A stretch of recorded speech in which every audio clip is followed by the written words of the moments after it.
The Informant's Mouth by Eressa. Chapter 1.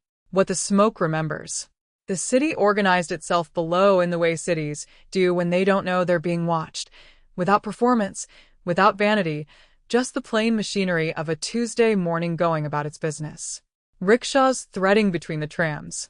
A vendor arranging persimmons into a pyramid that would not survive the hour. Two gendarmes in white kepis moving along the waterfront in the unhurried way of men who knew no one on the street would give them trouble. Bo stood at the window and catalogued it all. This was the first thing. Not exits, those had been logged the moment they'd walked through the door, but the texture of the street, the particular quality of how the power moved through it. 14 cities in 11 years, and Bo had developed a theory. Every city had its own grammar of authority. Some cities broadcast it loudly. Shanghai in 1927 kept it in the architecture, in the invisible borders between the Concession and the Chinese city beyond, in the exact way a gendarme's gaze would slide off a foreign face and snag on a Chinese one. You had to be still and patient to read it correctly. You had to have learned, somewhere early and not gently, how to read rooms before you read people. Bo had learned both. The room itself was unremarkable. 2 floors above a tailor's shop in the French Concession, clean enough to have been recently occupied and recently vacated.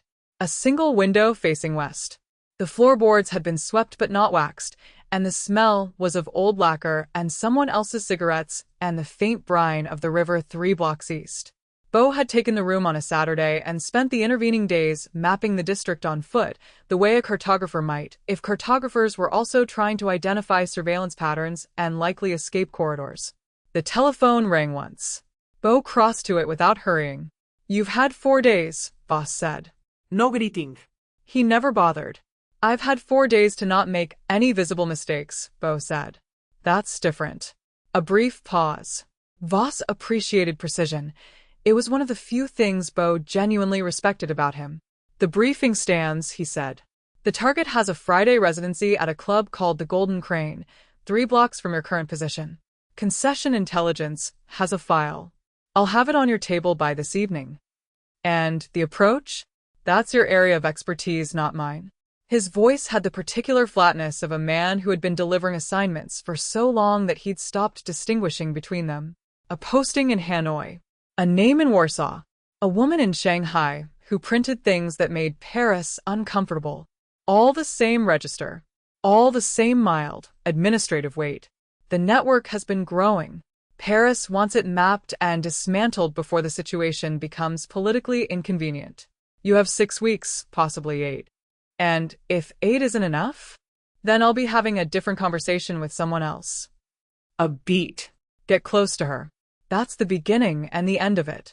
The line clicked before Bo could answer. Not that Bo had intended to answer. The call wasn't a conversation, it was a briefing, and the distinction was something Voss enforced without ever stating it. 6 years of this. 6 years of being the end of a telephone call in a new city, the name at the bottom of an assignment sheet, the unclockable variable Voss deployed into rooms that needed entering. Bo set the receiver down and turned back to the window.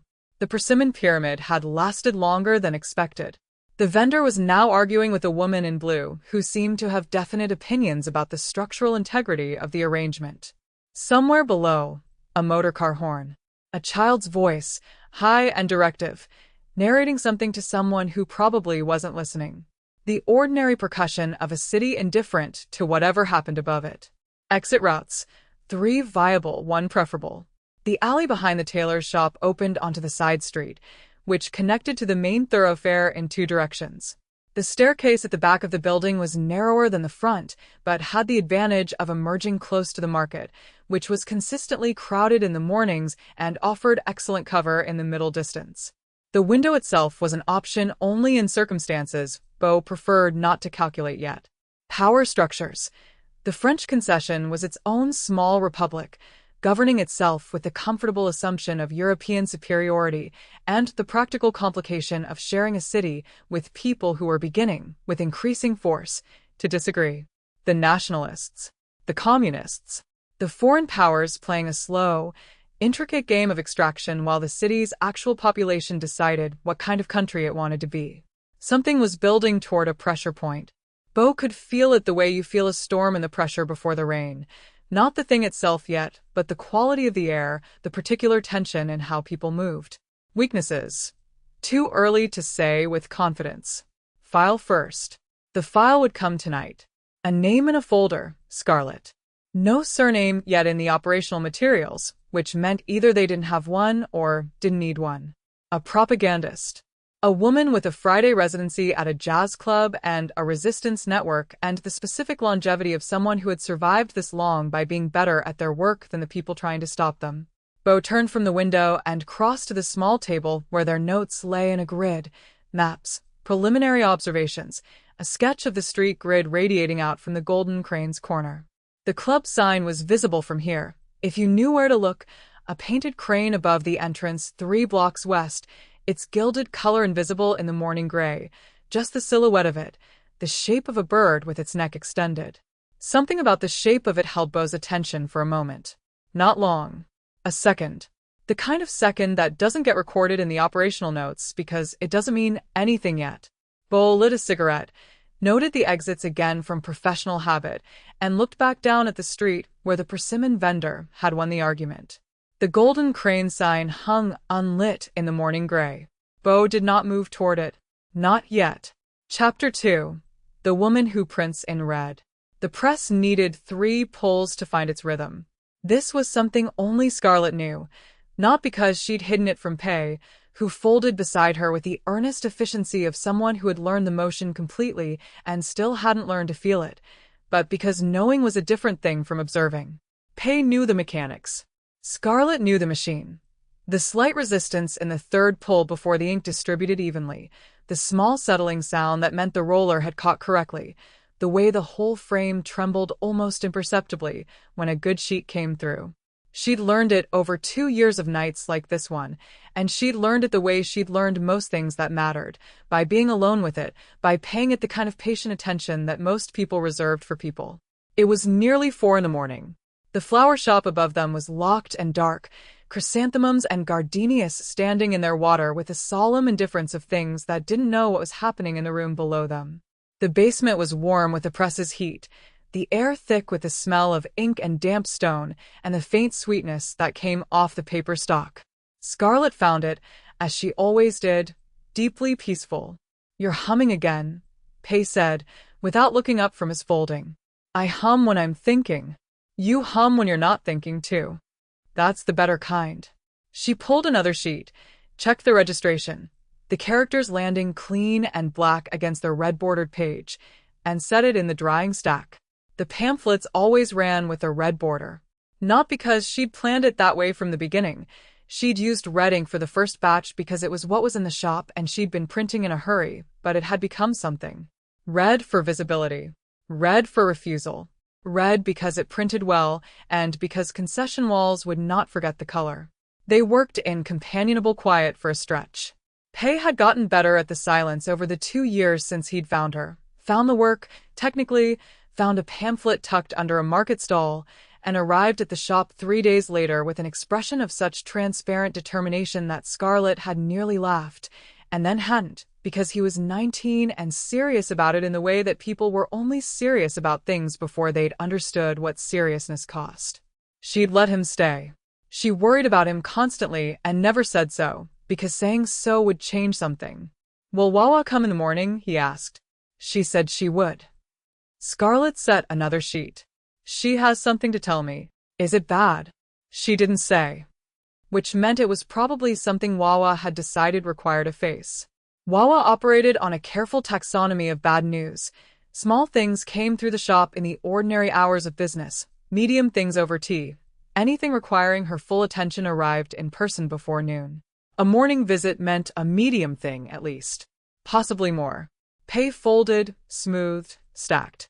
The press ran. Outside, somewhere above them and distant, the city moved in its insomniac patterns. A cart on the cobblestones, a dog, the canal water running under the bridge 3 streets east. Scarlet was aware of all of it in the way she was always aware of the city, which was to say completely and without particular alarm. She had been in this city her entire adult life.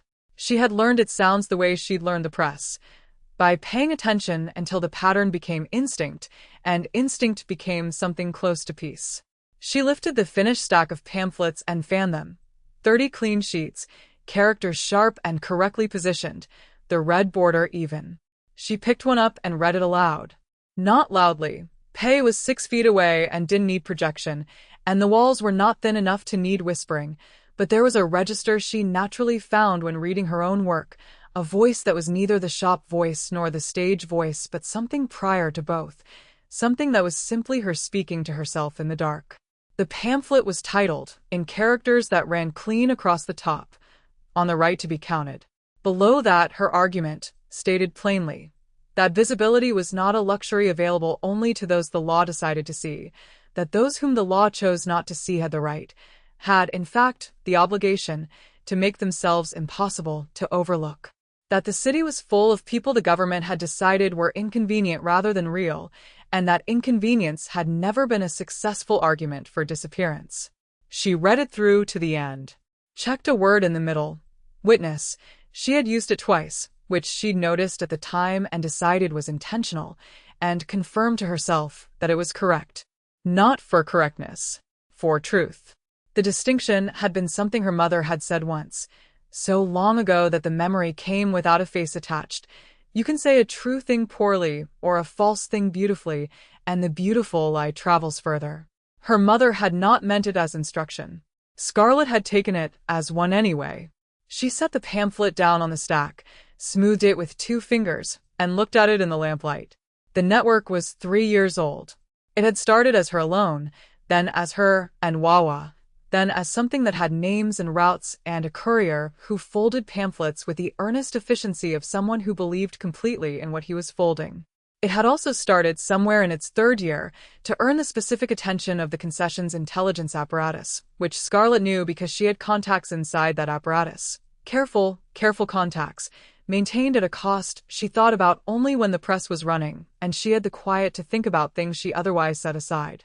The Concession had a file on her. She was aware of this the way she was aware of most threats. As fact, filed under conditions that obtain, managed rather than resolved. How many do we need for the market drop? Pei asked. 12 for the market. 8 for the student quarter. 5 for the south route. She began sorting, her fingers working without needing instruction. Leave the rest here until Wawa confirms the second distribution point is clear. Pei nodded, already moving. He never asked why. This was both his best quality and the thing that worried her most about him, the total, immediate trust, the complete absence of the skepticism that kept people alive. He trusted her the way she'd trusted a few people over the years and had learned, mostly, not to trust anymore. She was careful with it. She did not want to waste it. Scarlet, he said. Pei. Do you think it matters? What we're doing? She looked at him. He was folding and not looking at her, which meant the question was real. The questions he looked at her for were the easier ones. This one had been sitting in him for a while. I think it matters whether or not it works, she said. Those are different questions, and people confuse them. He was quiet, processing this. We're going to find out which it is, she added. That's what we're doing. Finding out. He nodded slowly. Then, because he was 19 and at 4 in the morning the line between sincere and absurd was thinner than at other hours. That's either very brave or very stupid. Most things worth doing are both, she said, and reached up to turn the lamp's wick just slightly higher, because the light was better for checking the next batch, and because the press needed its 3rd pull, and because the work was here and real and mattered regardless of the outcome, and she had decided a long time ago to put her body in the room with the things that mattered. The press ran. The pamphlets dried. Above them, the chrysanthemums stood in their water and knew nothing. Chapter 3, 11 Things About a Room. The Golden Crane was 3 blocks from Beau's window and had been there, according to the building's exterior stonework, since approximately 1910. The sign above the entrance showed the bird with its neck at full extension, the paint touched up recently enough that the gold still had a shine to it. The door was managed by a man with an excellent jacket and a talent for making the line outside feel like a privilege rather than a weight. Beau joined a line at 8:30 on a Friday evening and arrived inside 11 minutes later. This was the standard sequence. First visit. No introduction, no angle, no role beyond civilian. Just reconnaissance, the room's shape, its systems, the texture of its social order. In a new environment, Beau's method was to inventory before infiltrating. 11 points of assessment, developed over 6 years of walking into rooms that needed reading. Exits, entrances, sightlines, primary gathering nodes, secondary gathering nodes, staff positions, surveillance capacity, acoustic properties, social hierarchy markers, potential points of contact, and, listed last but assessed first, the room's particular quality of danger. The Golden Crane scored well on most points. 2 exits, main entrance and a service corridor visible on the far side of the bar, its door left slightly ajar in the way of doors that were used often enough to have stopped being closed completely. The main room was organized around a low stage at the northern wall, a bar running the full length of the eastern wall, and a cluster of round tables filling the rest. The acoustic properties were excellent.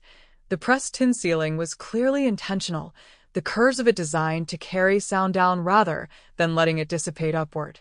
The band was already playing, a quintet working through something in a minor key that Beau's ear identified as a jazz standard they'd heard in Hanoi, though the pianist was doing something interesting with the bridge. Beau took a position at the bar's midpoint, ordered whiskey, and turned a quarter turn so that the whole room was in peripheral vision while the bar itself occupied the near field. The social hierarchy was legible within 10 minutes. Tables nearest the stage, regulars, by the ease of their occupation.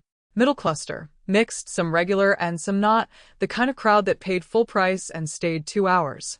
Bar, stragglers and solo drinkers, and people who wanted proximity to the action without the commitment of a table. Staff moved with a practiced efficiency that spoke of long coordination. The barman anticipated orders by a beat.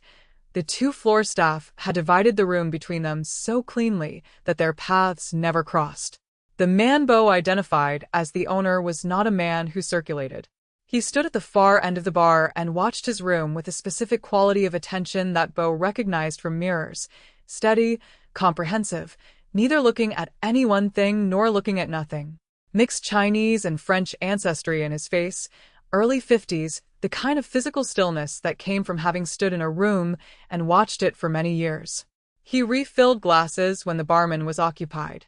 He said a brief thing to a musician who passed through a side door.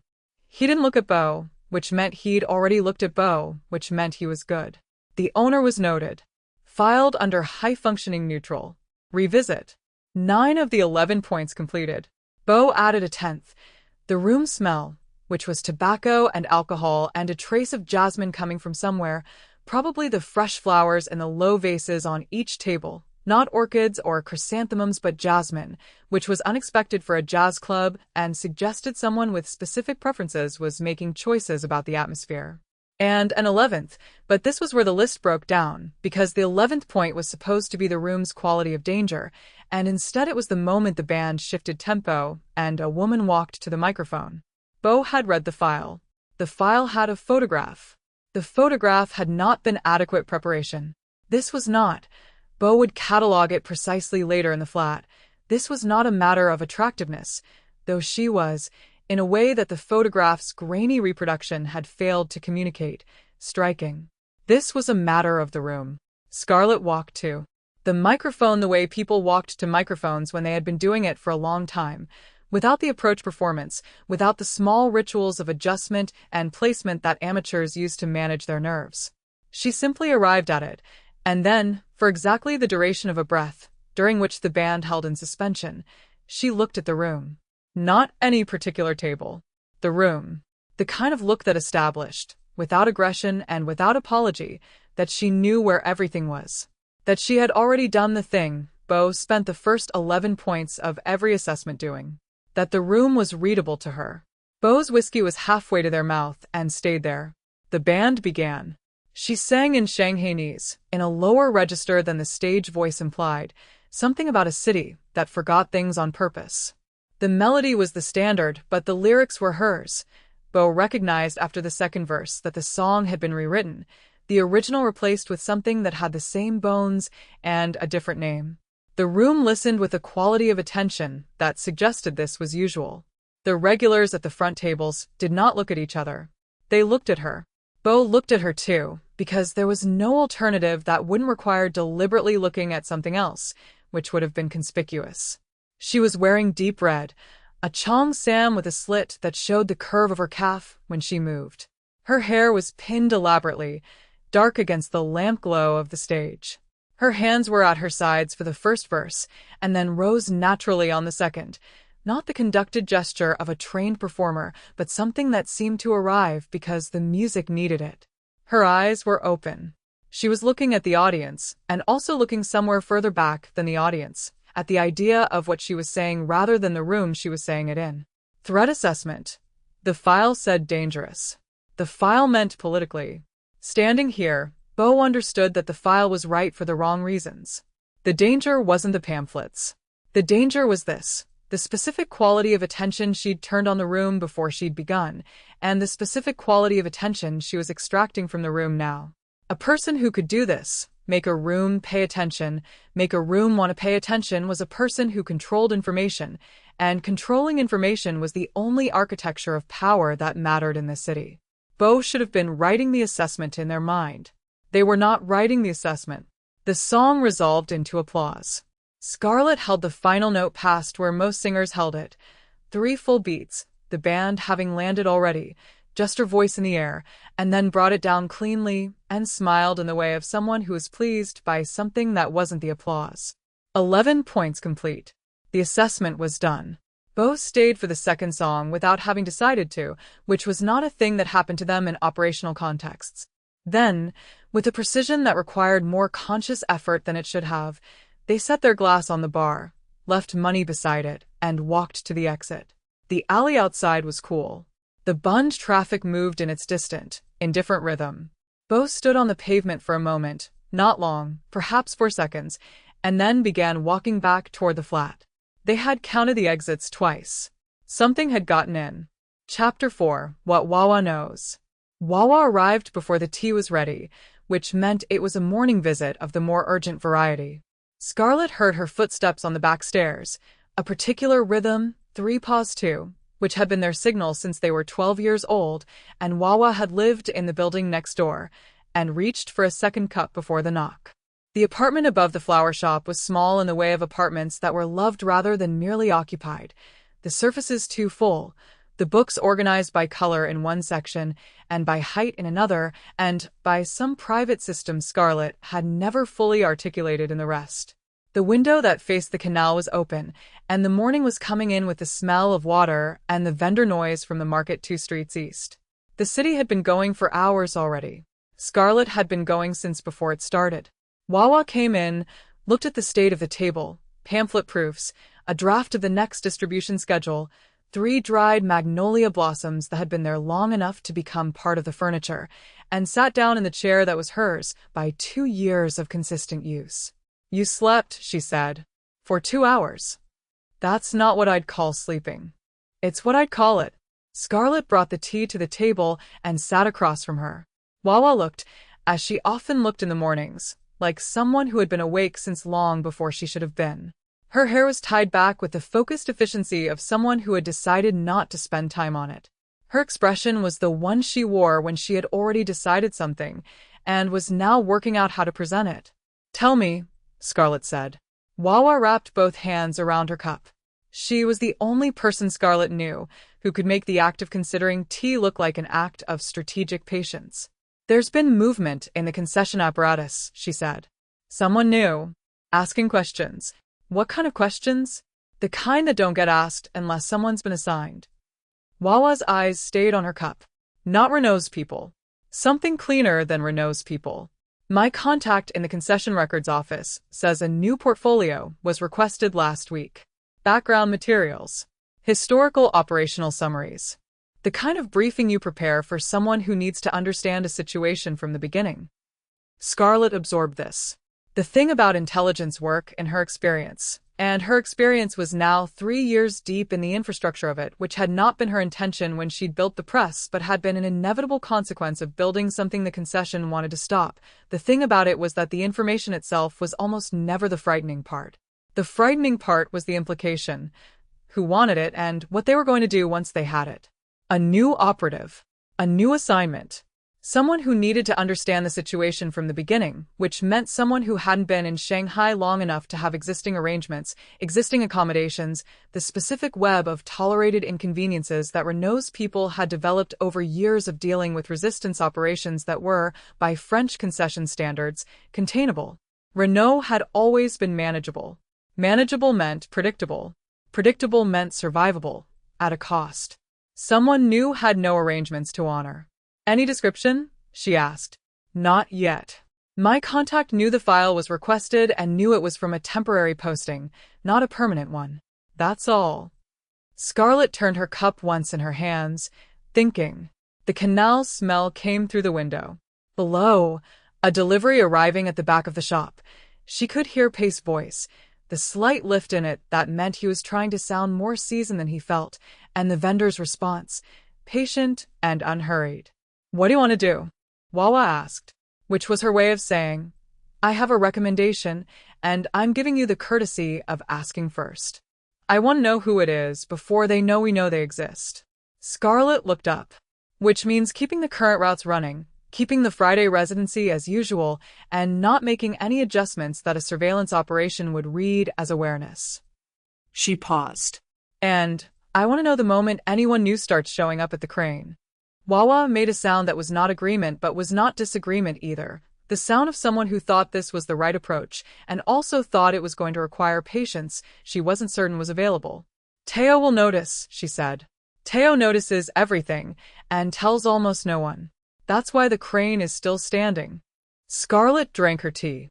Teo is not our problem. And if whoever it is gets close before we identify them, then they get close. Scarlet kept her voice even, which was not the same as keeping it indifferent. Wawa knew the difference, and Scarlet knew Wawa knew. A known operative is more useful than an unknown one.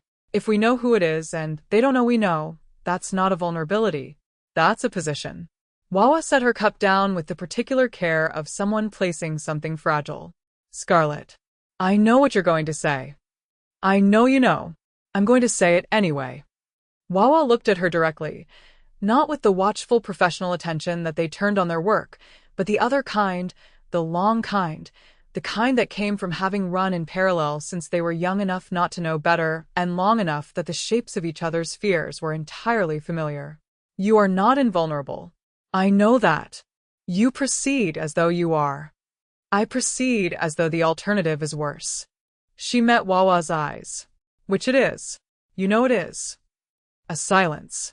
The morning moved in through the window, and Pace's voice carried up from the shop below with the clean, uncomplicated urgency of someone who had somewhere to be and was going there, and the canal went on being the canal, and Wawa sat across the small table with all her years of knowing and the specific grief of someone whose caution had already been assessed and already been dismissed, not carelessly, but with full deliberation. You'd better be more careful, Wawa said finally. It came out softer than her usual register. I am always careful. You are always precise. That's not the same thing. Scarlet opened her mouth to answer, and then, because Wawa was right, not about the risk, but about the distinction, closed it. She reached across the table instead and refilled Wawa's cup. This was a thing she could do. Not every true thing needed a response. Some of them needed tea. They sat in the widening morning, and the laughter came eventually, over something entirely unrelated, a story Wawa had been saving, about a mix-up at the printer's supply that had resulted in a competitor's shop receiving a shipment of paper in a particularly aggressive yellow, and the sound of it was real and carried, and did not change any of the things that had been said, and did not need to. What Scarlet had, before everything else, was this: a canal in the morning, a friend with a 20-year habit of being right, tea that was still hot. She did not set it aside lightly. She held it in both hands, and she noted, quietly and without telling Wawa, that she would begin watching the Golden Crane's new faces from the following Friday. Chapter 5: The Architecture of Access. The concession offices on the Rue du Consulate had that particular quality of institutional permanence, the polished floors, the arrangement of furniture that communicated authority without requiring anyone to state it, that Beau had always found simultaneously useful and faintly nauseating. It was a useful quality to understand. Nausea was information, like everything else. Voss received them in the second-floor meeting room, which was the preferred location for operational briefings because it had no windows facing the street and a door that locked from inside. He was standing at the table when Bo arrived, the file already open, which meant he had reviewed it recently and wanted Bo to know he'd reviewed it. Voss communicated most things through the visible labor of preparation. It was one of his habits as a handler, the staged efficiency, the papers always already arranged. Bo had stopped reading it as intimidation years ago and filed it simply as personality. "Sit," he said, and then, before Bo had fully sat, "The network has expanded since the last quarterly assessment. 3 new distribution nodes at minimum. The courier infrastructure is more sophisticated than Paris originally estimated. The original estimate was done from records 6 months old." Voss looked at them over the file, without looking annoyed by the correction, which meant he'd already acknowledged the same thing to himself. Paris is aware. Which is why the timeline is what it is. He turned a page. The primary target. The file photograph was the first thing he offered. Bo took it and looked at it with professional attention, which meant a full assessment, 2 to 3 seconds, eyes moving through the compositional elements with a system rather than a wander. Stage lighting. A 3/4 angle that showed the profile clearly.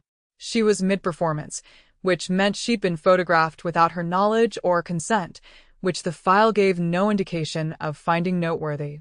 Bo looked at it for perhaps a second longer than the 2 or 3 that the assessment required, then set it down. The name Scarlet appears in operational communications beginning approximately 3 years ago, Voss continued, moving through the brief in the unhurried cadence of someone who had given it before. The surname has not been confirmed in any concession file, though there are 2 probable candidates based on the property records associated with the flower shop. The flower shop itself operates legally. It's licensed, it pays its fees. It is not, on paper, unusual in any way. "The paper is the point," Bo said. "Yes." A brief concession. The flower shop has a back room with ventilation and drainage inconsistent with flower storage. The concession's technical team assessed it 2 years ago. A raid was planned and then deferred when Renault determined that the operational disruption would exceed the intelligence value.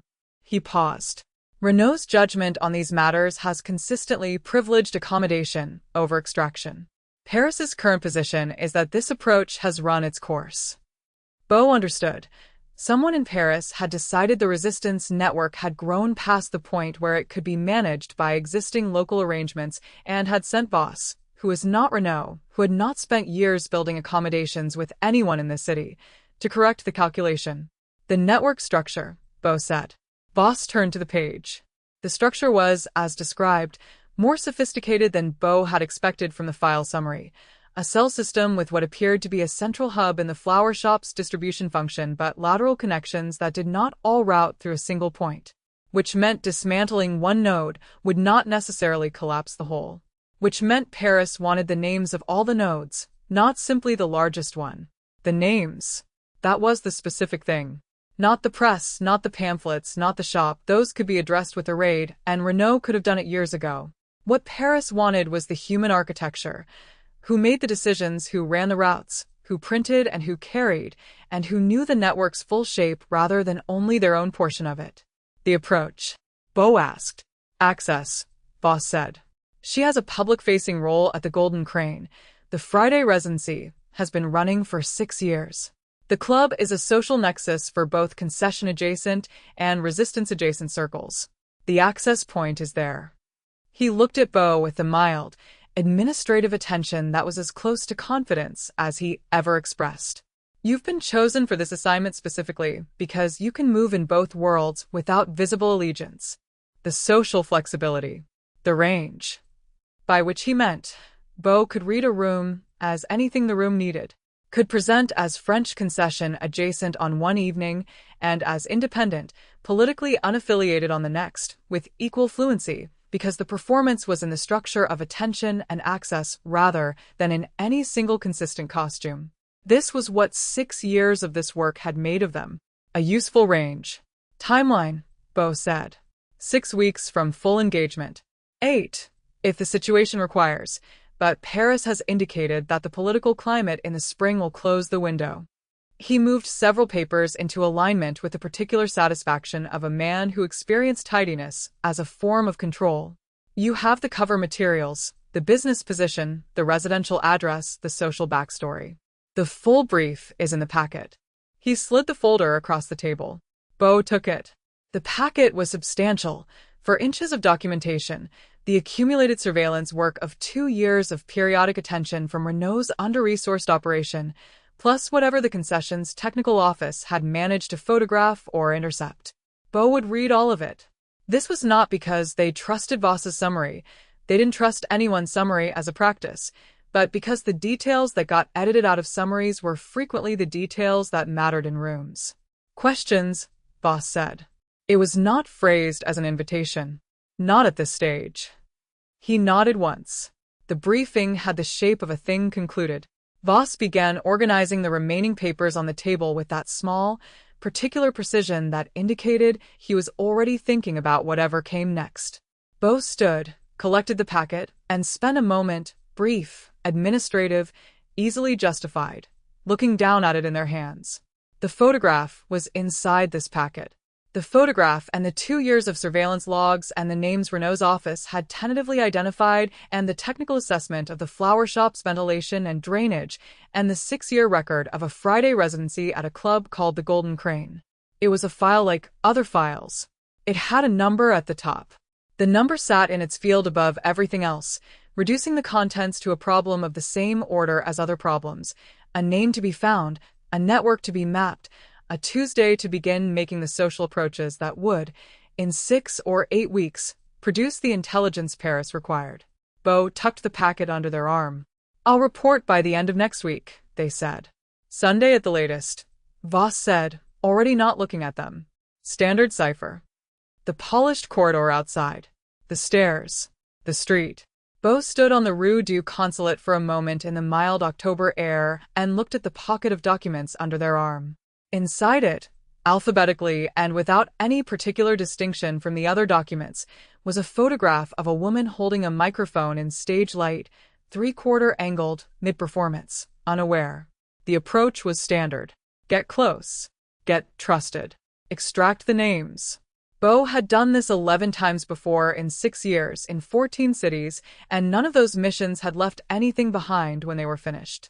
That was the point. That was the design. They walked back toward the flat with the packet under their arm, and the October air doing what October air did, and they did not examine the fact that they had looked at that photograph for 1 second longer than they needed to, because there was nothing in the operational notes that required it to mean anything. It didn't mean anything. Not yet. Chapter 6. Save the cat. The flower shop at noon. The plan was simple. Simple plans were better plans.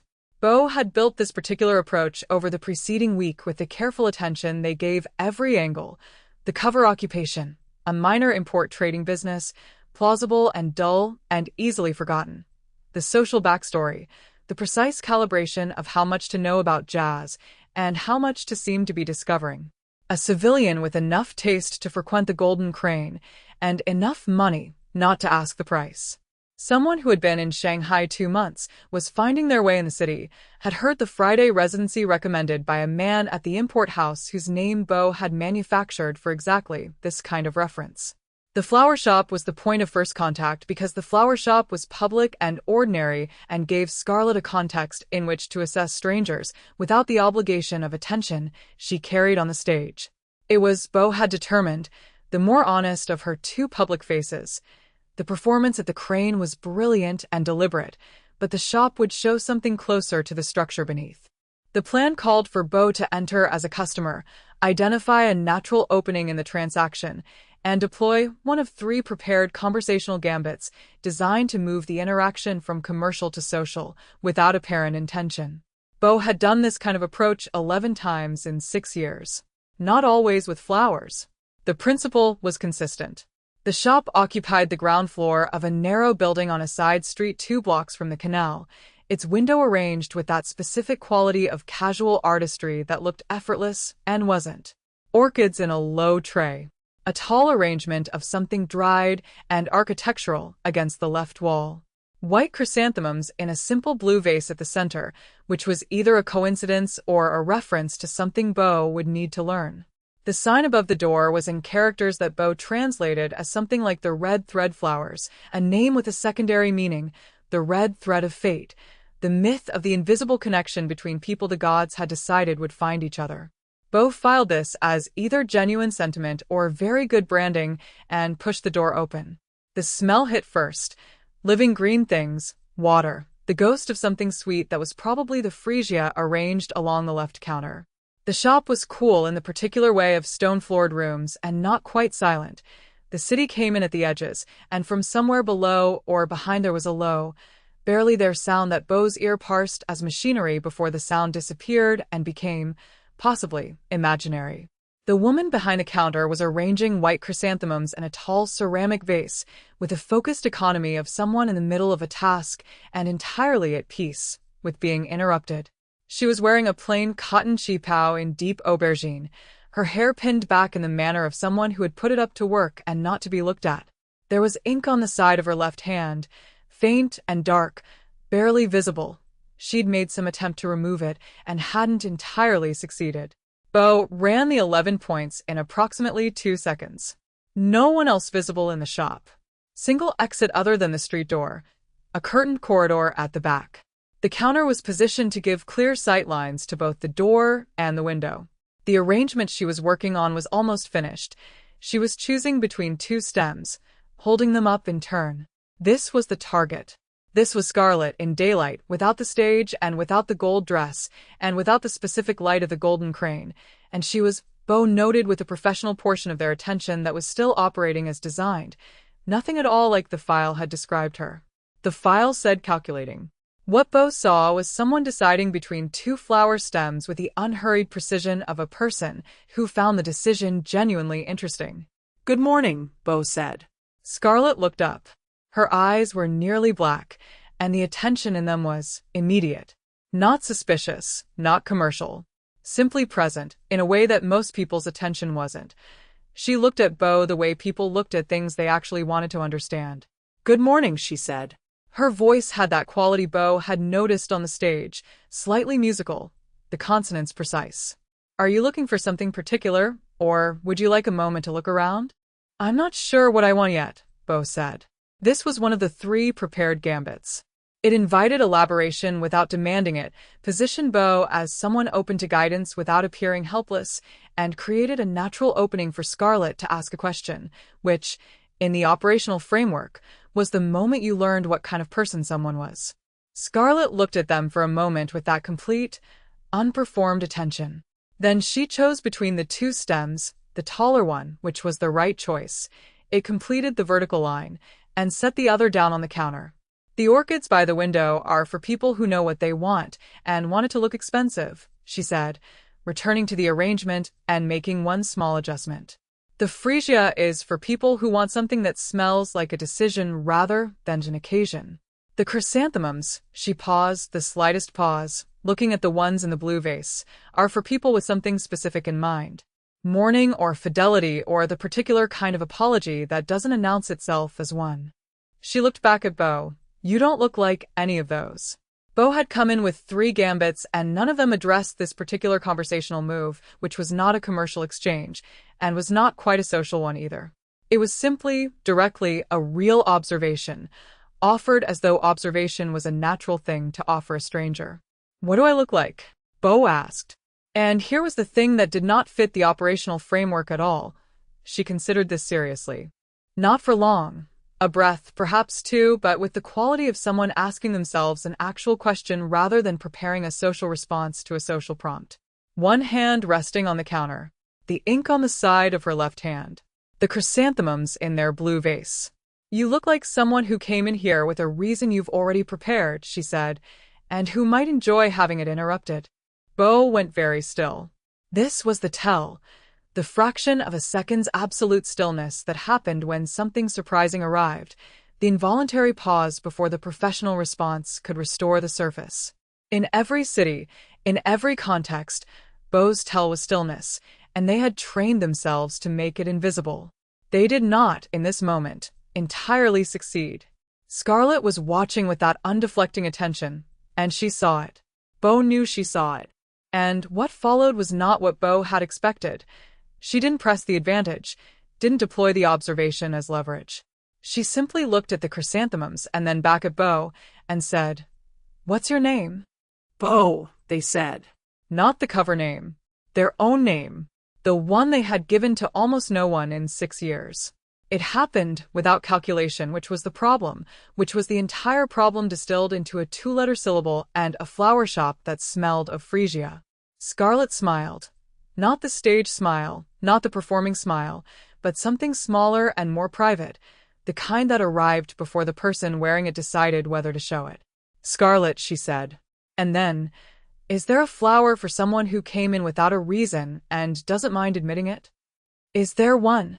She tilted her head slightly, considering with the same genuine engagement she'd given the flower stems.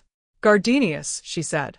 "People who buy gardenias have always seemed to me like people who are honest about wanting something beautiful for its own sake." Neukatchen. No message. She glanced at the counter, where a small arrangement of them sat in a low dish, which is rarer than it sounds. Bo looked at the gardenias. They were white and extravagant and would last approximately 3 days in the flat and would communicate nothing except that someone had bought them. "I'll take those," Bo said. Scarlet wrapped them in paper with a practiced ease that was, Bo would note later, itself a kind of answer to the question they hadn't asked. She didn't rush. She didn't perform efficiency. She simply folded the paper with the attention she apparently gave everything. She handed them across the counter with ink on her fingers and the mild, unguarded expression of someone who had no reason to be anything other than what they were. "You've been to the Golden Crane," she said. It was not a question. Bo had been careful. They had not been careless in any visible way. The comment arrived like a door opening in a wall they had believed was solid. "Is it obvious?" they said, deploying neutral curiosity. "No," she said simply. "But you've been." A pause. "I hope you enjoyed the music." She was already turning back to the arrangement on the counter, the one she'd been working on when Bo arrived, now completed and simply there, occupying its space. The conversation had closed at a point of her choosing, naturally, without any of the social machinery of closing that left people aware they'd been dismissed. Bo had the gardenias in their hands. They said goodbye and received a pleasant, unperforming goodbye in return, and walked out of the flower shop into the side street, and stood on the pavement for a moment in the October light with a small wrapped bunch of flowers that smelled beautiful and meant nothing. The 3 prepared gambits were all still in their pocket and used. Their own name, Bo, was now in the possession of the woman they'd been sent to infiltrate. Not the cover name, not a manufactured alias. Their name. Bo began walking back toward the flat and did not examine, with any precision, how she had known they'd been to the Crane. The not examining was the part that required the most effort. What she had done was simple and comprehensive and had taken approximately 11 minutes, and Bo was still not entirely sure when it had happened. Something had been interrupted. The gardenias were wrapped in paper the color of old letters. Chapter 7. Reasons Not to. Week 2. The first report to Voss went out on Sunday, cipher for pages. Bo composed it at the table in the flat above the tailor shop with the careful attention they gave every report, accurate where accuracy was verifiable, proportioned where it wasn't, the kind of document that communicated progress without communicating anything that would cause Voss to escalate the timeline. Initial contact established. Subject presents as cooperative to casual social approach. Network structure not yet determined. Recommend continued gradual access building. All of this was true. The gardenias had died by Thursday, which had been expected. What had not been expected was that Bo had noted their dying in a way they did not normally note such things. The flat was very quiet in the mornings. Bo ran the list. The mission, 6 weeks from full engagement, now in week 2, with a Friday residency that provided reliable weekly access and a flower shop that provided the more useful daily kind. The network, cell structure, unknown number of nodes, minimum 3 distribution points. The names. What Voss needed, what Paris was waiting for, the specific human architecture of a resistance operation that had survived 3 years of intermittent concession pressure. The career, 6 years, 14 cities, a record of clean completions that had made Bo the asset boss deployed without visible hesitation into assignments that required particular delicacy. The survival calculus. Bo had made it this far by being excellent at this work, and being excellent at this work required maintaining the discipline of the operational frame. A tool that wanted to be something else was not a useful tool. These were the reasons. Bo wrote them out once, in their private shorthand, on a piece of paper they then burned over the metal ashtray by the window. Not because anyone was likely to find them, because the act of listing and then burning was a practice that had served them well. Reasons written out tended to reveal, in the writing, whether they were as substantial as they'd felt in the abstract. The reasons were real. Every one of them. They were also, increasingly, not the thing that filled the room when Bo sat at the table in the mornings. The thing that filled a room was, you look like someone who came in here with a reason you've already prepared. And the specific quality of being seen and not maneuvered. And the ink on the side of her left hand. This was professional information. Bo worked with this kind of information. Knowing what a subject found interesting and why, knowing the particular shape of a person's attention, the things that lit up in them, was the material of access. It was not different from learning that someone collected something, or that they had a weakness for a particular kind of argument, or that they responded to being asked rather than being told. All of it was data. All of it was a door. The problem was the word door, which implied that Bo wanted to go through it, which they were not supposed to want in the operational sense. Week 3. The Golden Crane on Friday. Bo took the same position at the bar that they had taken the previous 2 Fridays. Not always the exact same stool, that would have been conspicuous, but the same general region, the same angle to the stage, and watched Scarlet perform with the careful attention of a person attending to a professional interest. She wore red again, a different cut, her hair arranged differently but with the same elaborateness that suggested a private pleasure in the act of arrangement. She sang 3 songs and then stepped back and let the band run an instrumental set, and stood at the far end of the stage and talked to the saxophonist with the ease of long familiarity. She did not look at Bo. This was, Bo had learned over 2 Friday evenings, deliberate, not avoidance. The 2 brief exchanges they'd had, once when she'd walked past the bar between sets and once at the end of the evening when the room was thinning, had established clearly that she was aware of their presence. It was something more disciplined than avoidance. She chose when to look at things. She did not let her attention drift. She gave it or she didn't, and the withholding was as legible as the giving. Bo found this and noted finding this and noted noting it and did not note what noting it meant because the report for Voss was due on Sunday. The weekly report, Week 3. Subject's social world extends beyond the Golden Crane's residency. She is known to the flower district merchants and to several regular customers in the market adjacent to the shop. Her relationships are characterized by an unusual quality of attention. She knows names, preferences, small details. This appears to be genuine rather than strategic, though in her position the distinction may be academic. Bo stopped writing. The distinction may be academic. This was the clinical phrase for what they had been doing for 2 weeks, treating the distinction between genuine interest and operational calculation as a category error, a thing that didn't matter in the field. It was the correct professional framing. It was also, read clearly, a description of their own situation, which was not the kind of thing that belonged in a weekly report. They rewrote the paragraph. They submitted the report Sunday morning, cipher, 3 pages. Week 4. The flower shop again on a Wednesday. Not for another approach. 2 frequent visits would create pressure the relationship didn't need yet, but because Bo was passing within 2 streets of it and had a reason ready if they encountered her. They did not encounter her. What they encountered instead was a sight they had not planned for. Scarlet in the doorway of the shop, speaking to a boy of perhaps 19 who was attempting to arrange something in a crate with more enthusiasm than coordination, and her expression, not the shop expression, not the stage expression, something quieter than either, something that looked like the specific warmth of a person who cares about someone and is watching them struggle with a crate and is not going to help them because the struggle is teaching him something. Bo watched this for 3 seconds from across the street. 3 seconds. The length of a full professional assessment. The boy was the courier. Bo already knew this from the file.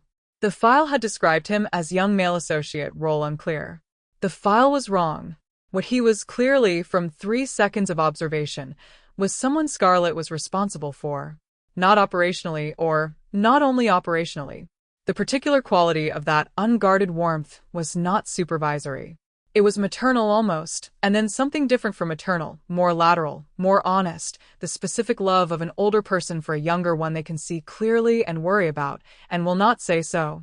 Bo had not registered that quality in anyone's face for a very long time. They turned and walked in the direction they'd been heading, which was away from the flower shop. The report, Week 4, Subject's courier network includes at minimum one individual with strong personal loyalty to subject. This creates a structural vulnerability in the network that could be operationally useful in the event of a targeted approach. Recommend maintaining current access building strategy. Bo sent the report on Sunday. The word vulnerability sat in its paragraph and meant what it meant, and also meant something else, and they did not address the second meaning because the second meaning was not in the operational framework. The following Wednesday, they went back to the flower shop. Not because the framework required it. Not because the approach called for another early contact. Because the approach, the correct operational approach, the one they had been executing for 4 weeks with professional discipline, required deeper investment in the subject's social world, and deeper investment required actual presence, and the framing that it was only professional was one that had begun to require more work to sustain than it had in Week 1. Deeper access requires deeper investment. This was the sentence Bo used when Voss asked, on Sunday, whether the engagement timeline would hold. The second Friday, Scarlet clocked them properly. The first Friday, she'd noticed them the way she noticed everyone who appeared twice in the same week in 2 different spaces she occupied, once in the flower shop, once at the Crane, which was to say with full attention, a mental note, and a suspended judgment. Most people who appeared twice were simply people who moved in the same part of the city. The French Concession was not a large world. It overlapped. But the second Friday she watched from the edge of the stage between the second and third songs, when she could look out over the room without being conspicuous about looking, and she watched the way Bo watched, and she knew. She'd been doing this work long enough to recognize the quality of professional observation when she saw it. The way Bo's gaze covered the room in the systematic sweep of someone running an assessment rather than looking for someone they knew. The way they held their body, the stillness that had nothing to do with relaxation, everything to do with training. The way they had taken a position at the bar that provided sight lines in 2 directions with no one behind them. These were all things Scarlet did herself. She recognized them the way you recognize the habits of someone who had learned the same lesson from the same kind of school. She finished the set. She did not look at Bo directly. She walked back to the dressing room, sat down in front of the mirror, and held the information for a moment the way she held information that required thought before it required action. Assessing. Measuring the distance between what she knew and what she needed to know, and what the appropriate response was to the gap. She had contacts inside the concession apparatus, carefully maintained, expensively bought, used sparingly. She could have a name within 48 hours if she asked the right person. She did not, that night, ask. Instead, she found Wawa. Wawa was at the corner table where she usually sat when she attended the Crane, which was not every Friday but was more Fridays than not. She had a glass of something she wasn't drinking, and an expression she reserved for environments she was tolerating for Scarlet's sake. When Scarlet sat down beside her, she said, without preamble, the one at the bar. Yes. They've been here before. Every Friday since last week. Scarlet picked up Wawa's glass and smelled it and set it back down. And the flower shop on Wednesday. Wawa's expression did not change. This was Wawa's most frightening quality. She had long since stopped registering alarm on her face, which meant you could not distinguish between the levels of her concern by looking at her. Concession, she said. Almost certainly. The file requester contact flagged was for this posting. Then we move the plates. Not yet. Scarlet looked at the bar, where Bo had just set down their glass and was reaching for it again, a small motion, a fraction of the controlled stillness. If we move now, we announce that we know. We lose the position. Wawa was quiet for a moment with a quality of quiet that Scarlet had learned, over many years, to parse with care. You want to keep them close, she said. A known operative is more useful than, I know what you say. Wawa's voice was flat and not unkind. I also know what you don't say. Scarlet looked at her. I've been watching you watch them, Wawa said. Since the first Friday. And it is not the same watch. This was the thing about Wawa which was both her most valuable quality and the thing that made her hardest to be close to. She was almost never wrong, and she said what she saw, and the two things together made a kind of precision that stripped the comfortable cushioning from most situations. Scarlet had been grateful for this quality for most of the years she'd known Wawa. She was not, sitting at the corner table of the Golden Crane with the band tuning behind them, finding it comfortable. I'm gathering information, Scarlet said. Yes, Wawa said. About their left hand, apparently. Scarlet did not dignify this. I have a contact who can get a name within the week, she said. Once we have a name, we have a file to work from. We'll know the mission parameters, the handler, the extraction timeline. And then we make decisions with better information than we currently have. Wawa turned her glass once on the table. And if the information says to move, then we move. Immediately. Scarlet held her eyes. Immediately, she agreed. The words sat between them with the specific weight of a commitment made to someone who had earned the right to hold it. Wawa was not asking for reassurance. She was asking for a line. The line past which Scarlet's judgment would override whatever else was in the room, and Scarlet was drawing it. She would move if the information required it. She also knew, in the part of herself that operated prior to operational calculation, that what she had been watching at the bar for 2 Friday evenings was a person who was not what the file would describe. She did not yet have a name for what that meant. She was being patient with the not knowing, the way she was patient with most things that required understanding before they required action. In the week following, she requested the name through her contact. What came back was a thin dossier, more biography than operational record.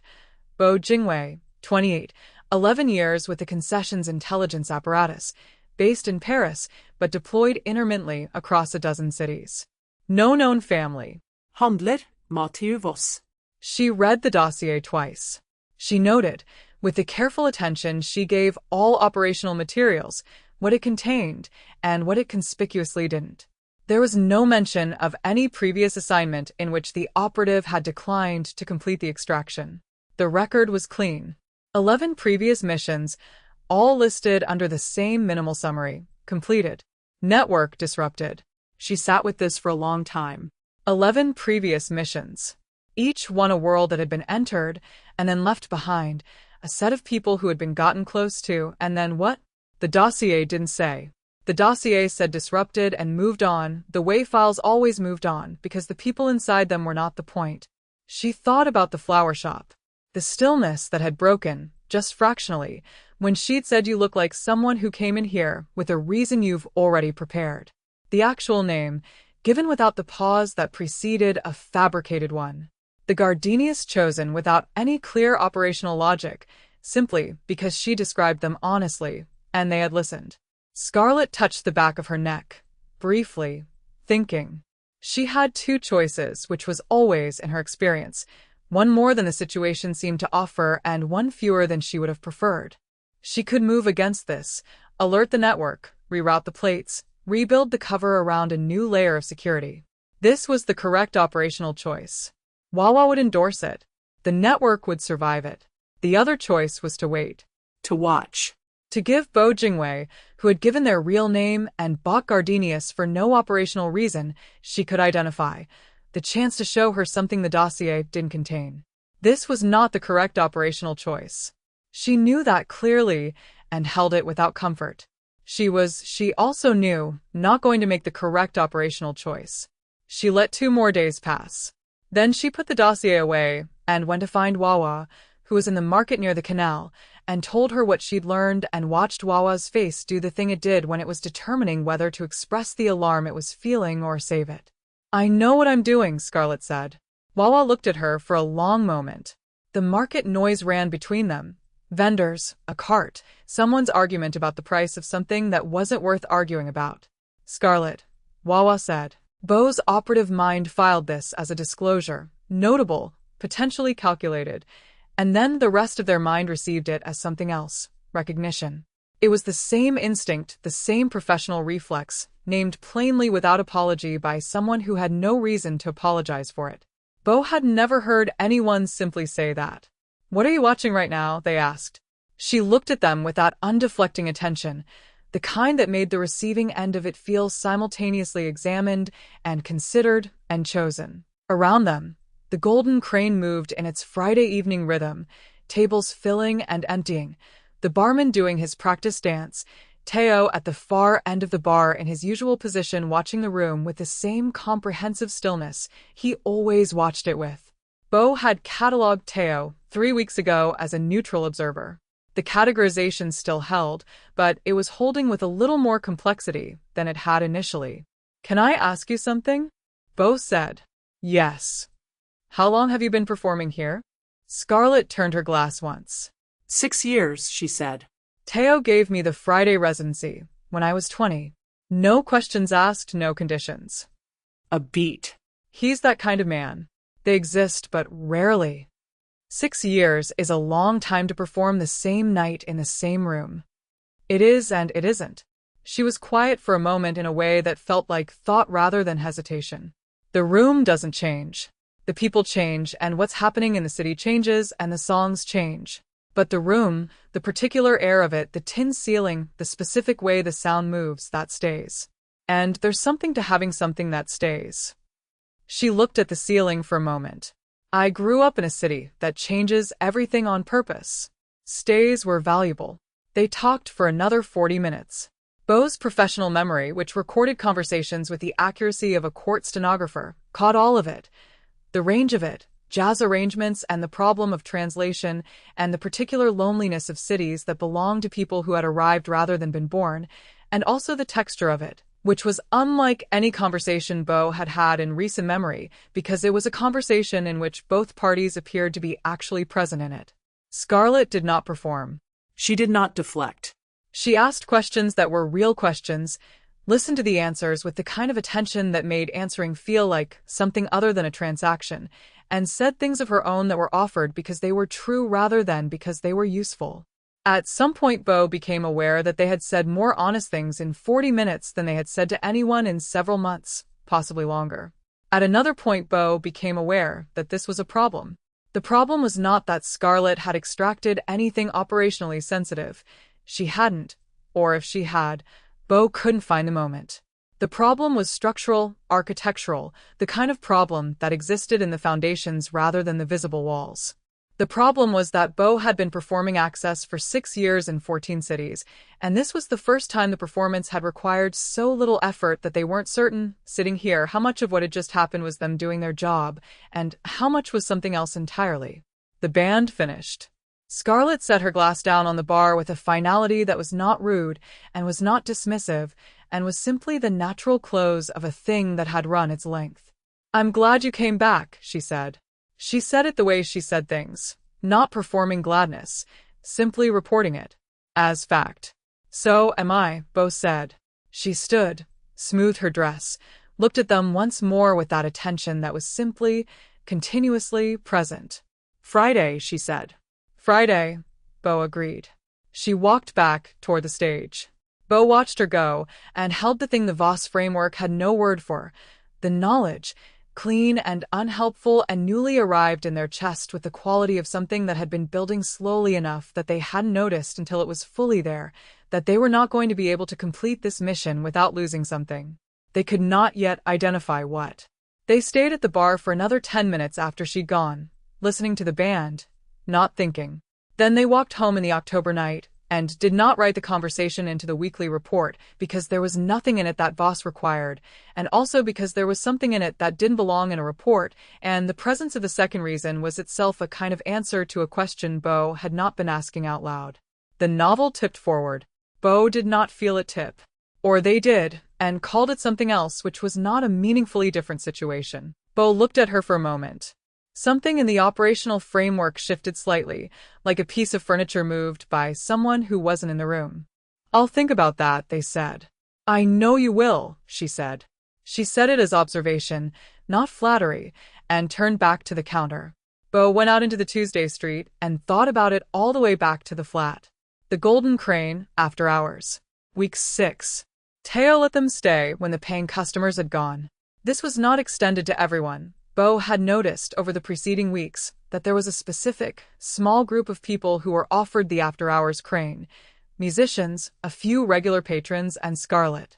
The inclusion of Bo in this group had happened gradually, without being announced. Teo had simply stopped indicating, at closing time, that it was closing time. The room was different after hours. The band had packed up or half-packed up, the drummer still at his kit, working something complicated at low volume, and the overhead lamps were off, leaving only the bar lights and the glow from the stage. The noise level had dropped to the specific register of a few people in a space built for many, which had the quality of a room returning to itself. Scarlet sat at the stage's edge with her shoes off and her feet on the floor, one arm resting on the stage behind her, talking to the saxophonist about something Bo couldn't hear. Then the saxophonist laughed and disappeared through the back, and Scarlet looked over at the bar and found Bo with the easy economy of someone who knew where things were in a room. "You don't have to stay," she said. "I know," Bo said. She smiled at that, quickly, privately, and reached up to take her hair down from its performance pins, which she did with the efficiency of long practice, the elaborate structure of it coming down in a few practice movements and landing loose across her shoulders. She looked entirely different this way. Not less and not less like herself, simply, precisely more like herself. She walked over to the bar. Teo refilled her glass without being asked, and Bo's, which was what Teo did. He anticipated things without making the anticipation visible. Bo had come to appreciate this quality in the way they appreciated skilled professionals in any context, with the particular respect of someone who understood what they were watching. "What do you do when you're not here?" she asked Bo Trade, Bo said. The cover was habitual by now, the small import firm, the business of things passing through the port. It was a good cover. Dull and precise, the kind of work that explained the hours and the freedom and the lack of visible ties. "Do you enjoy it?" This was the question Bo had not prepared an answer for. Most civilians assumed professionals enjoyed their cover work, and conversational convention didn't demand examination. But Scarlet asked things as real questions. It was her manner.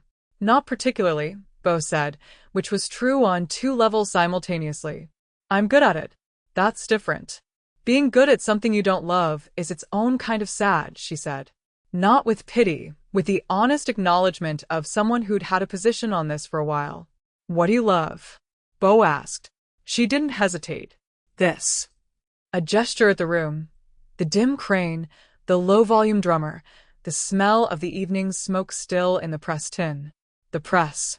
She looked at the glass in her hand, telling the truth loudly enough that it travels. "And does it?" "I think so." She looked at them. "I have to think so. The alternative is that I've been shouting into a city that's already decided not to hear, which might also be true, but isn't something I can work with." Bo said nothing. There was nothing to say that wouldn't have been either insufficient or too large.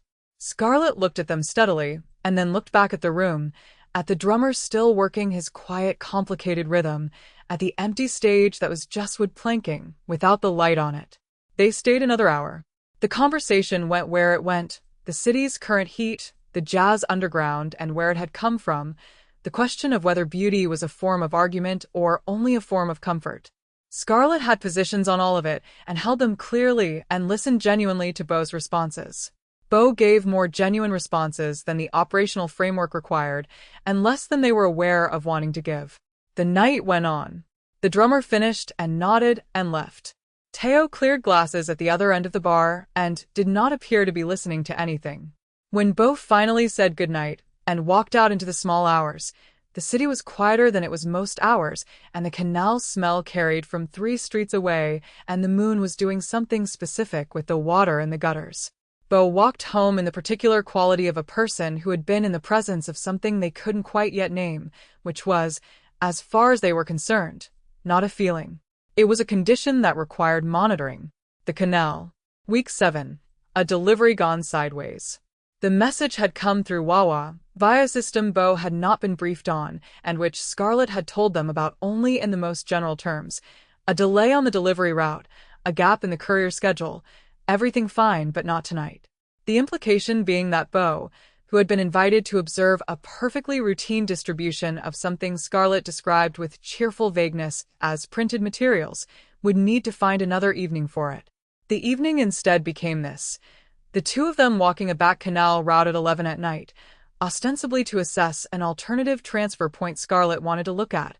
Actually, because the plan had dissolved and neither of them had moved to end the evening, and they had started walking in the direction of the canal, because the canal was quiet and neither of them said a word about having a reason. The distribution point was real, a small dock behind a paper merchant's warehouse, accessible from the water. Scarlet assessed it with a quick professional eye, made a judgment Bo could see her making and not stating, and then turned back to the canal path. The moon had come out. The water was doing its night-specific thing, darker and more present than in daylight, the reflections broken up by the slight current. "This would work," she said. "The sightlines from the bridge aren't ideal, but the approach from the eastern path gives you 30 seconds of warning." "The merchant's building blocks the view from the north," Bo added, almost before deciding to. Scarlet looked at them. The look had a quality that was not surprise and was not quite certainty, something between the two, something provisional. "You have good instincts," she said. Bo did not answer.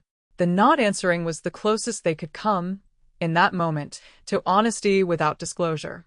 They stood at the canal in the night, and there were no customers and no stage and no bar between them, just the dock smell and the water running south and the specific stillness of two people who have been talking for 6 weeks and have run, in this moment, slightly past the edge of what they had each agreed they were doing. Scarlet stepped back slightly toward the canal path, a motion that was not a retreat so much as a re-establishment of the operative distance. And then she turned back and looked at Bo with the direct, unperforming gaze that Bo had come to understand was simply how she was, not deployed, not calculated, just the quality of her complete attention. And she put her hand over Bo's, not taking it, not pressing, just her hand on the back of Bo's, warm in the night air, present for the length of a breath and a half, and then withdrawn. "We should go," she said. "Yes," Bo said. They walked back along the canal in silence that was not uncomfortable and was not entirely comfortable either, and was something more complicated and more real than either of those things. The city ran around them in its nighttime frequency, indifferent and ongoing. Bo's hand, where hers had been, held the warmth for longer than temperature explained. In the flat that night, Bo sat at the table for a long time without writing anything. The freesia in the small dish on the windowsill had been replaced that week with something new, a cutting of something green, and unlikely that Bo had let Scarlet press on them during a visit to the shop, claiming it would survive the flat's light, and which had, improbably, begun to unfurl a new leaf. The canal. The warmth. The 30 seconds of warning from the eastern path. "I am not going to be able to complete this mission without losing something." The thought from the Friday bar. The thought Bo had been carrying for 3 weeks without locating what the something was. It was located now. Very precisely. In the specific warmth on the back of their left hand, and the fact that they had not moved away. It was too late to have the thought sooner. It was probably not too late for it to matter. Bo sat at the table until the small hours, not writing the report, and did not decide anything, and knew that the not deciding was itself the decision they had been moving toward since a Wednesday morning in a flower shop that smelled of freesia, when someone had asked them a real question, and they had given a real name, and the gardenias had lasted 3 days and been noticed dying. Something had gotten all the way in. The new leaf on the cutting unfurled another millimeter in the early dawn. The golden crane had a logic to it that Bo had taken 3 weeks to fully read. Most rooms, you understood them in the first hour. The hierarchy, the function, the invisible agreements that governed who spoke to whom, and from which angle, and with what degree of deference. Bo had been reading rooms since they were 12 years old and had developed, over the intervening years, a near-perfect fluency in the grammar of social spaces. Most rooms were not complicated once you knew what you were looking for. The golden crane was complicated. Not because it was obscure, its social structure was in fact quite legible once you stopped trying to map it onto the structures of other clubs in other cities and other countries. The complication was Teo. Teo was the exception that revised the rule, the element in the room that didn't behave like the other elements, and Bo had spent 3 weeks studying him with the particular attention they gave things they couldn't yet categorize. It was a Thursday evening in week 8, not a performance night. A quiet night, when the regular crowd thinned to a reliable few, and the band played for their own enjoyment rather than for an audience, and Bo was at the bar when Teo came to refill their glass without being asked. You don't need to do that, Bo said. I know, Teo said.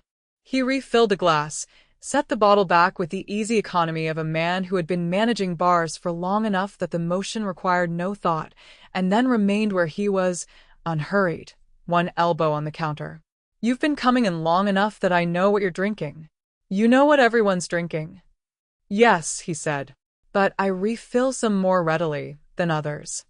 This was the thing about Teo Bo had come to understand. He said things like this, quietly devastating observations, delivered in the unhurried cadence of a man who'd had the same thought for several years and had simply been waiting for the right moment to mention it. He never pressed. He never pushed. He said the thing and then refilled your glass before you could respond, and you carried the thing home with you, and he let you. Bo looked at the glass. How long have you had the club? 17 years. He looked at the room with the same quality of comprehensive attention Bo had identified in their first visit, the wide, steady look of a man who was simultaneously watching everything and thinking about something else. Since I was 35. Before that I worked in a club on the Bund that doesn't exist anymore. Before that, he turned his glass once on the bar, a considering motion, several places. I have the specific biography of someone who spent a long time finding the room they were supposed to be in. And this is it. This is it. He said it with a simplicity that was not contentment exactly, more the specific relief of someone who had stopped moving and found that stopping was the right choice. Not because it's perfect. Because it's mine. The band was working through something in a major key that the pianist kept pulling into shadows, the chords sliding toward minor before resolving back. It was the kind of playing that happened when musicians were playing for themselves, less careful, more interesting. Bo had been noticing over the preceding weeks that the Golden Crane's music was consistently this way. The Friday performances were polished and deliberate, but the other nights, the quiet nights, the band did something different. Something that had the texture of thinking aloud. Your musicians are good, Bo said. They sat in the companionable quiet of two people who were both capable of silence, without requiring it to be filled, which was rarer than it had any right to be. Budrenk. The pianist found something in the bridge that surprised even himself, apparently. He looked up mid-phrase with the expression of someone who'd accidentally said something true.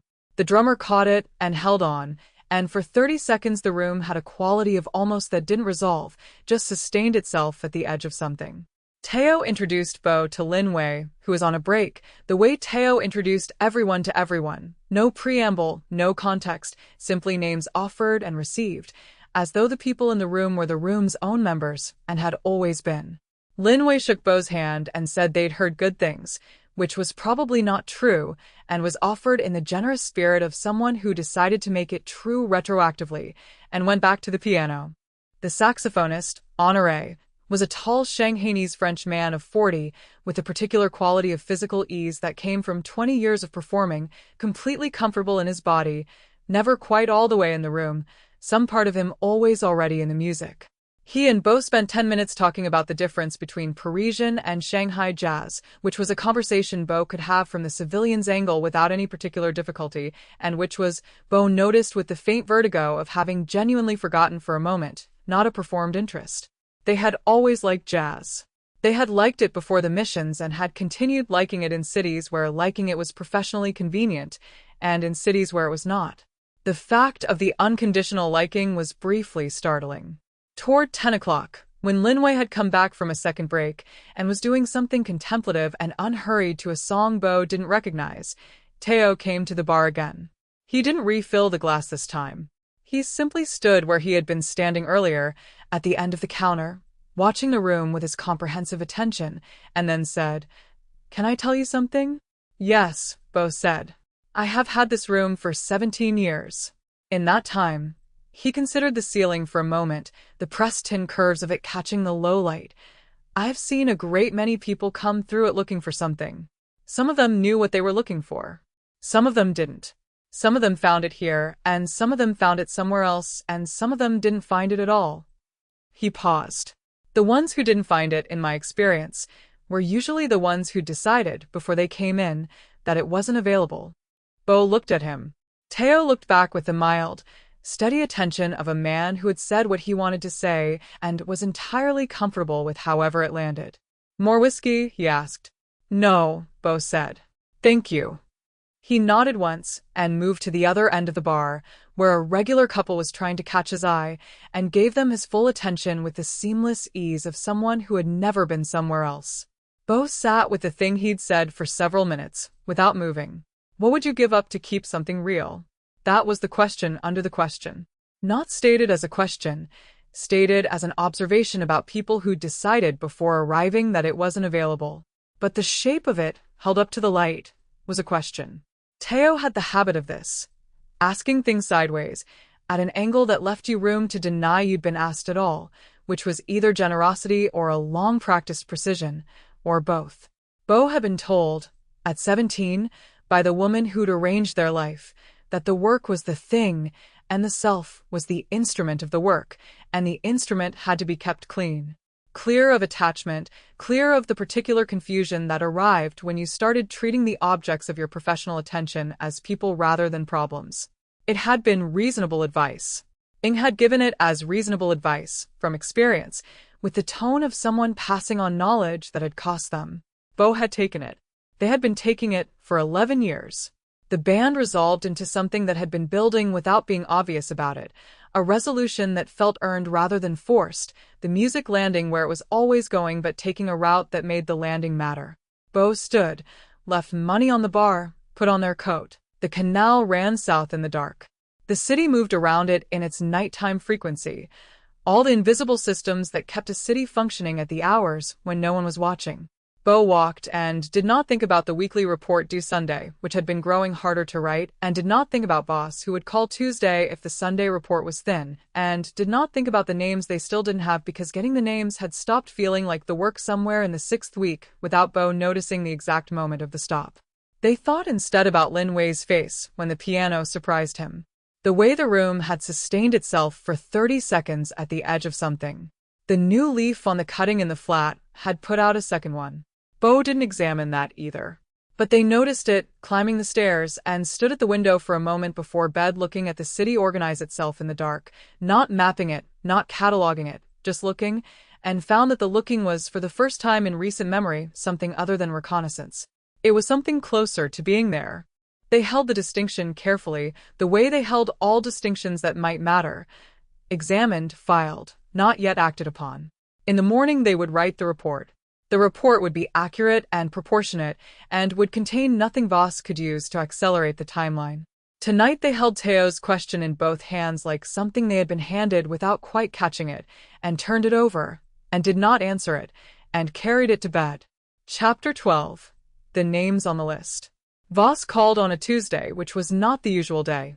Bo was at the table with the week's notes spread in their characteristic grid when the telephone rang. Distribution routes, the particular topology of the courier network as they'd mapped it from observation and from what Scarlet told them in the ordinary course of conversation, the way information entered Bo's possession these days, not through angles and extraction but through simple proximity to someone who talked honestly, which was its own kind of problem.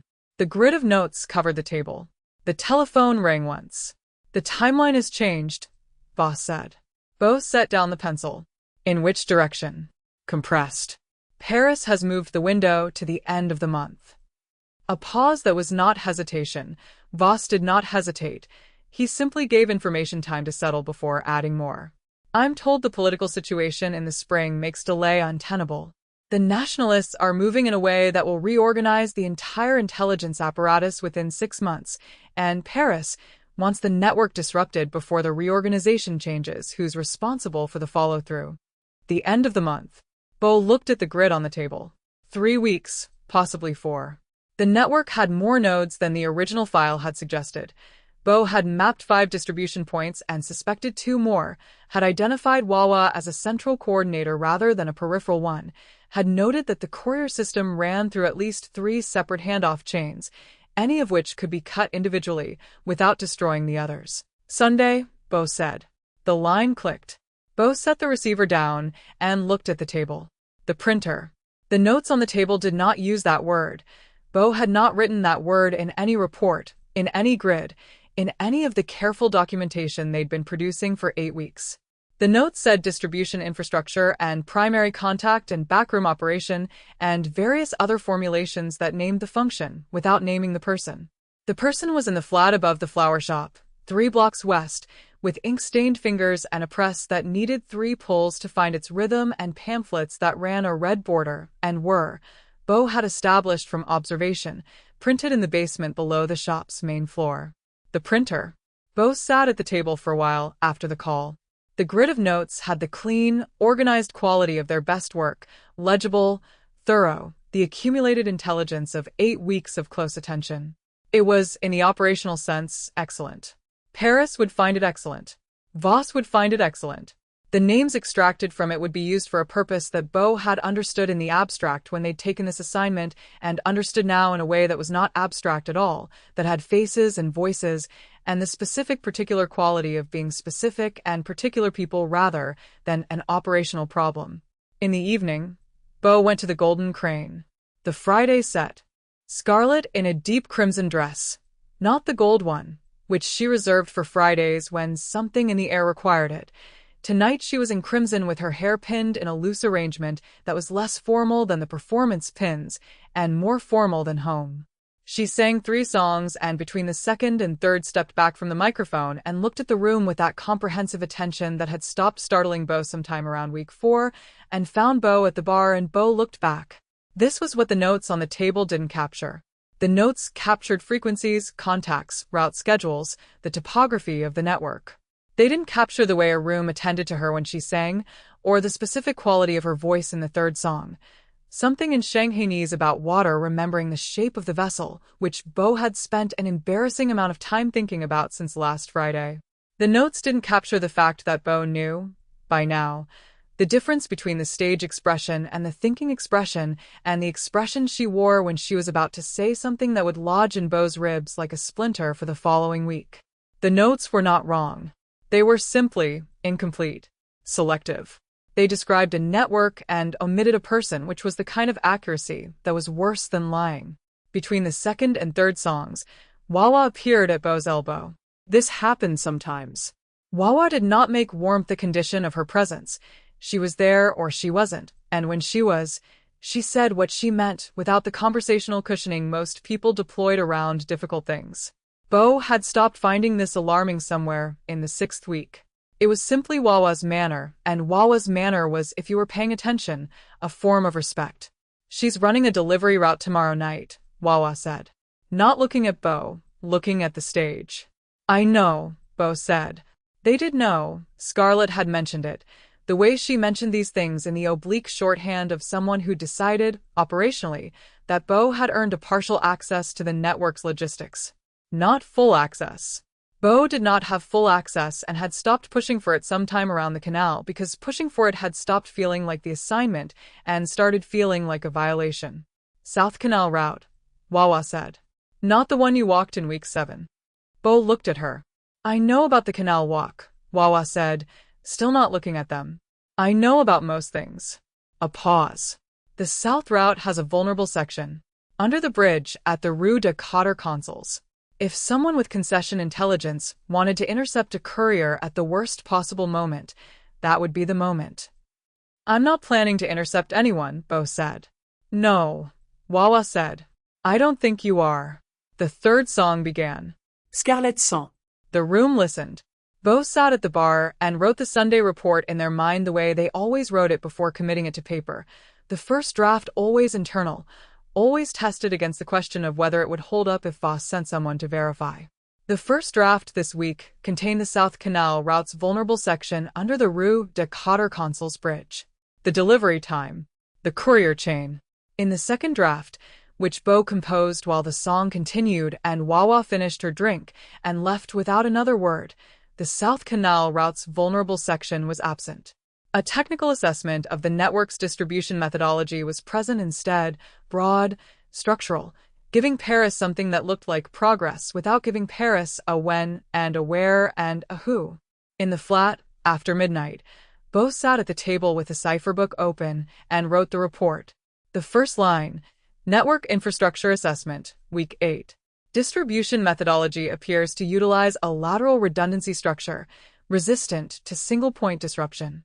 The structure of the report was accurate. The structure of the report was thorough. The structure of the report did not contain the South Canal route, and did not contain the delivery schedule, and did not contain the word printer beside any name. Both sealed it in the cipher envelope with the specific care they gave everything. The clean, precise care that had made them excellent at this work, applied now to a document whose excellence lay in what it withheld rather than what it contained. They sat back, looked at the envelope on the table. Outside, the city moved in its nighttime frequency, indifferent and ongoing. Something had shifted, tonight, from feeling like a tactical omission to feeling like something else. The tactical omission was deniable, a judgment call, a question of timing, giving the Access building more room. The thing it had become was not deniable because the reason for it was not tactical. The reason for it was that Beau had sat at the bar during Scarlet's third song and written a first-draft report that would have given Voss the South Canal route, and then had not written that report. And the reason they hadn't written that report was not because it would have been premature, or because the timing was wrong, or because a different approach would yield better intelligence. The reason was Wawa's question. The question of what you want. Beau had not answered it at the bar. They were not going to answer it now. But the first domino had fallen in the specific way that first dominoes fell, not with a dramatic sound, just the quiet, irreversible tip of something that had been balanced on an edge for a long time. The report was sealed. The South Canal route was not in it. Beau was no longer the person who had arrived in Shanghai in October. They had not yet decided what that meant. The deciding was coming, with the particular inevitability of things that had already been decided underneath the surface, while the surface was still composing its list of reasons. For now there was the sealed envelope and the city outside the window and the specific unfiled knowledge that the distance between what they were supposed to be doing and what they were actually doing had tonight become the kind of distance that didn't close back up. The report went out Sunday, cipher, for pages. It was the first lie. Chapter 13. She already knew. Part 1. The apartment above the flower shop was smaller than Beau had expected and more inhabited than any room they had been in for years. Every surface was occupied by something with a history, a low shelf of books organized in the private system Beau had seen referenced but never examined, a writing desk with papers in a stack that had the specific architecture of ongoing work, layers accrued over weeks of use. A corner table with a chipped ceramic bowl that held dried orange peel and a stick of incense burned to a nub and a handful of small stones whose significance Beau could not determine, but which had clearly been selected. The window that faced south was hung with something lightweight in deep red that filtered the lamp's light into something amber. The whole room smelled of paper and ink and something floral that was probably the shop below coming up through the floorboards, and underneath that, fainter something Beau could not name but which was simply the smell of a room that was lived in by a specific person over time. Scarlet was making tea. She sat across from Beau on a low stool and pulled one knee up and held her cup in both hands, and looked at Beau with that undeflecting attention, and did not say anything immediately. Beau looked back. The lamp was low. The red curtain diffused it. In this light, without the stage makeup and the performance pins and the specific architecture of the gold dress, Scarlet was present in a way that was different from the performing present. Less curated. More particular. Her hair was loose across her shoulders, the ink stains on her fingertips visible at this proximity, her expression the open, settled one that Beau had come to understand was her default when she was not performing and not calculating and not managing something or someone, which was to say, the expression she wore in very few places. "You've been here 8 weeks, she said. 9, Beau said. 9. She turned her cup once. When people come into a city for a purpose and stay longer than the purpose should require, it's usually because the purpose has changed. She looked at her tea. Or they've found something they hadn't planned on finding. Beau said nothing. "I'm not asking you to explain it," she said. "I'm noting it." She looked up. "You don't have to explain things to me. I find I don't require explanations from you in the way I require them from most people." This was a disclosure of a specific kind. "Yes," Beau said, and found that the yes arrived before the assessment of whether to give it, which was a pattern they were becoming aware of in their responses to her specific questions. She nodded once, the small nod she gave when she received something she was keeping. Then she was quiet for a moment, looking at nothing in particular, the cup back in her hands. My name is Lû Yànhóng, she said. Bo went still. Not the professional still, the other kind. The kind that arrived when something arrived that was real and large and required a moment to make room for. Lû Yànhóng. The name in no concession file, not under any spelling variant. The name that was hers before the stage name and the pamphlets and the red border and the Friday residency. The name that was simply her, the person rather than the function. She had given it in the same register. She gave everything real. Quietly, without ceremony, as though it were the most natural thing in the world to hand someone the part of yourself you protected most.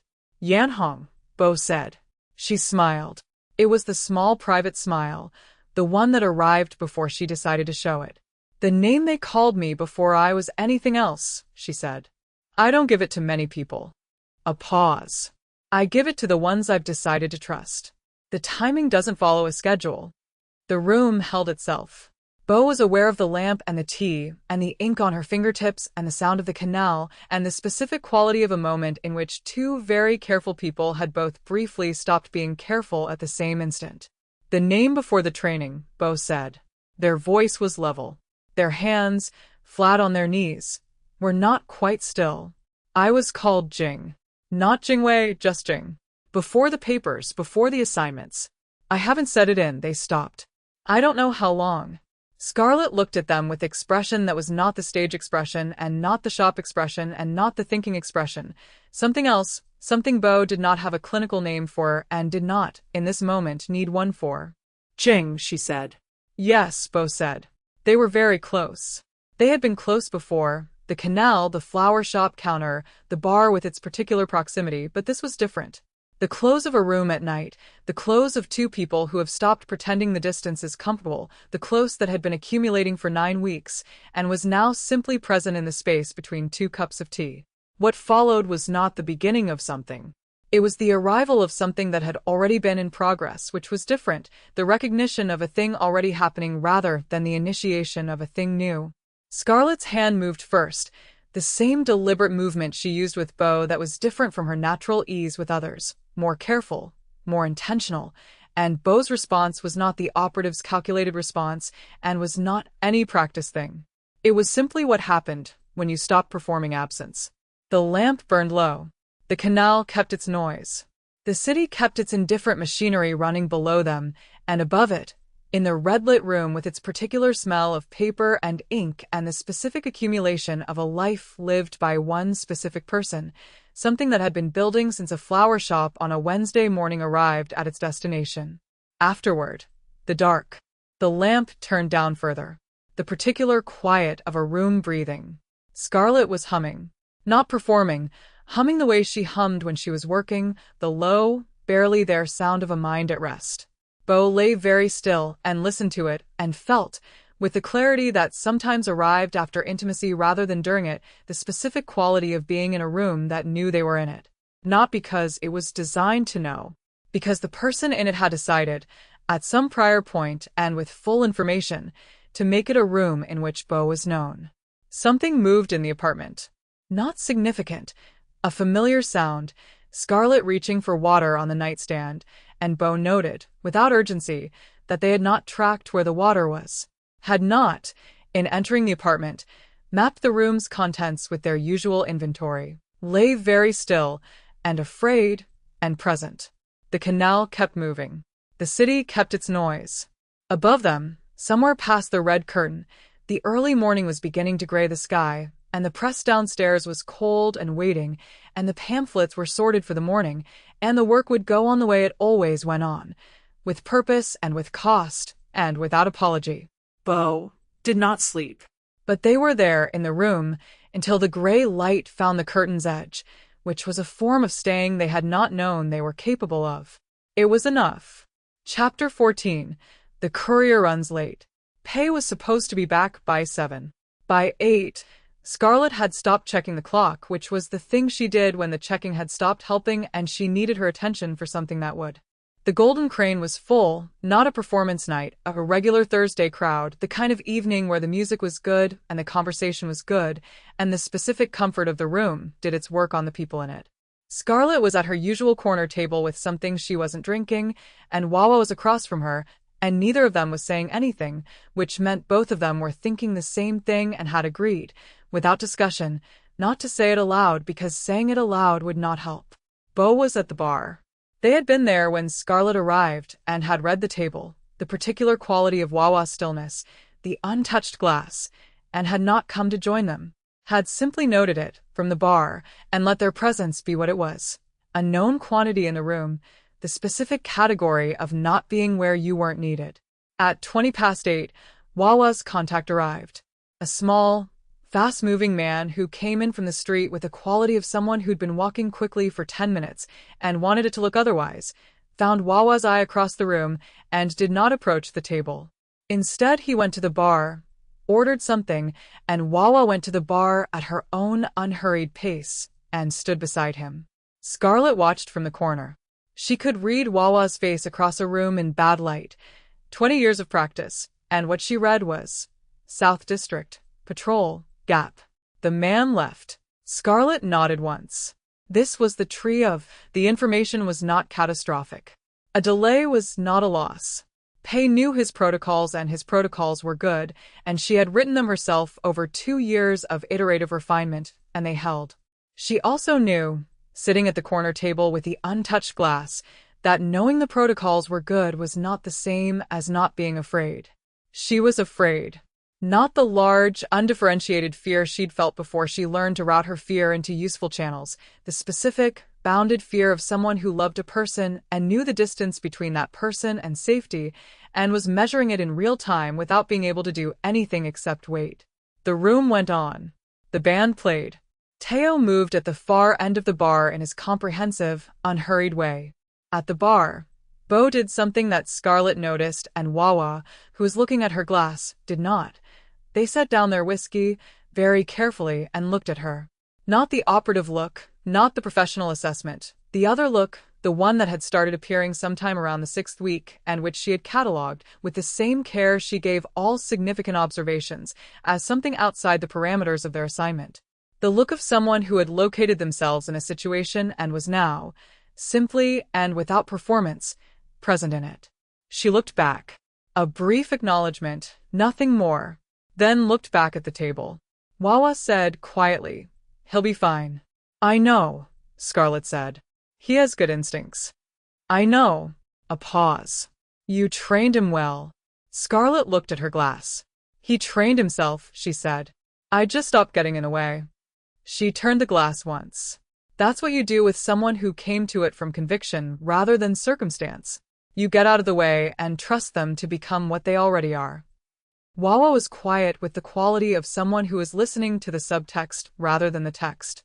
"Then, is that advice for me or for yourself?" Scarlet did not answer, which was its own kind of answer. The clock on the wall behind the bar said 20:09. She did not look at it because looking at it would not make it move differently. 40 minutes later, Pei walked in. He came in from the service entrance, the back corridor, the staff entrance, which meant he'd come from the alley rather than the street, which meant he'd read the room before entering and made a decision about the safest approach. This was, Scarlet noted with a specific relief that was almost more painful than the fear. Correct. It was what he was supposed to do. He was doing it. He found Wawa's eye, then Scarlet's. He was intact. He was slightly out of breath, his collar turned up against the October cold, his delivery bag intact at his shoulder. He walked to their table with the particular walk of someone who was trying to look unhurried and was not entirely succeeding. "Deliveries at the East Safe Point," he said, sitting down. He was speaking quietly, with the controlled urgency of someone who'd been running scenarios in his head for the past 2 hours. "I left it with a Rue Molière contact as a precaution, and I'll collect it in the morning. The sweep was 1 patrol unit, standard interval. I don't think it was targeted." He looked at Scarlet.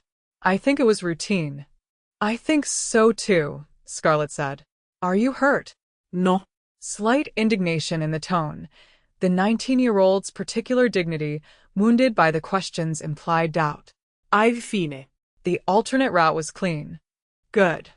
She looked at him for a moment with the expression she kept for him specifically, the warmth that was maternal, and then something different from maternal, the lateral love, the older to younger that was not supervisory but was something else harder to name. "Go have a drink." Teo won't ask. He nodded, the indignation dissolving. He went to the bar. Wawa watched him go, and then looked at Scarlet with an expression that was complicated in several ways. He did well, she said. He did, Scarlet agreed. That worries you. Doing well isn't the same as being safe, Scarlet said. The better he gets, the more we'll trust him with. The more we trust him with, she stopped. The more there is to lose, Wawa finished. The familiar arithmetic. Scarlet had been doing it since she started the network, since she first understood that building something worth building meant giving people she cared about reasons to be in dangerous places, and that you could not protect a thing, and also let it grow. You chose one or you chose the other. She had chosen growth, every time, and paid for it in the specific currency of having people she loved running delivery routes in the South District while patrol sweeps came through. At the bar, Bo had moved to the seat beside Pei. Not occupying the seat in the way of someone claiming territory, simply, quietly, present in the adjacent space.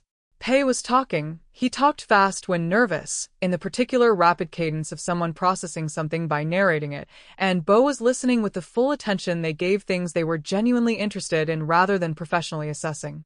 Bo listened, nodded once, said something brief that made Pei laugh with a surprised sound, the laugh of someone who hadn't expected to be laughing.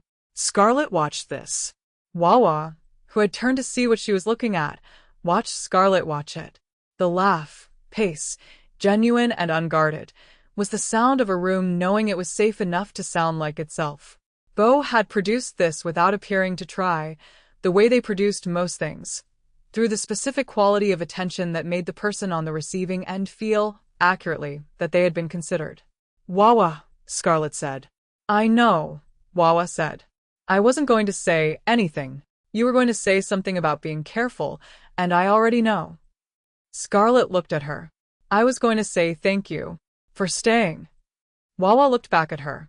The specific expression she reserved for moments when the affection was too large to reduce to Wawa's usual economy of words, and so she didn't reduce it. She simply held the moment with the directness of someone who had been present through all of them, the good and the difficult both, for 20 years. Where else would I be? She said, and it was not a question. By the time Bo came to the corner table, which happened naturally, toward the end of the evening, when Pei had gone home and Wawa had moved to speak to a contact on the other side of the room, Scarlet had reordered herself. The fear was filed. The relief was filed. What remained was the ordinary quality of an evening in the room she'd occupied every week for 6 years, the late-night warmth of the crane, the band at the end of their set, Teo at the far end of the bar watching his room. Bo sat down across from her and said nothing, which was one of their best qualities. After a moment, Scarlet said, You helped with the logistics. Wawa was managing logistics, Bo said. I handed her the pen when her hands were full. You knew the alternate route timing. A pause. I've walked most of the canal routes. The distances are useful to know. For an import trader, Scarlet said. For someone in a new city who likes to walk, Bo said. And then, with the specifically careful honesty that had been arriving in their conversation since the flat above the shop, and for other reasons that we don't need to name tonight. Scarlet looked at them. In the lamp glow of the corner table, with the last of the evening's crowd dispersing and Teo beginning the quiet closing ritual she'd watched hundreds of times, Bo's face had the quality it had in the flat. The ungoverned quality, the one without the professional architecture. No, she agreed. We don't need to name them tonight. Outside, the canal was running south. Pei was walking home in the October cold with his coat turned up and his delivery bag on his shoulder, intact, practicing his story for the morning's collection, already mapping the route. In the South District, the patrol had completed its sweep and moved on. The room they were in was still, for a little while longer, the room it had always been. Safe, warm, full of everything that had been placed in it over years by people who believed that some things were worth protecting. Bo said quietly, He's going to be a good operative. I know, Scarlet said. That's what worries me.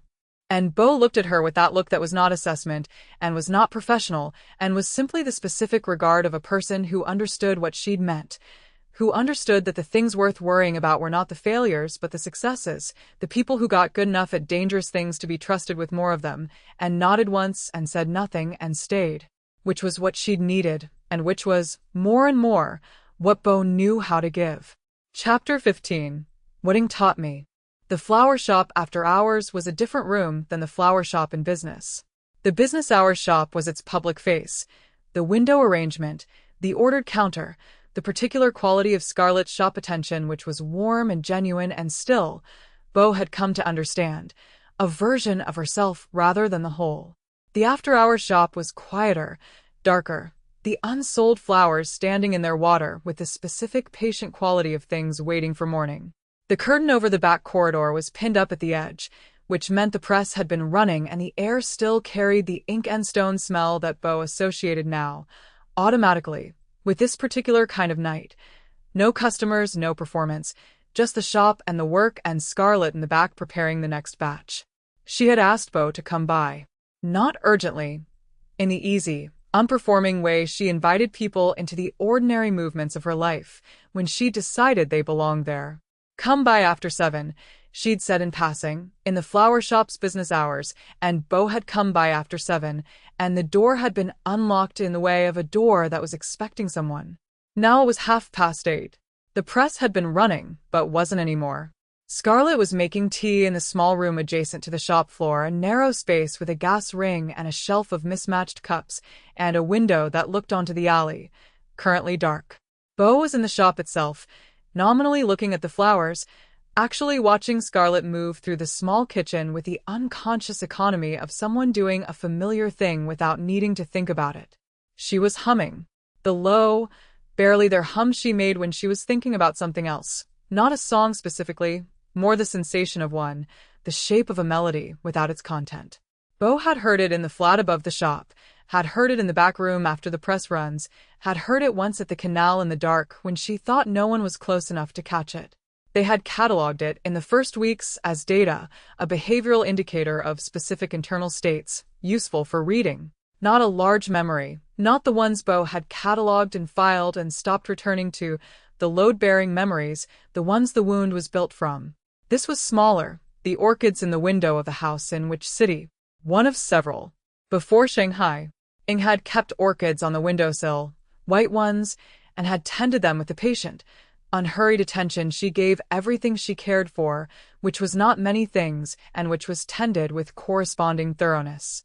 Bo had assumed as a child that the thoroughness was love, had not yet understood that thoroughness and love were not the same thing, that care could be comprehensive and still organized around a calculus that had nothing to do with the person being cared for. The memory shifted, Ing's hands on Bo's shoulders, age 12. You're going to be very good at this. Not a compliment, an observation delivered with the specific weight of someone who had been preparing a thing for years and was now noting that the preparation had worked. The satisfaction in it was real. The care in it was also real. These two things, it seemed, to 12-year-old Bo, to be the same thing. It took 5 more years to understand they weren't. The narcissus will last through Saturday, Scarlet said from the kitchen doorway. Bo turned. She was carrying 2 cups, the unmatched pair from the flat, brought down for this. Bo recognized the particular small chip in the left cup's handle. She handed Bo the unchipped one with the ease of someone who had already decided on the allocation and found it unremarkable. I was looking at the arrangement, Bo said. I know. She settled onto the low stool she kept behind the counter and pulled one leg up, the cup in both hands. You always look at the arrangements. You look at them the way I look at them, not decoratively. How's that? Like you're finding the structure in them. She looked at the narcissus. Like you're identifying what's holding it together. A pause. It's a useful habit, and also a slightly exhausting way to exist in the world. No. It wasn't. Bo looked at the light on the narcissus petals and thought about the orchids in the window, and about a woman who tended both the orchids and the child with the same comprehensive attention, and the specific quality of growing up knowing that you were being tended toward a purpose rather than simply tended. She gave me to the concession, Bo said. When I was 17. It was a trade. She needed something, and I was what she had. The words arrived without the usual care, the usual architecture of omission. I pieced it together over a few years. She never told me directly, but she didn't deny it either, the one time I got close to asking. Scarlet was very still. Not the operative stillness, the other kind, the kind that meant she was holding something carefully. And you understood why, she said. Yes. Bo looked at their cup. I understood the calculus completely. She had limited resources and a specific problem, and I was the most valuable asset she could offer. It was a reasonable decision. They paused. I've made the same kind of decision. I've been the person who ran the calculus and acted on it and called it reason. Was it reason? It was always reason. Bo looked at her. That was the lesson. Everything is reason. Everything is instrument. Love is a resource with a finite supply, and spending it on a person rather than a purpose is wasteful, sentimental, the kind of error that gets people killed. They stopped, hearing the cadence of the words, recognizing it from 17 years of internal repetition. That was what I took from it. Scarlet was looking at them with the full, comprehensive attention that she gave things she found genuinely significant. Not the stage attention, not the operative attention. The other kind, the kind that required something of the receiver. The lesson she meant to give, she said carefully, and the lesson you actually learned, are those the same? Bo looked at her. Because what you've described, she said, is someone who learned to be very, very good at surviving by making herself indispensable. And who passed that skill on to the person she was responsible for, because it was the only skill she trusted to keep someone safe. She paused. That's not a lesson about love being wasteful. That's a lesson about what you do when the world has taught you that love isn't safe. She looked at the Narcissus, which is a different thing. Bo was very still. The quality of the stillness was different from the operative stillness. The operative stillness was controlled emptiness, the professional calm of a person who had learned not to want things. This was full. This was the specific stillness of someone standing in the middle of a thought they had been having for 11 years and finding, suddenly, that the ground under it had shifted and the thought itself had changed shape without them noticing the change. Ing had made a trade. Bo had understood the trade and absorbed the lesson and become, over 11 years, a person who could be deployed into 14 cities and produce clean results and had never once, not until a flower shop in October, understood what was underneath the capability. What the capability had been built over. What it had required to be buried for the capability to function. She loved you the way she knew how to, Scarlet said. Not as comfort, as observation, the way she said all important things. What there was instead of saying it. The shop at night, the ink smell, the 2 unmatched cups. The hum that was the shape of a melody, without its content. The specific quality of a room that knew them, assembled around them without ceremony, simply present and steady, and requiring nothing except that they be there. Bo felt. This was imprecise language, but the precise language wasn't available, felt the thing arrive that they had been building toward without a name for it. Not falling. Not the process of it. The state.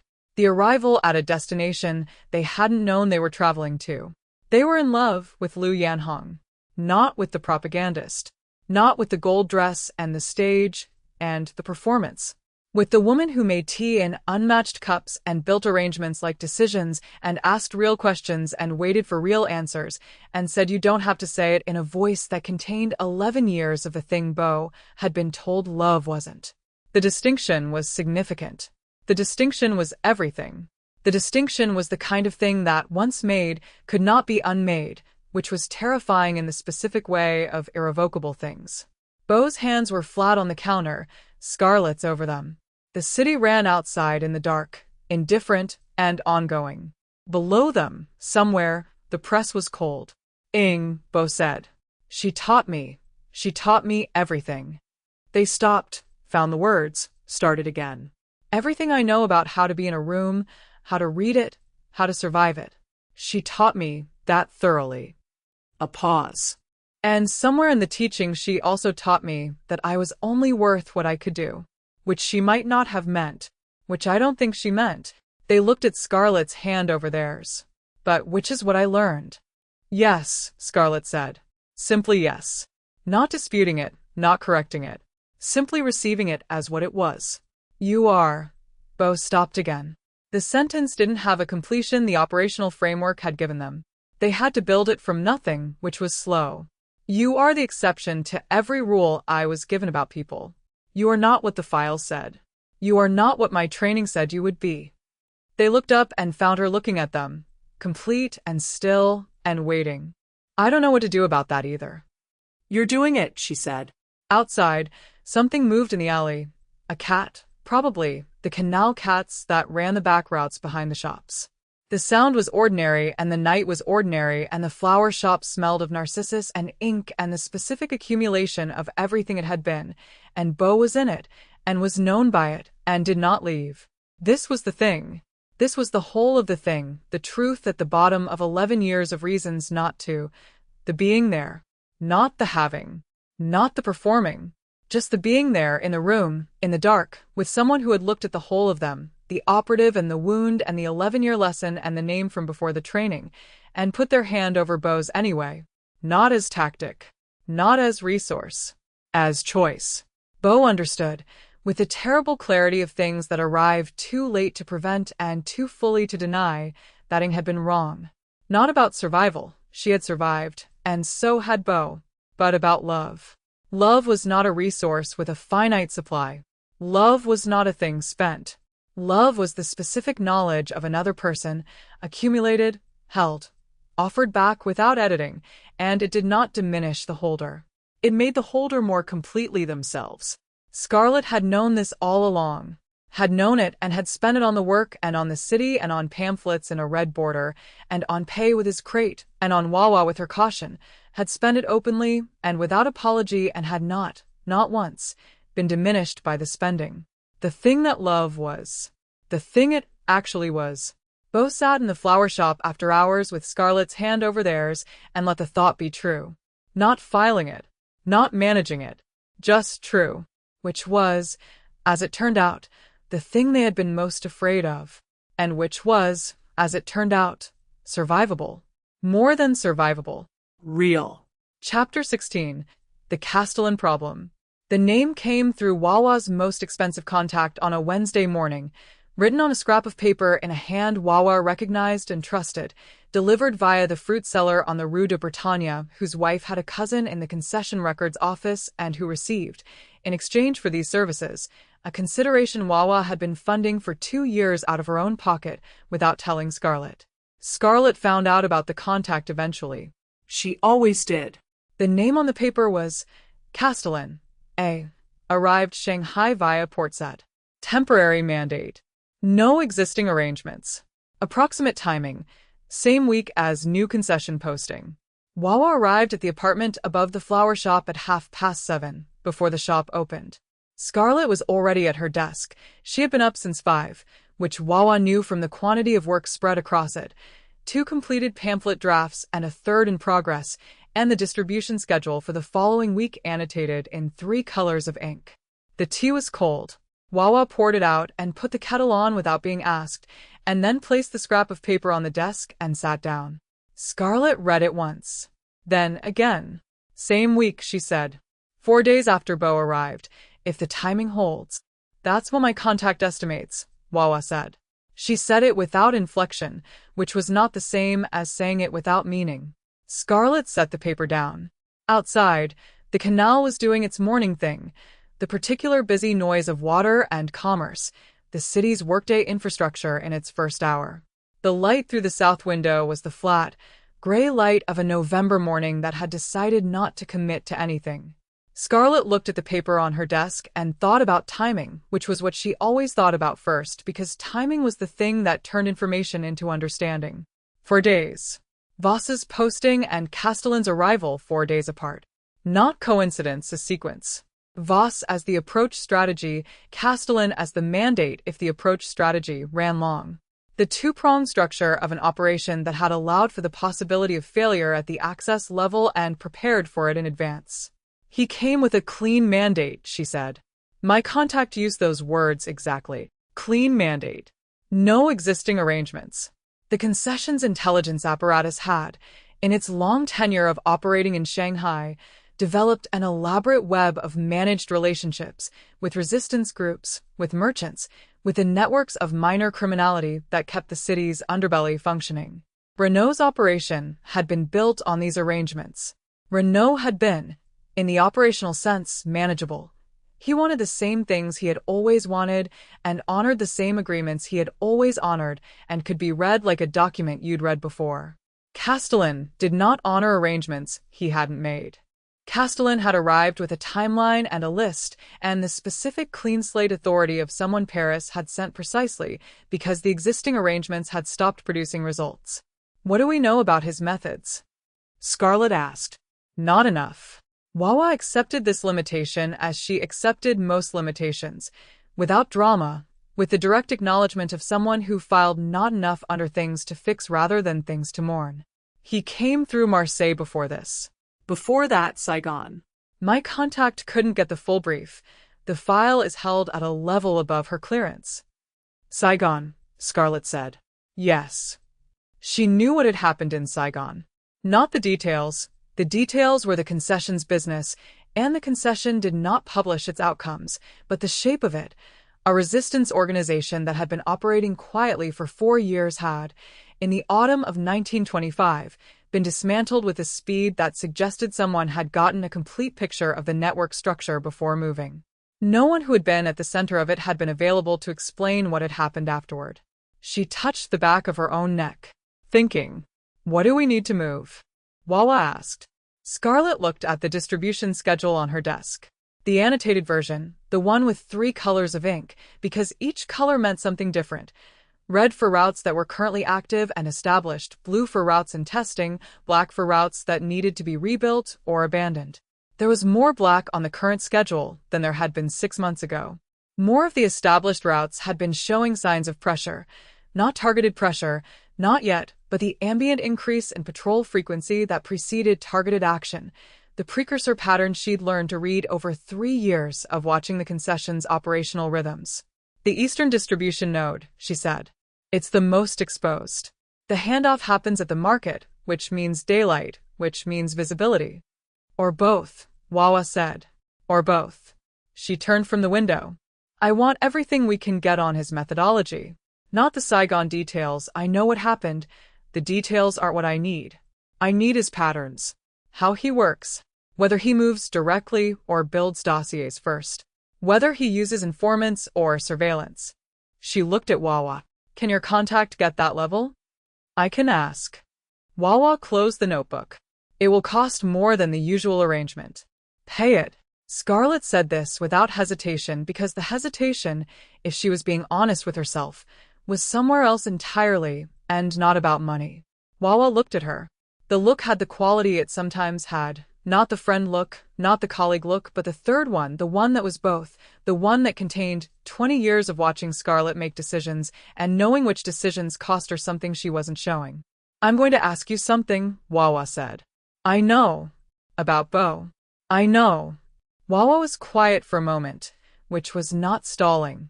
Wawa never stalled.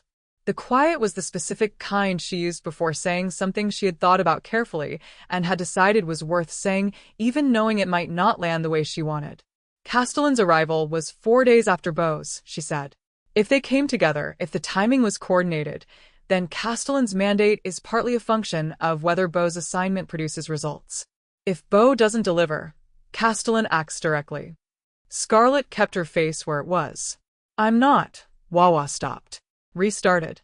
I'm not saying Beau told him anything. I'm not saying that's what this is. I'm saying the timing is a structure, and you need to look at the structure. I've looked at the structure, Scarlet said.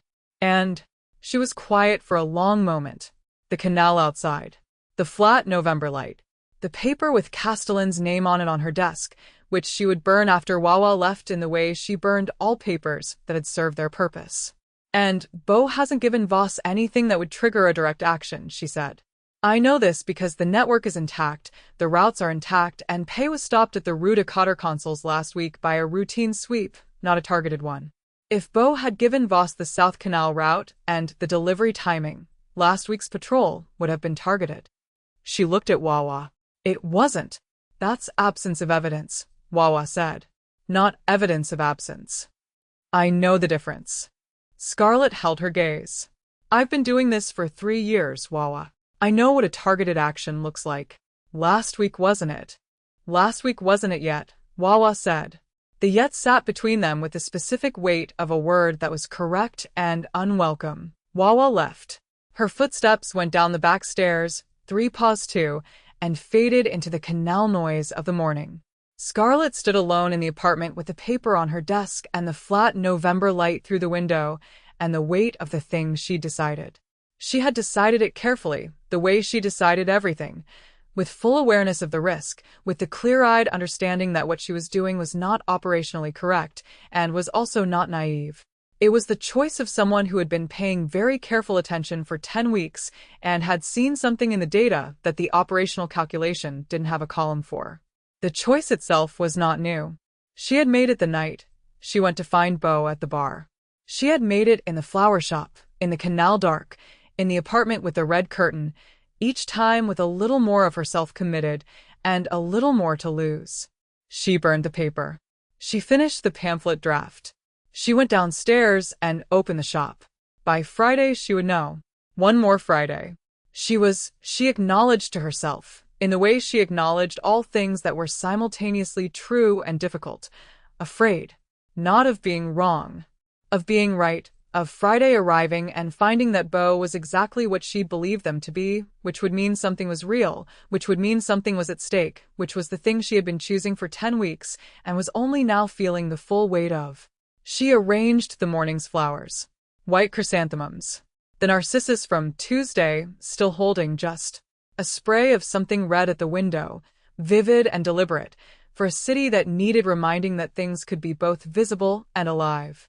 She worked and waited and did not let herself count the days. Chapter 17. She already knew. Part 2. Beau had been preparing the confession for 4 days.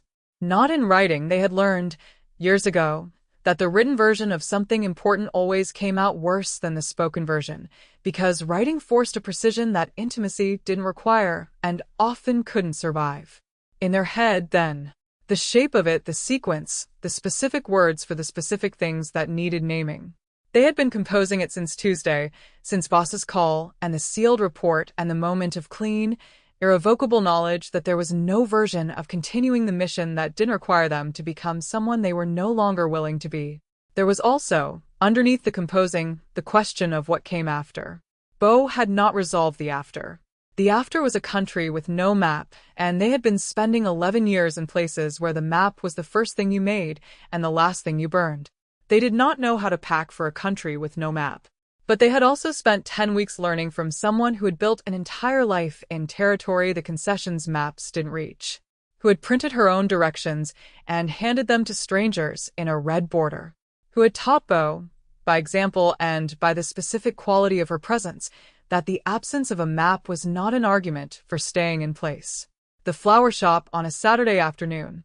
Not the evening, not after hours, daytime, business hours. The shop with its ordinary quality of light and customers, and the city moving past the window.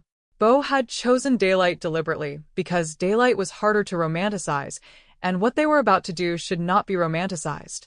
They pushed open the door. Scarlet was alone in the shop. The morning's customers had thinned. It was the quiet middle of a Saturday, the hour between the early buyers and the late ones. She was at the counter with a small stack of invoices, entering figures into a ledger, and she looked up when Beau came in with a shop expression, open, warm, the slight alteration of focus that meant a specific person rather than a customer. Then she looked at their face. Her expression changed. Not dramatically. Scarlet's expressions were never dramatic. They were precise.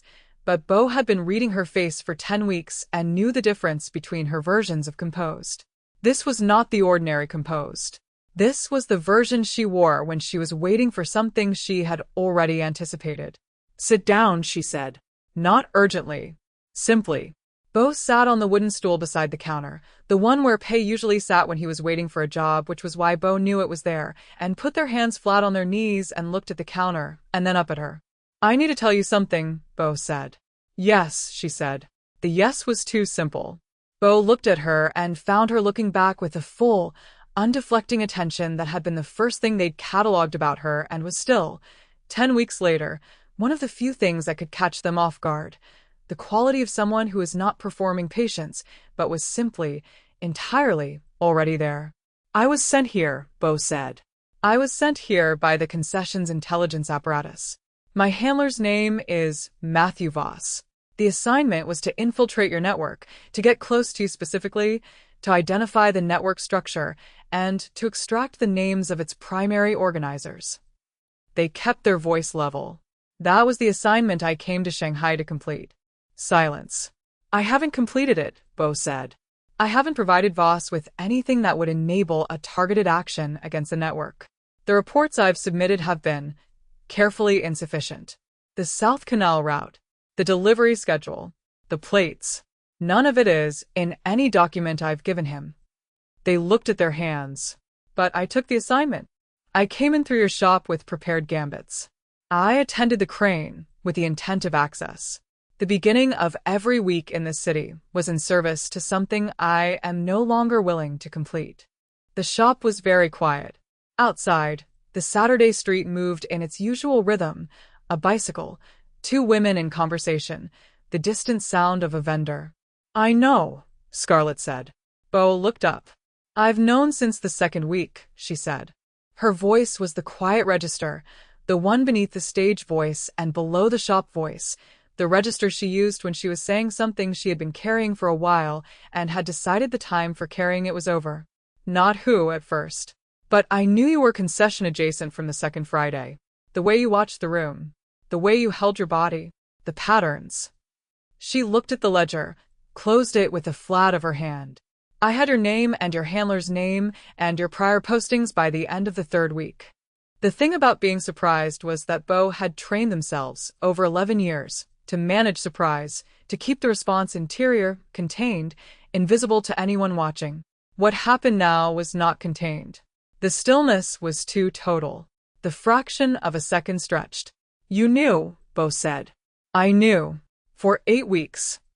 For 8 weeks, she said. I knew and I watched, and I kept the network from acting on it because what I was watching was not what the file said you would do. She looked at them steadily. The file said you would deliver. You did not deliver.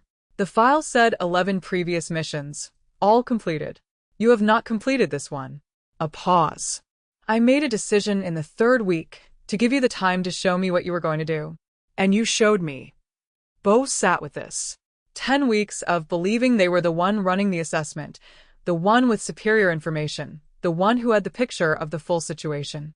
10 weeks of carefully calibrated omissions from their reports, of protecting the network from the apparatus they were still technically part of, believing, on some level, that the protection was something they were doing for Scarlet because she didn't know. And she had known. From the second week.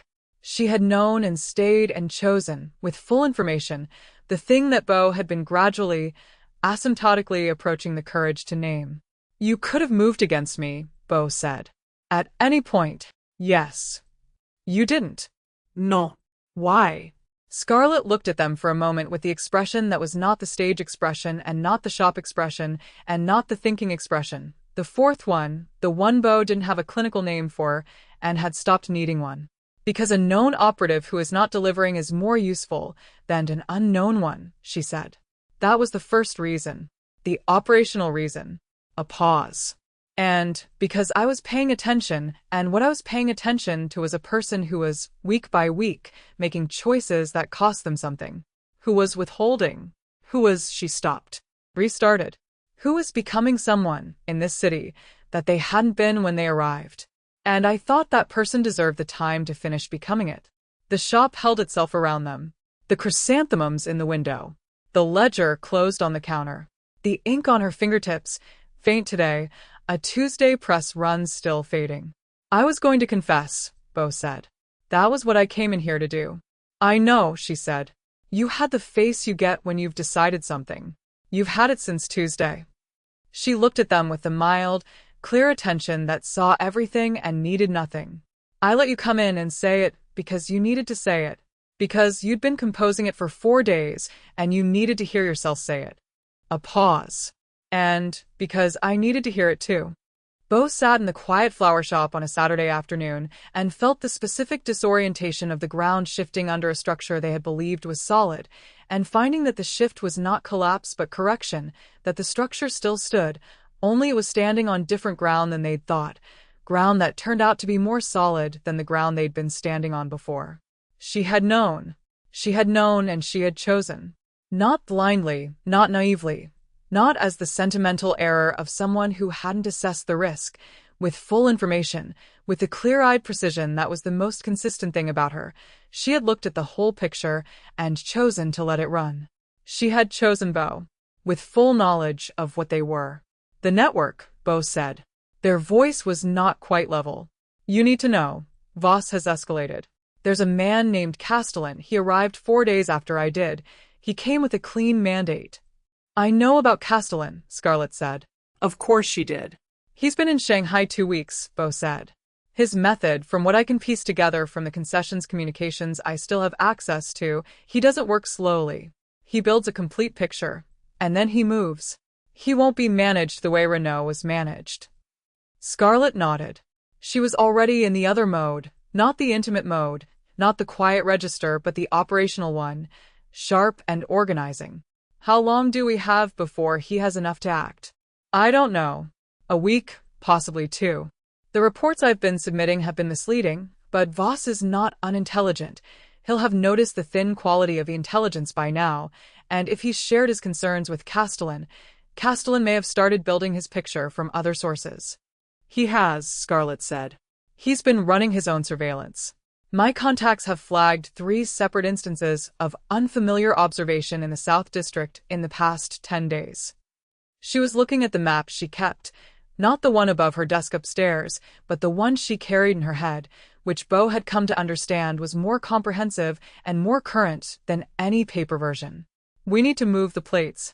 The Eastern Distribution Node is already in the process of being moved. She looked at him. If Castellan has been building his own picture for 2 weeks without relying on your reports, then we have less time than the omissions in your reports would suggest. Yes, Bo said. She was quiet for a moment. Not the composing quiet, the deciding quiet. The specific stillness of someone running the numbers and finding that the numbers required something the numbers alone couldn't settle. Bo, she said. Yes. She looked at them. And the looking was the other kind, the fourth kind, the one that required something of the receiver. I need to ask you something, and I need you to answer it honestly, which means I need you to answer it not as an operative assessing the optimal disclosure, and not as someone trying to protect me from a truth that will be more useful than the protection. She held his gaze. Can you do that? Yes, Bo said. They meant it. Are you out? She said. Completely. Not managing both sides, not finding a path that allows you to satisfy both. Out. Done. The Concession's operative finished. The question sat between them with the weight of a thing that had been coming for 10 weeks and had now arrived at the place where it needed an answer. Bo thought about the sealed reports. She held their gaze for another moment, the full, assessing, clear-eyed attention. Then she nodded once, the small nod she gave when she received something she was keeping. All right, she said. It was not effusive. It was not the kind of acknowledgement that came with declarations. It was simply in the way of everything Scarlet said that mattered, the precise word for the precise situation. All right. The accounting complete. The thing decided. The afternoon light through the shop window. The chrysanthemums. The closed ledger. 2 people on opposite sides of something that had, in the space of a Saturday afternoon, resolved into 2 people on the same side of it. Wawa's message arrived 11 minutes later. It came via the usual route. A tap at the shop's back door, 3 paws 2, Pei's voice low on the other side, and Scarlet was at the back before Bo had fully processed the sound. She came back with a folded paper and read it with the fast, comprehensive attention of someone who had been trained to absorb information quickly and act on it faster. Her face did the thing that Bo had seen twice before and hoped, selfishly and uselessly, not to see again.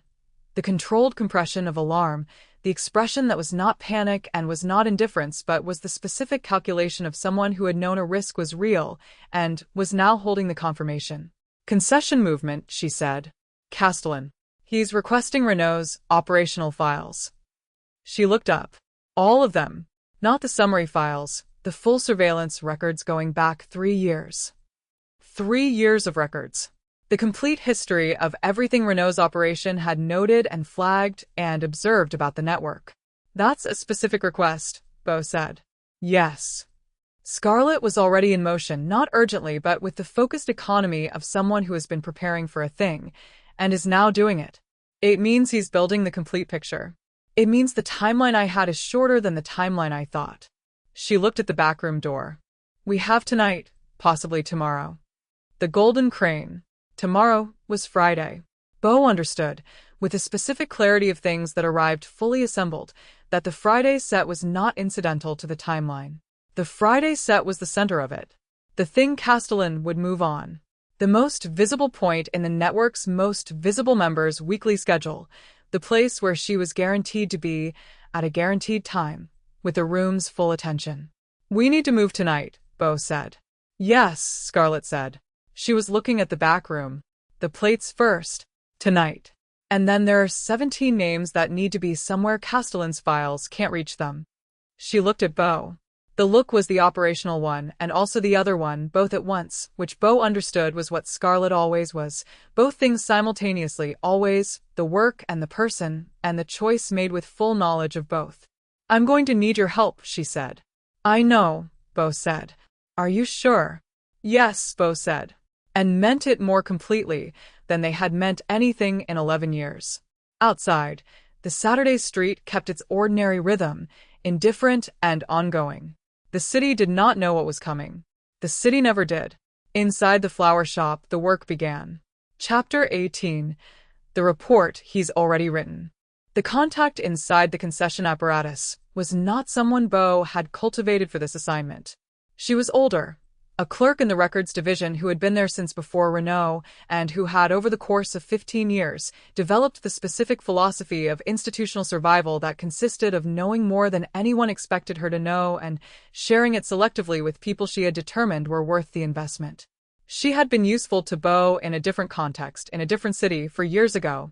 She was useful again now, which was either coincidence or the way that good contacts tended to accumulate value the longer you held them.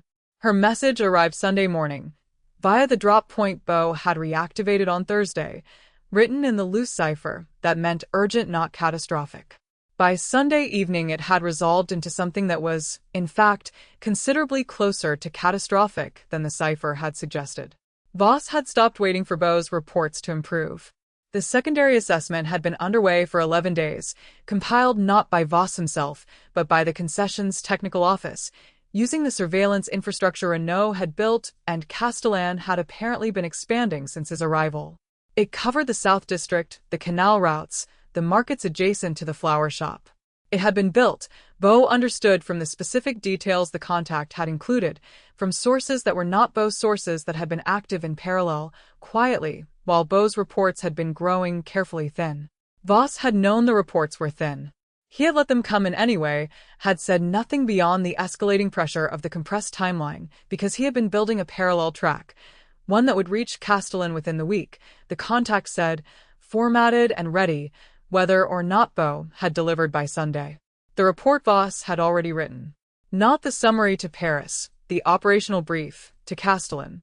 The document that transferred primary responsibility for the extraction from the access operation to the direct action mandate. Bo read the contact's message twice, folded it into the ashtray, and burned it.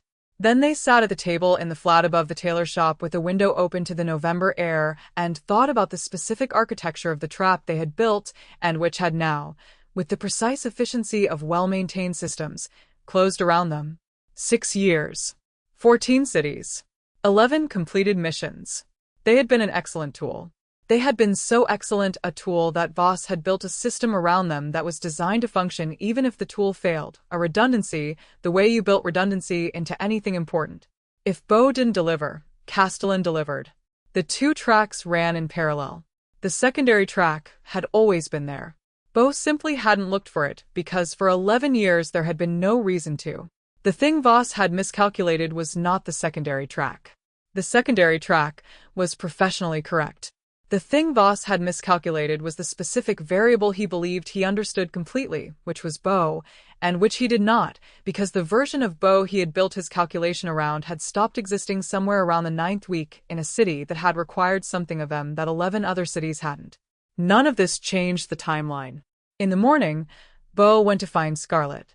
She was in the shop, which was technically not yet open, but the back door was unlocked because Scarlet's back door was always unlocked between 6 and 8, a habit she developed for Pace's early arrivals and maintained for anyone who'd been given the knowledge.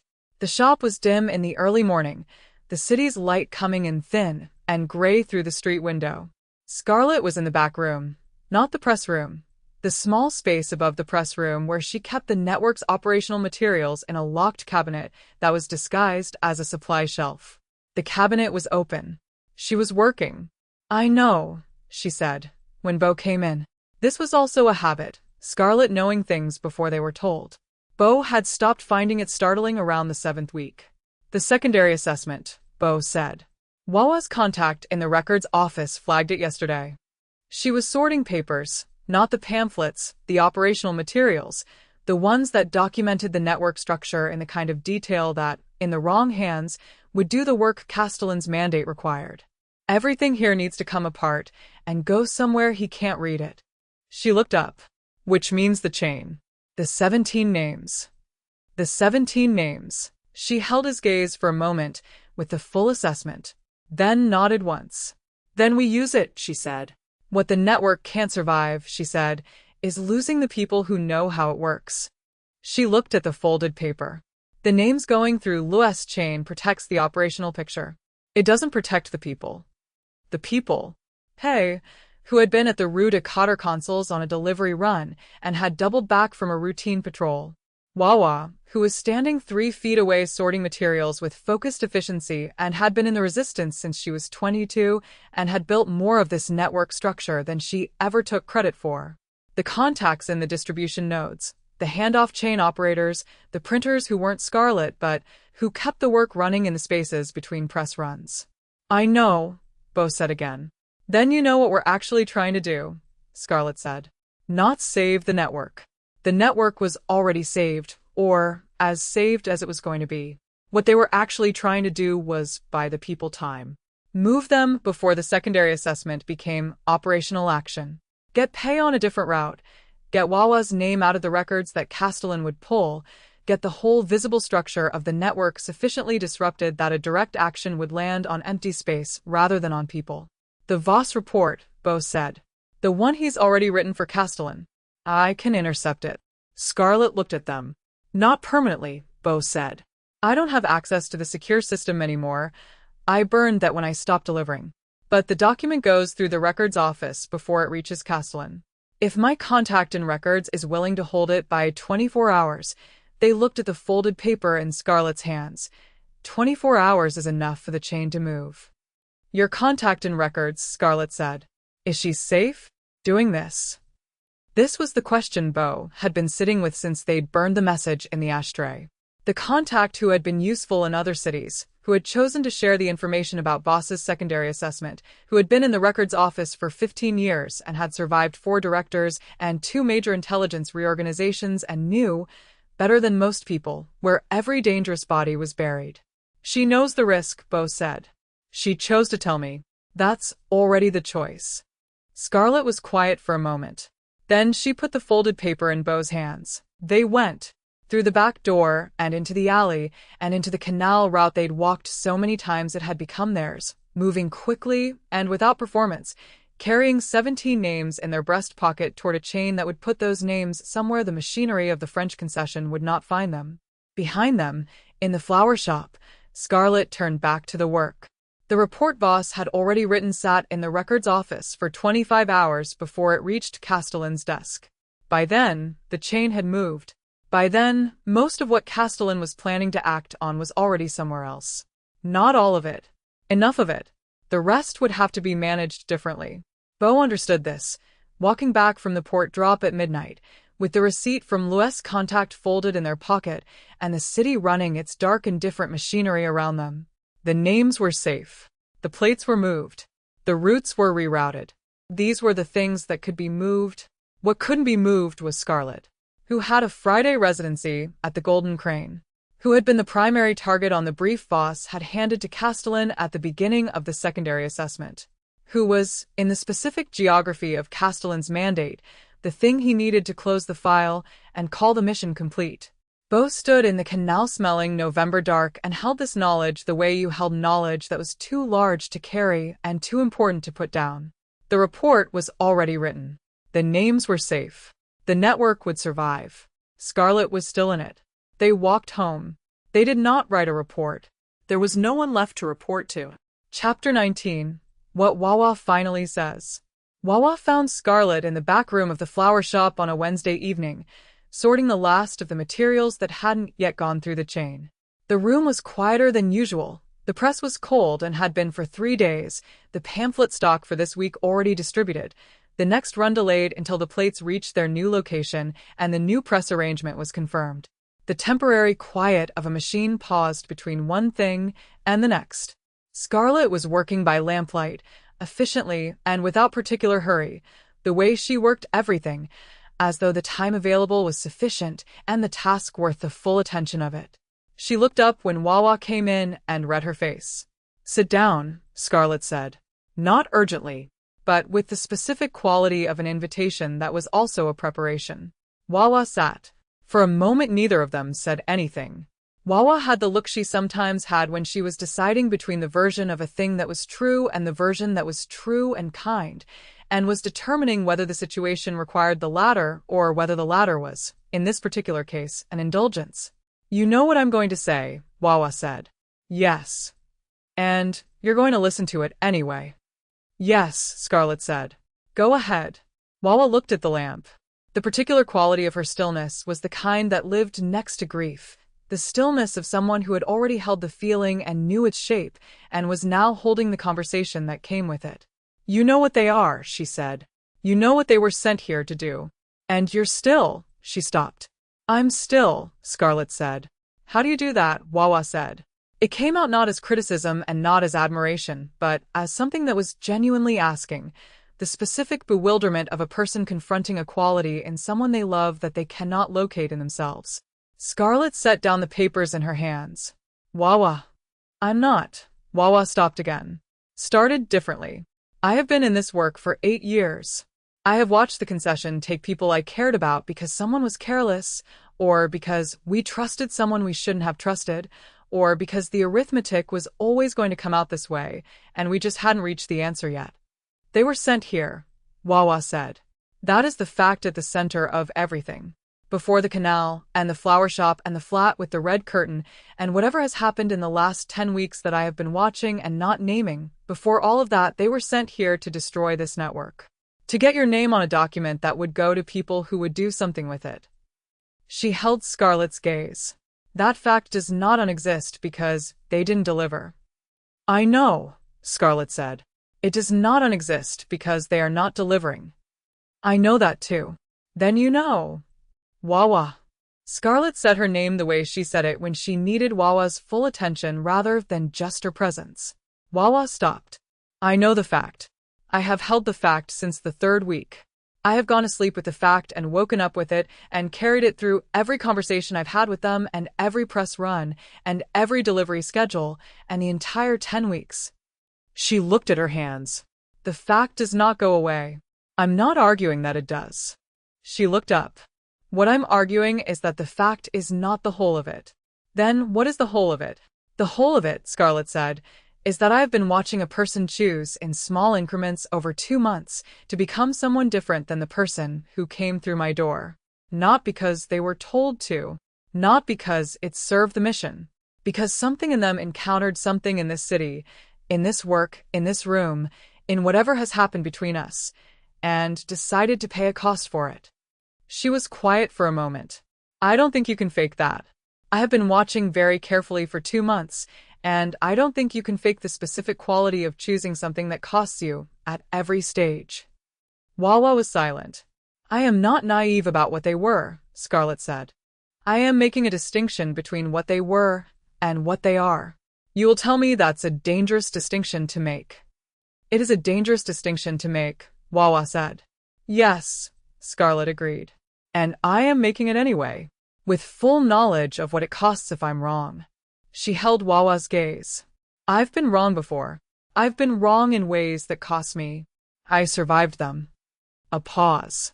"I will survive this one too, whichever way it goes."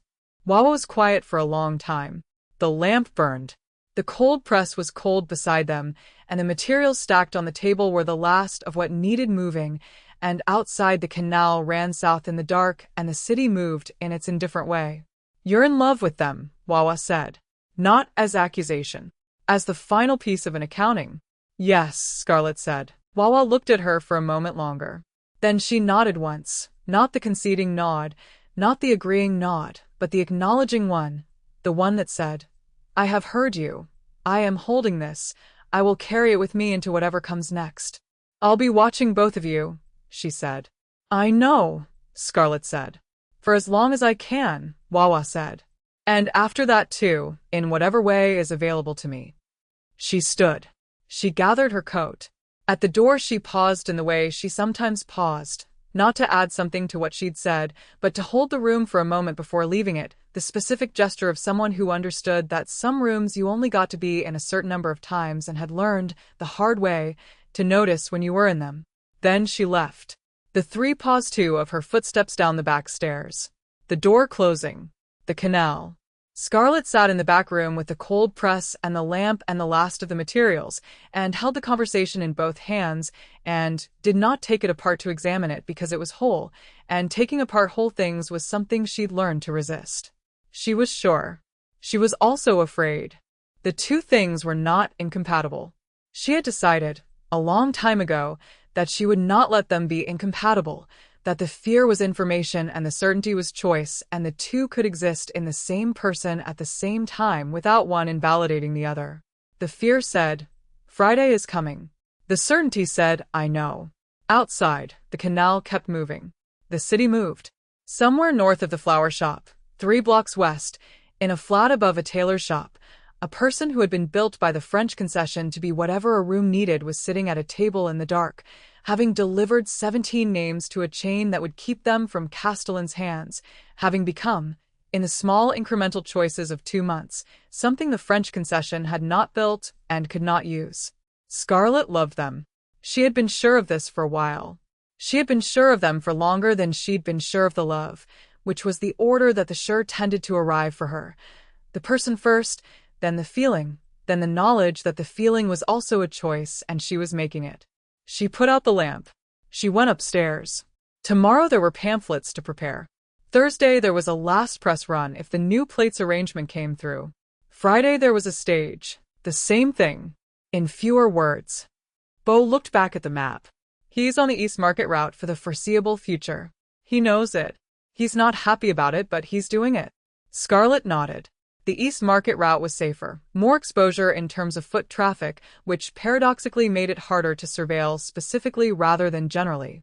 Pay on the East Market route was pay in a crowd rather than pay on a canal path, and a canal path at night was the kind of visibility that Castellan's direct action mandate was designed to exploit. "The names," she said. "Confirmed received," Bo said. "Lû sent word this morning. They're 3 nodes deep in the chain. Castellan would need to unroll 3 separate courier networks that he currently doesn't know exist to find them." A pause. "He won't find them." The room was quiet with the quality of work nearly completed. Not the end quiet, not the after, but the specific stillness of the last items on a list being dispatched one by one, each check mark a small reduction in the weight of what needed doing. They had been in this mode for 3 days, working in the practical, unsentimentally focused way of people who had both independently arrived at the same understanding, that love expressed through competence was still love, and that the work was what there was, and the work done well was the best thing available to them. They had not talked about Friday. Not directly. It was present in the room the way important things were present when 2 people who knew each other well were working together and had agreed, without discussion, to stay in the mode that was useful. Scarlet knew Bo knew. Bo knew Scarlet knew. The knowing was in the specific care with which each of them was working, the thoroughness, the redundancy built into every rerouted path, the way each arrangement was designed not just to hold for a week, but to hold past whatever came after the week. Bo picked up the last of the operational papers from the backroom table. "I need you to confirm the handoff contacts for me," they said. "All 3 stages. I want to hear them from you." This was not operationally necessary. They had gone over the handoff contacts twice already, and Bo's memory for this kind of information was as reliable as Scarlet's. Scarlet understood why they were asking. The same reason she'd asked Bo to double-check the Lû chain confirmation she'd already verified herself. You kept each other in the work. You kept each other in the room in the present doing the specific task because the specific task was the shape that care took when it couldn't be anything else. She went through the 3 stages. Bo listened with their full attention and confirmed each one. Good, Bo said. And then, after a pause that was doing a specific amount of work, the Molière contact, he knows to hold until he receives the second confirmation. He knows. She looked at the map. He's reliable. He's been in the peripheral network for a year, and he's never moved without instruction. All right. They were quiet for a moment. The map between them. The nearly empty back room. The cold press in the room below. Its plates at the Rue Molière. Its absence from the basement, a fact Scarlet was still adjusting to in the way you adjusted to the absence of things that had been present for 3 years. Why are you giving this to me? Bo said. Because I trust you with it, she said. Because you know the chain, you know Lû, you know how to move in the spaces the concession doesn't reach. She looked at the envelope. And because if the worst case comes, if Castellan's direct action is more complete than what we've prepared for, the person holding this envelope needs to be someone who can run. A long silence. Bo looked at the envelope. Scarlet. I know what you're going to say. If it comes to it, Bo said, means you're already planning for something. Something you haven't told me. She met their eyes. I'm planning for all the contingencies. This is one of them. This was true, and was also not the complete truth, which was the kind of accuracy that was available when the complete truth was something she had decided not to give yet. Not to deceive, but because some things needed to be decided in the right order. The envelope first. The envelope and the chain and the routes and the rerouted couriers and pay on the East Market route. All of the infrastructure that could be moved. All of the people who could be somewhere safer. And then, after all of that, the thing she decided on Tuesday that she hadn't told anyone except Wawa. Bo looked at the envelope for a long moment. Then they reached out and took it. Their hands holding it. The careful steadiness of those hands, which Scarlet had been watching for 10 weeks. The hands that stayed flat on surfaces, that didn't gesture, that touched intentionally and only when it meant something. The hands of someone who had learned very early that touch was a resource and spent it accordingly, and who had been, over 10 weeks, slowly unlearning the scarcity. If it comes to it, Bo said. Not a question. Yes, Scarlet said. Bo slid the envelope into the inner breast pocket of their jacket. The weight of it settled. Scarlet watched them register the weight, the slight adjustment of posture, the specific awareness of a thing now carried. It won't come to it, Bo said. No, Scarlet agreed. Probably not. They both understood, in the way of 2 people who were very good at reading situations and had been working in parallel on the same situation for 3 days, that this was not the complete truth. But it was the truth available in this room, in this hour, in the specific mode they were in, and they held it accordingly. I'm coming to the crane tomorrow, Bo said. I know, she said. I'll be there early. Their voice was level and their eyes were steady, and they were doing the thing they did when they had decided something and were not going to be moved. The stillness that was not empty but full, the stillness of someone who had located themselves and was not going to be moved by argument or by the weight of consequences. I'll be at the bar. Yes, she said. Whatever comes after the set. Bo. Whatever comes. Bo. She said it with the specific qualities she used when she needed them to stop and look at her rather than at the thing they were planning. They stopped. She nodded once. The nod she gave when she received something she was keeping. They finished the work in the hour remaining before the shop's closing. The last papers burned. The backroom table cleared. The map gone to the ashtray where it belonged. When they left, the back room looked like what it was officially described as a storage space, unremarkable, containing nothing of interest. The press was cold. The plates were at the Rue Molière. The 17 names were 3 nodes deep in a chain that Castellan's files didn't touch. The envelope was in Bo's breast pocket. Bo left through the back door and took the canal route home. Scarlet stood in the empty back room for a moment after the door closed, looking at the place where the press had been, the particular absence of a thing that had been the center of the work for 3 years and was now, correctly and necessarily, somewhere else. She was not afraid of the absence. She had moved through absences before. The work continued regardless of which press it ran on, and which hands folded the pamphlets and which routes carried them. The work was not the equipment. The work was the intention carried forward. She acknowledged to herself in the specific honesty available only in empty rooms and late hours, afraid of Friday. Not the performance. Not the stage. She had been performing at the Golden Crane for 6 years and had never once been afraid of the stage. She was afraid of what came after the performance, the part of the plan she decided on Tuesday and hadn't told Bo and had only half told Wawa because telling Wawa the whole of it would have produced an argument she didn't have time for. The plan was simple. Simple plans were better plans. She thought about Bo's hands holding the envelope. The weight of it settling. If it comes to it, it might come to it.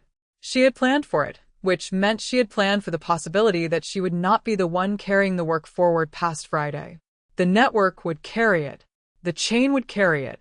Bo would carry the envelope to wherever it needed to go, would use the contacts in the chain, would do the things that needed doing with the specific competence of someone who had been excellent at one kind of work and had learned over 10 weeks to direct that excellence toward something different.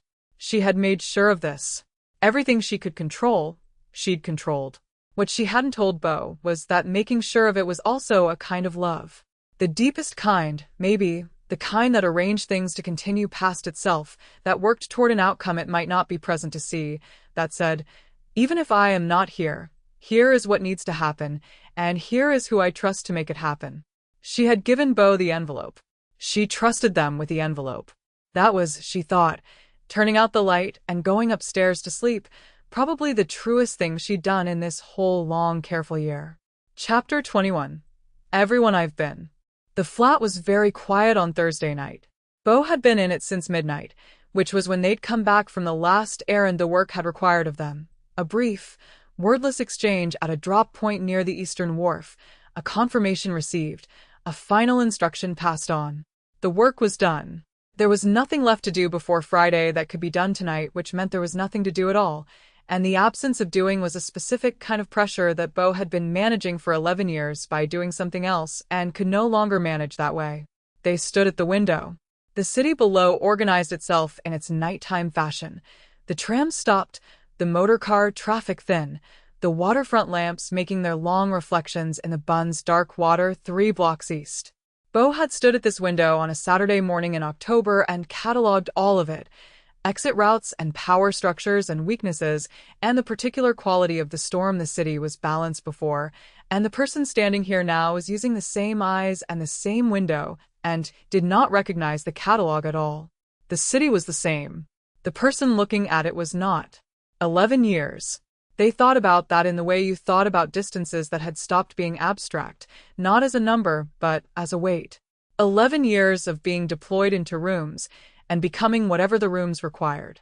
14 cities, and in none of them had they left anything behind that wasn't operational residue, a burned drop point, a closed contact, the thin informational ghost of a person who had passed through without belonging. They thought about Teo, who had a habit of saying things sideways and who had said, the ones who didn't find it were usually the ones who decided, before they came in, that it wasn't available, and who had refilled Bo's glass before they could respond, and who would be at the Golden Crane tomorrow evening, doing what he always did, which was hold his room and protect it with the specific commitment of a person who had found the place they were supposed to be. Bo had not found the place they were supposed to be.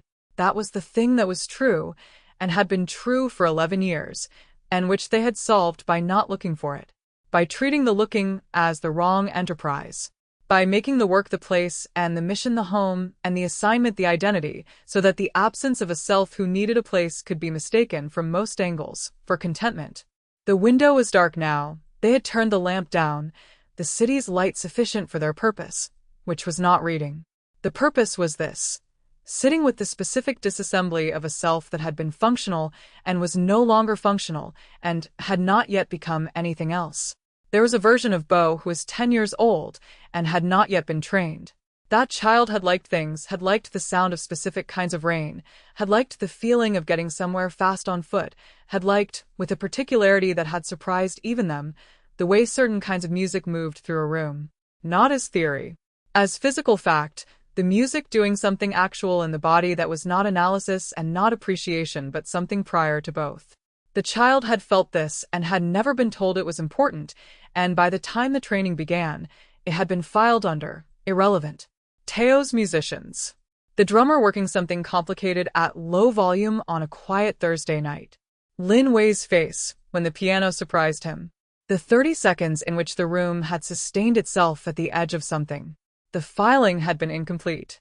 There was a version of Bo who was 17 and standing in a concession office being assessed by a man who would become Voss, answering questions with the specific, careful precision of someone who had been taught, carefully, to present well, who had understood in the way that 17 is old enough to understand things you don't have language for yet, that this was the trade, that this was what survival calculus had produced, and that the calculus had been correct, and that being the correct result of a calculation did not feel like anything in particular.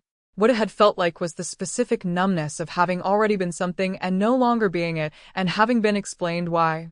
Bo sat at the table and allowed this to be what it was, which was grief. Not the process version, not the version they had filed under. Necessary loss moved on. The unprocessed version. The version that was simply the absence of a person who had loved them incorrectly and still loved them, and the knowledge that incorrectly was not the same as not at all, and that the not at all was the thing that would have been simpler, and was not what was true. Ing had loved them. Ing had made a trade. Both things were true, and neither canceled the other, and Bo had spent 11 years treating them as cancellations and had been wrong, and the wrongness had cost them a specific amount that was now possible to calculate because there was, for the first time, a corrective example. Had taught. Love is a resource. Spend it carefully. The work is the purpose, and the self is the instrument of the work. They had been so excellent at it. They had been so precisely, comprehensively excellent at becoming whatever a room required that the excellence had become its own kind of identity, and the identity had been sufficient for 11 cities and 11 years and 11 missions completed clean. And then a flower shop. And a real question, asked with genuine interest and waited for. And a name given in return, not the cover name, the real one. 2 letters.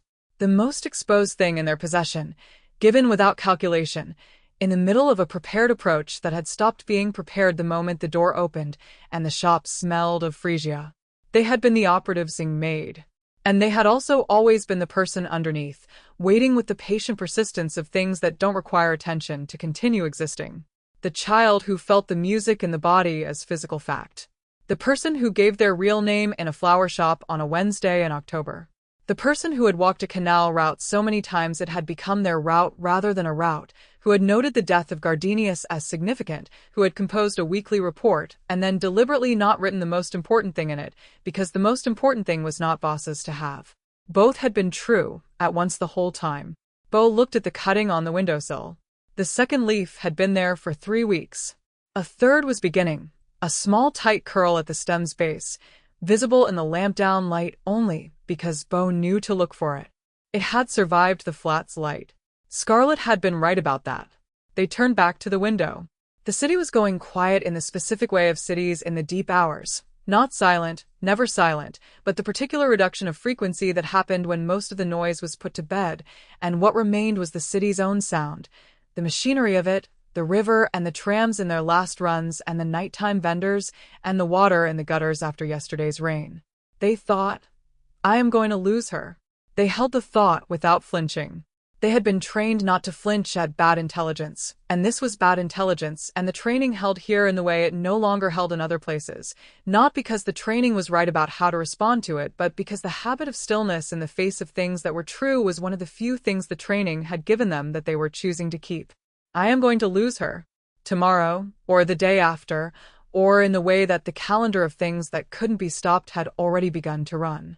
Castellan had a mandate and the concession had the secondary assessment, and the network was as protected as protection could make it, and Scarlet had a plan she hadn't told Bo entirely, which Bo knew because Scarlet always had a plan she hadn't told entirely, and because the way she had said come to the crane tomorrow and listen to the music had the quality of something settled, something that had been decided, and was no longer in the category of decisions. She was not going to run. Bo had known this since the second week, had confirmed it every week since. Scarlet did not disappear herself. Visibility was survival, and she had built her entire life around the specific principle that being fully present, fully seen, fully known, was the only form of survival that didn't require you to stop being real. She had chosen this before Beau arrived, and she would choose it after, and nothing that happened between them, no love, no canal at dawn, no name given in the dark, was going to revise that choice, because the choice was not about any one thing. It was the architecture of who she was. You could not ask a building to be different architecture and remain the same building. Beau did not ask. They sat at the window in the dark above the tailor shop, which had been their flat for 11 weeks and which they would leave soon, and they thought about the child who had liked the rain and the feel of moving fast and the music in the body, and about Ing who had made a trade and loved them incorrectly and was somewhere still existing in the world, still tending things with a comprehensive attention that was the form her love took, and about Scarlet who had said you don't have to say it, and who had meant it, and who was 3 blocks west, asleep in the apartment above the flower shop with the red curtain and the canal noise and the smell of paper and ink. And they thought it was real. Whatever happens, it was real, which was not comfort. Comfort was not the thing available and would not have been the right thing even if it were available. What was available was this, the knowledge, which no subsequent event could revise, that the thing had existed, that it had been genuine and mutual and chosen by both of them, with full awareness of what the choosing cost. Ing had made a trade, and what she had gotten for it was a person who could survive. Beau had made a different kind of trade, over 11 weeks, in small incremental choices, and what they had gotten for it was a person who was, in the hours before everything changed, entirely present in the room they were in. That was the distinction. The distinction was everything. The city kept its dark and different machinery running below the window. The cutting on the sill held its third leaf in potential, tightly curled, waiting for light. Beau sat until the gray began at the curtain's edge. Then they stood, without having decided to, and went to the window and looked at the golden crane's sign 3 blocks west, dark at this hour, the bird's silhouette just visible against the paler gray of the early sky. They did not move toward it. Not yet. That was for tomorrow. Tomorrow they would go and listen to the music, which was what Scarlet had asked for, and which was, Beau understood this now, not a small thing. It was the exact correct thing. The specific thing that love looked like when it had run past the edges of what it could protect and arrived at what it could simply be, present and attentive and honest about what it was looking at.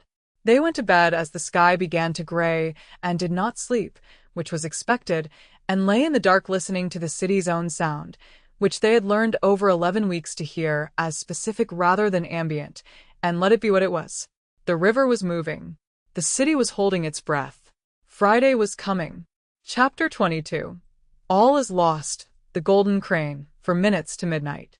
Beau counted 4 operatives before they reached the service entrance.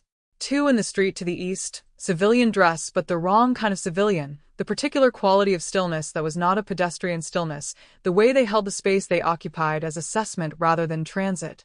1 in the alley adjacent to the main entrance, making a poor job of seeming occupied with something in their coat pocket. The 4th was harder. A motor car parked at the corner of the Rue des Quatre Consuls, engine quiet, which meant it had been there long enough to cool, which meant it had arrived before Beau had begun their count. For visible, which meant 6 or 8 total, because Castellan was not, the dossier had confirmed, a person who put everything where it could be seen. Beau did not break stride. The service entrance was on the northern side of the building, accessible from a narrow passage between the Golden Crane and the dry goods merchant next door. Beau had used this entrance twice before, once with Scarlet, once alone, on a Thursday evening when the street door had been locked earlier than usual. Teo had shown them the passage without comment, the week he had started treating them as a person the room contained. The passage was dark and smelled of the dry goods merchant's inventory, dried mushroom and paper and something astringent, and the door at the end of it opened, when Beau tried the handle, without resistance. Inside, the kitchen, dim and mostly cleaned, the staff gone home at 11:30 once the last customers had cleared. Beau did not knock because knocking would have been announcing themselves to the space between the dressing room and the corridor, which was not private, and what happened in the next 2 minutes needed to be as private as 2 people could make it in a building that was currently being surrounded. They pushed the door open. Scarlet was at the dressing table. The gold dress. She had worn it, the gold one, the third appearance of it. Beau's chest did something specific at the sight of it. Was on, pinned at the waist with the quick, competent pins of someone who had been dressing for performance for 6 years without assistance. Her hair was up in the elaborate arrangement. Her face, in the mirror, was already the performance face, the specific composition of it, the way it was both more and less than her ordinary face, a curated version of herself that was nonetheless entirely herself. And when her eyes found Beau's in the mirror, the composition shifted in the small, precise way it shifted only for people she had decided to see rather than people she had decided to manage. She turned from the mirror. "You shouldn't be back here," she said. "I know." She looked at them for a moment, the full look, the fourth kind. "How many?" "For visible. 8 likely." Beau kept their voice level.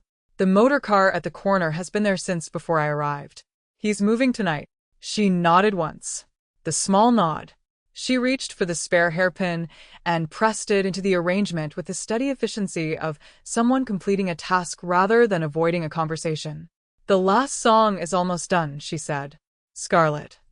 "The last song is almost done," she said again, quietly. "And then there's an encore. There's always an encore." She looked at the mirror. Not at Beau. "Théo will delay Renaud at the door." "Renaud is here. I saw him in the 3rd row, which means Castellan sent him first to manage the optics. Théo will find a reason to speak with him in the corridor, which will buy 4 minutes. Possibly 5. She looked at Beau's reflection. "I planned for this." "I know you planned for it." Beau's voice came out rougher than they intended. "I know you've had a plan since Tuesday, and I know you haven't told me the whole of it because you knew I would argue with it, and I am telling you now that the argument is that you do not have to do this." Bull. She turned from the mirror. Fully turned, the gold dress catching the light, and looked at them with the expression that was not the stage expression and not any managed thing, the direct, undeflecting attention, the one that had stopped them cold in a flower shop 11 weeks ago. "I know I don't have to. I've done nothing that was only because I had to, in this or in any other part of my life." Beau looked at her. "The network will survive this," she said. "The names are in the chain, the plates are moved, the routes are clean. Pay is safe." "Wawa," she stopped. "Started differently. Wawa knows what to do." "Wawa knows what to do," Beau repeated, and the specific weight of this settled in them. The understanding that Scarlet had had this conversation already, had said the necessary things already, had closed the loops that could be closed, and was now in the remaining minutes before the last encore doing the thing that could not be done by proxy. "And the envelope," Beau said. "I have the envelope." "I know." Her eyes were steady. "That's why you have it." The music through the wall had changed again. The encore beginning, the trumpet now joined by the full band, something Beau recognized from the second Friday, the song Scarlet had written new words for, the one about a city that forgot things on purpose. The room would be listening. The room would be paying the specific quality of attention it paid when it knew it was hearing the last song of the night. "Come with me," Beau said. It came out without planning. Not the operative's phrasing, not the careful architecture of a persuasion, simply the most true thing available, offered without qualification. "There's a route through the northern passage and the canal. The operatives are positioned on the eastern and southern approaches. The northern route has 30 seconds of warning from the passage entrance before it would be visible. 30 seconds is enough." They had been calculating this since they'd entered the kitchen. The mathematics were solid. "You know they are." Scarlet looked at them with the expression Beau now understood was the most private one, the one she had never shown from the stage, had rarely shown in the flower shop, had given, with increasing frequency, in rooms where they were the only audience. Not the performance face, the person underneath it. Lû Yànhóng, 30 seconds before the encore ended. "If I run," she said, "the concession spends the next 2 months taking apart every person connected to the network looking for the parts of it that survived. They don't call it closed. They keep looking." She was quiet for a moment. "If I stay, if Castellan closes this file on a Friday night in November with a name and an arrest, the network is invisible. The parts that survived are not what he was looking for, because what he was looking for is here." "You're not a decoy," Beau said. "You are not." "I'm the most visible thing in this building," she said. I have been the most visible thing in this building for 6 years. That is a choice I made, and I am making it again right now. She took a step toward them. The gold dress, the lamp glow, the dressing room with its 6 years of accumulated Friday evenings. The network needs to survive. I know how to make the network survive. This is how. Bo looked at her and could not speak because the argument was finished, not because there was no argument to be made. There was an argument, there were several, Bo had been composing them since Tuesday, but because the argument was with the architecture of who she was, and you could not argue with that without arguing against the person making the choice, and the person making the choice was the specific person Bo had been choosing incrementally over 11 weeks, which meant the choice was hers to make. I know, Bo said. Their voice was not level. She reached up and straightened Bo's collar. It was a small gesture, brief and practical, the kind of thing that required proximity and care and which was entirely characteristic of her, the specific tenderness expressed through ordinary action, the love that moved through competence rather than declaration. Her fingers were warm at Bo's collar.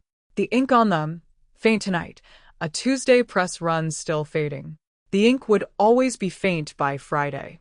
Bo had noted this 11 Fridays in a row, and had not previously understood why the noting felt like something that mattered. It was because it was specific. Stage image implied, the way it filled the press tin room and came back different, changed by its own reflection, more real rather than less. She was singing the song about water, remembering the shape of the vessel. Bo had spent an embarrassing amount of time thinking about that song since the first Friday it appeared in the set. The encore was 3 minutes, possibly 4. Bo stood in the kitchen doorway and watched through the pass-through window and did not move. The operatives were outside the building. Renault was in the 3rd row, and Teo was moving toward the corridor. Bo could see his trajectory in the fragment of room visible through the window, the unhurried competence of a man who had been in his room for 17 years and knew every approach through it. The delay. For minutes, possibly 5. The song continued. The room was still.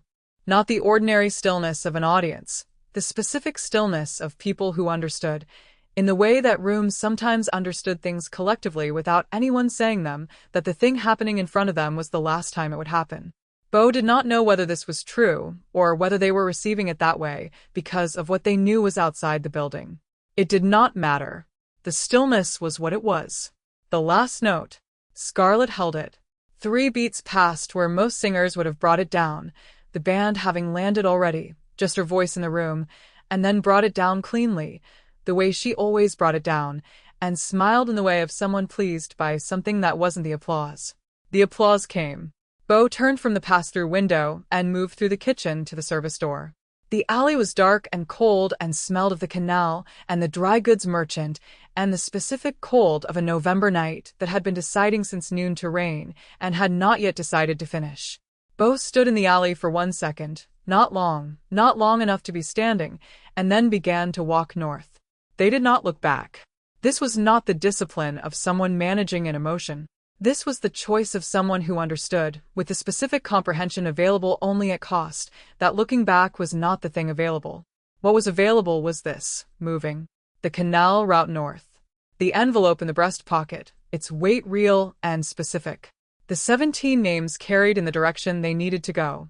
The most devastating choice in Bo's life, made in the alley behind the Golden Crane, was not to run. It was not to stay. It was the specific choice to keep moving after the turn had been made, to put one foot in front of the other in the cold November night with the canal smell in the air and the applause fading behind the building's walls. They walked north. The city moved around them with its dark and different machinery.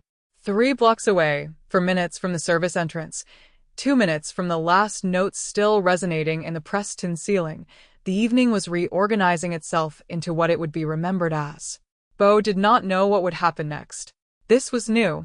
This was the country with no map, the one they had packed for badly and arrived in anyway, and the first thing to understand about it was that you moved through it without a catalog, without an assessment, without the 11-point inventory of exits and approaches and threats. You moved through it with the envelope in your breast pocket and the memory of a voice holding a note past where it needed to hold, and you did not stop, and you did not look back, and the canal ran south in the dark beside you, carrying everything it always carried, calling it nothing. Bo ran. Chapter 23. Dark Night. The fish market at the end of the world. The fish market smelled of salt and cold metal and the specific low-tide smell of things that had been living and were not anymore. Bo moved through it at 3 in the morning, which was when it began. The vendors arranging their stalls in the dark, the ice coming in from the storage houses near the wharf, the first of the catch arriving from the night boats in crates that sweated cold in the November air. It was loud in the way of markets before dawn. Not the daytime crowd noise, but the functional percussion of work, the ice against the crate against the table, the quick bark negotiation in the shorthand of people who did this every night and had no patience for the long version. Bo moved through it and was not seen.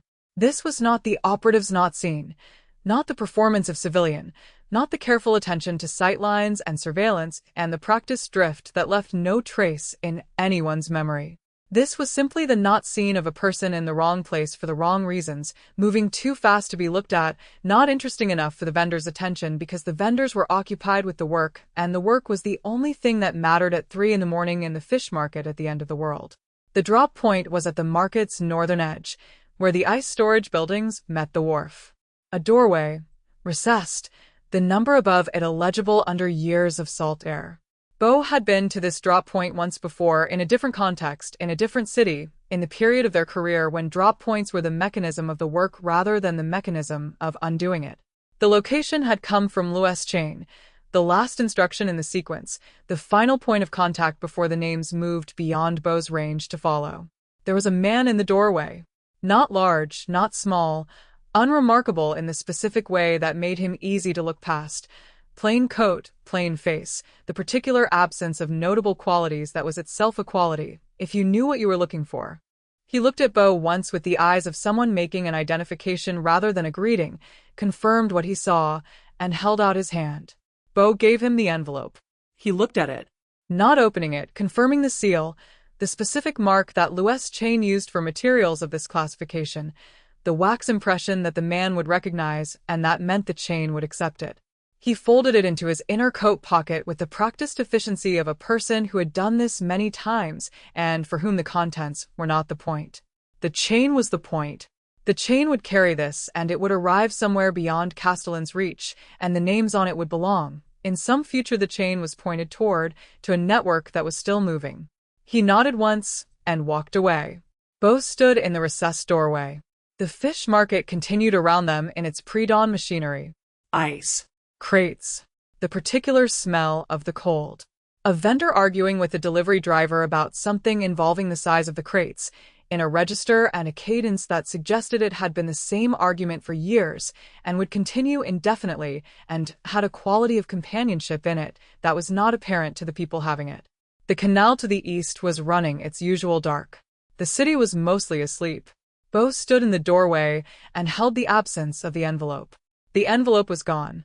The 17 names were in the chain. The mission that had been given to them in October in a second-floor office on the Rue du Consulate was completed in the technical sense of the word.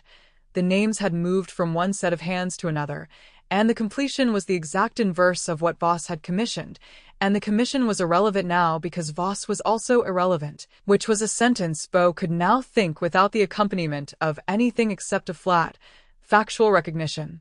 The mission was done. Everything else was what it was. Bo walked north from the fish market toward the bridge. The bridge was the one they had walked before, the one above the canal where the water ran east toward the Bund, the industrial bridge, not decorative, functional, the kind of bridge that was a thing you crossed rather than a thing you stood on. Bo had crossed it twice. They stood on it now, and looked over the railing at the water below, which was black and moving and carrying whatever it carried with the indifferent competence of rivers. The canal went on.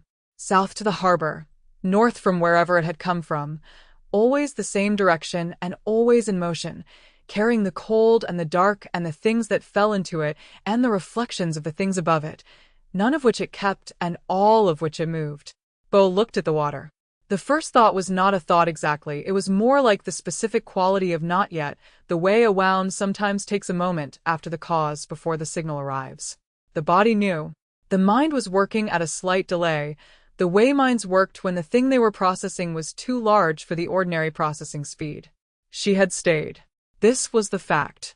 The fact was, she had stayed. She had turned at the corridor's end and pushed through the door and walked to the microphone in the gold dress, and the light had found her, and she had held the last note of the encore 3 beats past the landing, and the room had listened, and then Beau had turned from the pass-through window and moved through the kitchen and into the alley and begun to run. The rest was not yet known. The rest was in the category of things that had happened in buildings Beau was no longer inside of, in rooms Beau was not able to see. Castellan had been outside the Golden Crane with his clean mandate and his secondary assessment and the specific, unaccommodated efficiency of a person who had arrived in the city to close a file. Whether the file was closed tonight, or whether Teo's 4 minutes had bought something that mattered, or whether any of the things that had been moved and rerouted and protected were sufficient. None of this was in Beau's possession. What was in Beau's possession? The canal, the cold, the memory of the voice holding the note, the specific weight at their collar, where her hands had been. The grief arrived the way grief arrived when it was too large to arrive all at once. Not as an event, but as a presence, a new condition of the air, the quality of everything slightly altered by the addition of a weight that would not be lifting. Beau had felt this once before. In the specific sense they were feeling it now. The grief of something known to be gone without yet knowing the shape of what remained. The first time had been the trade. The year they had assembled enough pieces to understand what had happened, when the assembled picture had settled into its final arrangement and the grief had arrived as a condition rather than a crisis. That grief had been filed. That grief had become, over years, the infrastructure of the wound, the reason for the lesson, the ground the lesson stood on. Beau had managed it by becoming excellent at the work which was the exact mechanism Ing had given them for managing it. This grief was different. It arrived in a person who had, over 11 weeks, been dismantling the management infrastructure, who had stopped filing things under processed when they were not processed, who had, in the specific and irrevocable act of choosing someone, created in themselves the exact vulnerability they had spent 11 years avoiding. The vulnerability was this: the knowledge that the loss was real.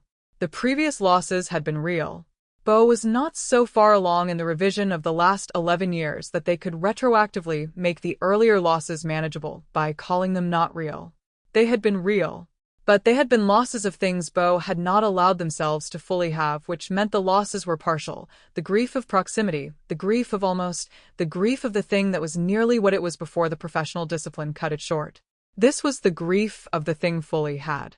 The thing held without management, accepted without the operative distance, known in the way that Scarlet knew things, with the complete attention, the full inventory, the specific and unrepeatable particularity of one specific person.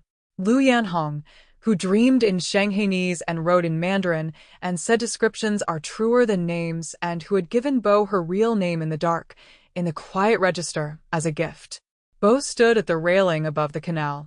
The water below was dark and moving and did not require anything of anyone. This was one of the useful properties of rivers.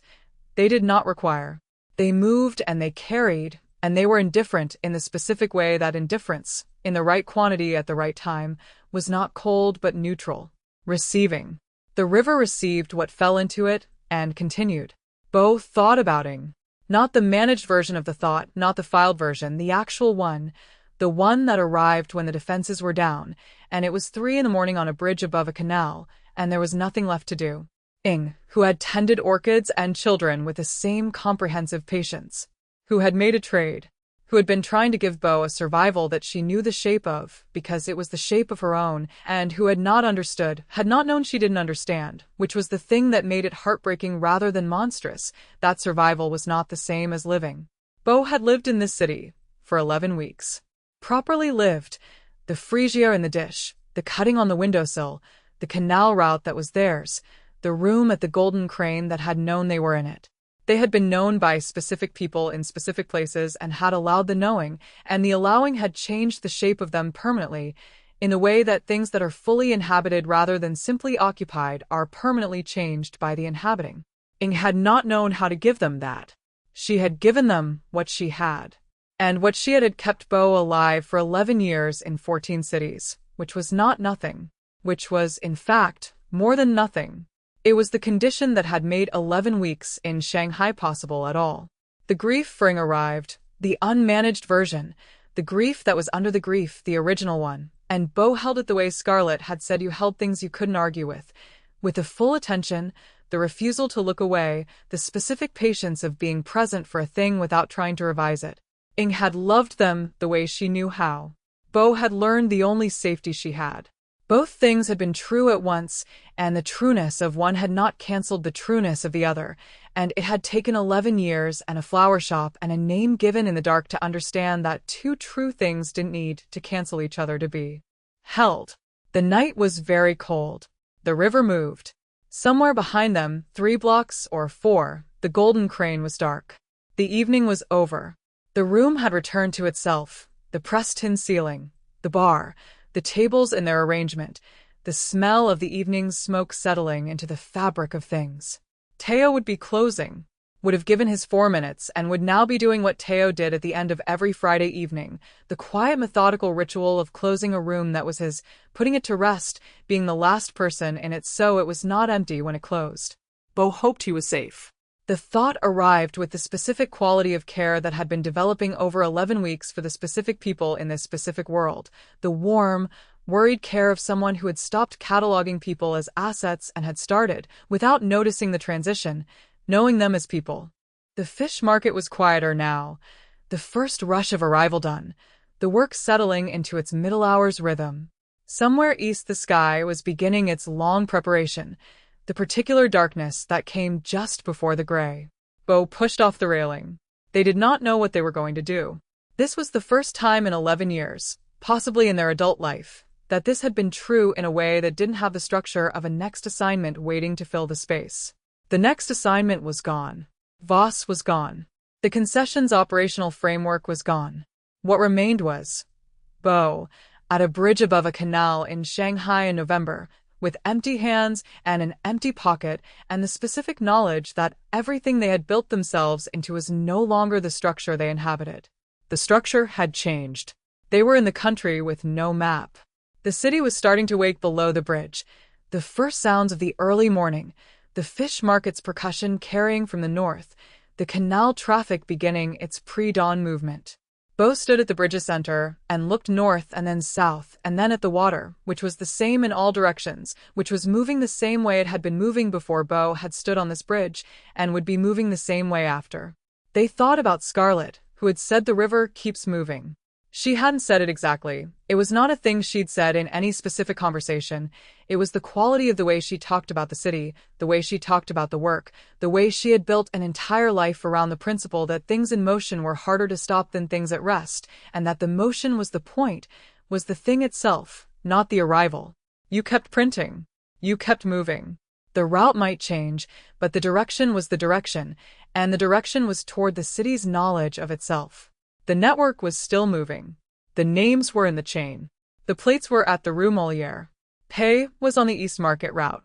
Wawa was wherever Wawa was, which was exactly the right place, doing exactly what needed doing because Wawa was that kind of person and had always been that kind of person and would remain that kind of person past whatever had happened tonight and past whatever happened after tonight. The work continued. Scarlet had built it to continue. Bo stood at the railing and held this. The continuance, the ongoing motion of the thing she had spent herself on, the network still printing in the city she had made her own, and let it be what it was. Not comfort. Not consolation. Something more precise than either. The knowledge that the thing she had cared most about had survived. That the cost had produced the outcome she had chosen it to produce. That the river was moving and was carrying what it always carried. The gray was beginning at the horizon. Bo looked at it for a long time. Then they looked at the water below the railing one more time, dark, running, indifferent and ongoing, and took their hands off the railing and turned back toward the city. Not toward the flat. The flat would need to be vacated by morning, before Castellan's secondary operation swept the network's known addresses. Not toward the concession offices on the Rue du Consulate, which were no longer relevant. Not toward the wharf, not yet. Not yet toward wherever the next direction was. Back toward the city. Just that, first. The canal route that was theirs, walked in the direction of the flower shop, 3 blocks west and 2 south. They did not know yet what they were going to do. They knew they were going to move. and that the moving was in a direction that was not away. The morning was beginning. The river kept moving. Bo mocked. Chapter 24. Break into 3. The body in the room. The flower shop was dark. This was expected. It was not yet 6 in the morning, and the shop did not open until 8, and even if it had been opening hours there would have been nothing to open. The shop was, as of this morning, a place that was what it appeared to be on paper and nothing more, a licensed flower retail operation with a basement that contained drainage and ventilation and a cold stone floor that had been, until 3 days ago, one of the more important rooms in the Resistance's infrastructure. The street door was locked. Bo did not try the street door. They went around to the back, through the passage between the flower shop and the building adjacent, to the door that opened off the alley. The door that Scarlet left unlocked between 6 and 8 for Pace's early arrivals. The door that Bo had come through on a November morning a week ago to find Scarlet working in the operational cabinet, and which she had not yet changed the habit for, or had not changed it as of Thursday, which was the last time Bo had been through it. The handle turned. Bo stood in the back passage and listened. The building had the specific quality of silence that meant no one was in it. Not the held silence of a space where someone was being very still, the empty silence, the kind that absorbs sound rather than suspending it. The city came in at the edges, the early morning percussion of the canal and the first vendors and the distant trams, but inside the building it was simply quiet. The press room, the supply shelves, the passage between them. No one. They had been here. That was what the emptiness communicated, not the absence of something that had never been here, but the presence of something that was no longer. The room remembered being a different kind of room. The stone floor had the particular worn quality of floors that have been stood on for specific purposes over many years, the paths of recurring use visible in the grain of it, the slight depression by the press's former position where the weight had settled the stone over time. Bo stood in the press room. The press was gone.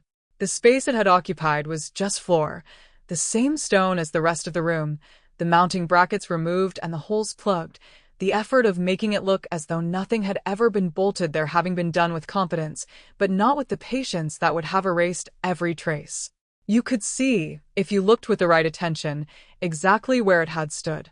The shape of its absence was the shape of the thing itself. Bo looked at it for a while. They were not looking for anything.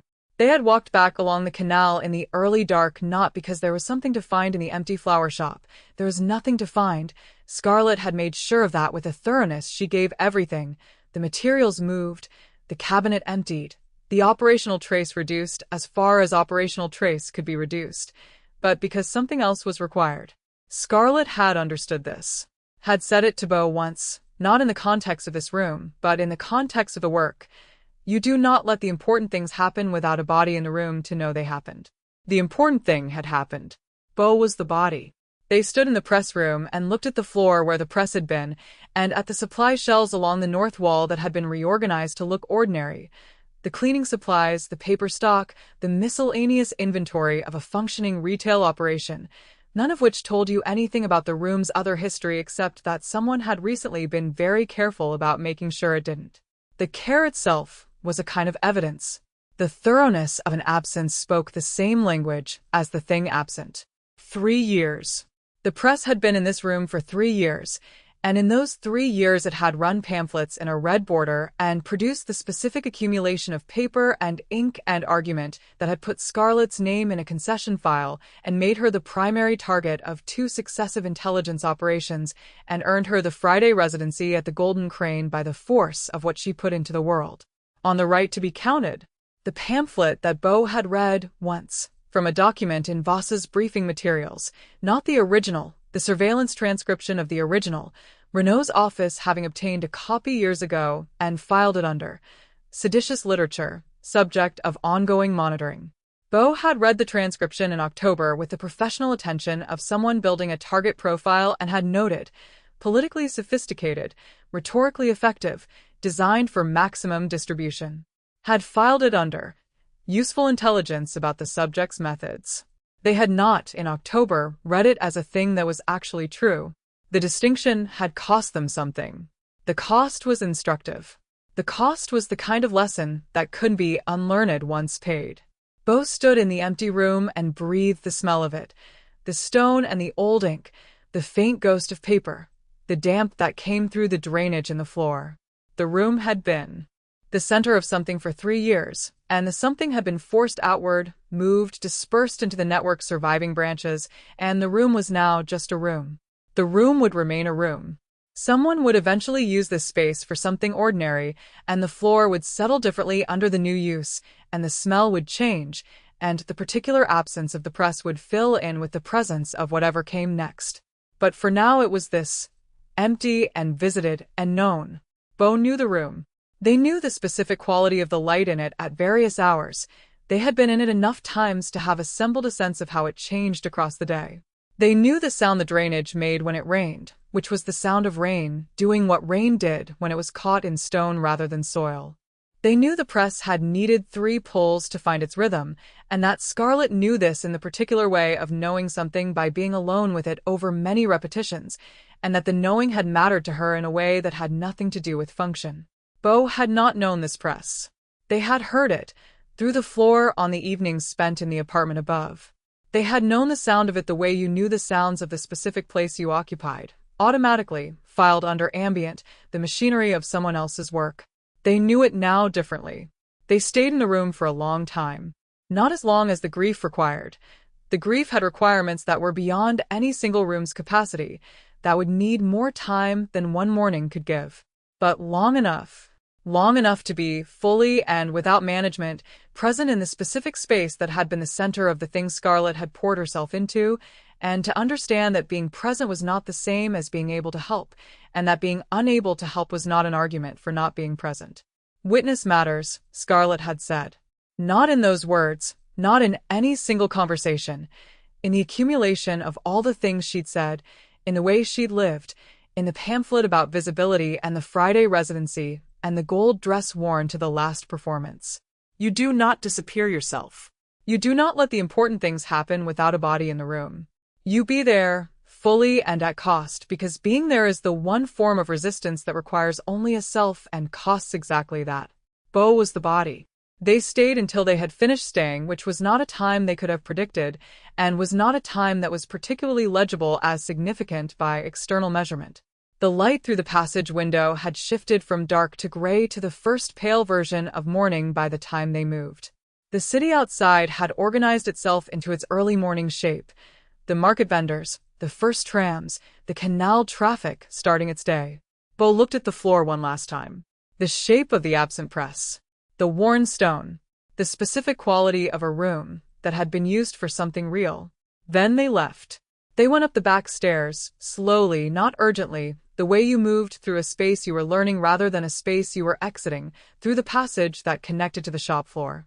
The flower shop itself was dim, the window arrangements from yesterday still in place. Chrysanthemums in the blue vase, something dried and architectural against the left wall, the small dish of gardenias on the counter, where Scarlet sometimes put them when the weak stock was good, and she wanted the scent in the shop for no operational reason. Bo stopped at the counter. The gardenias were fresh. Replaced at some point this week, which meant Scarlet had put them there after the decision had been made, after Tuesday, after the plan was set. Had gone about the ordinary work of the shop and included this in it, the gardenias in the dish, the specific small extravagance of a person who had decided, a long time ago, that she would not let the world take the things she chose for their own sake rather than their function. No gachin. No message. Simply, a person who wanted something beautiful in her shop because it was beautiful, and who had wanted this even in the week before a Friday she had planned for with the thoroughness of someone who understood completely what she was planning. Bo looked at the gardenias for a long time. Then they reached out and touched one of the petals briefly, with one finger, the way you confirmed something real rather than imagined, and turned toward the back door. They had not looked for Scarlet. Not in the rooms above, not in the spaces she used.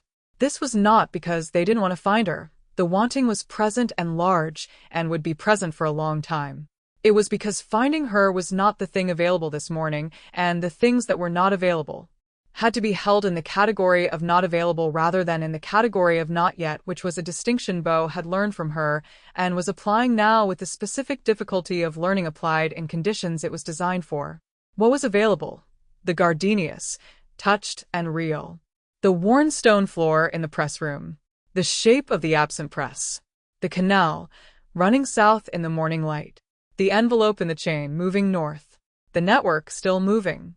Bo went out through the back door and into the alley and stood for a moment in the cold November morning, looking at the canal 2 streets east. The light was coming up properly now, the flat gray of a November morning that had decided to be day rather than commit to anything warmer. The city moved in its morning patterns, indifferent and ongoing, the great impersonal machinery of a place that did not register individual losses and did not stop for them. Bo registered it. That was the thing. That was the whole of what was available and what was required, to be the person who registered it, who knew what had been here, and what was gone, and what remained, and what was moving forward in the chain that Castellan's files didn't reach. To hold the knowledge of the specific, irreplaceable person who had made all of it possible, and not to file it under. Processed, do not return to, but to carry it as the weight it was, and let the weight be real. They were not the operative anymore. The operative had been a person built by other people's needs, deployed into rooms, excellent at becoming whatever was required. That person had done their work, had done it for 11 years, and had been, in the end, the mechanism of its own dismantling, which was either ironic or inevitable, and was probably both. What they were now was not yet named. They were in the country with no map, and they were standing in an alley beside a flower shop in November, and there was work still to be done. Not Voss's work, not the Concession's work, but the other kind, the work the envelope pointed toward, the work the chain required, the work that Scarlet had said the network would need and had entrusted to Bo's hands and specific knowledge, and the contacts built over years that were now serving a purpose orthogonal to their original one. The work was not finished. It had, in fact, barely started.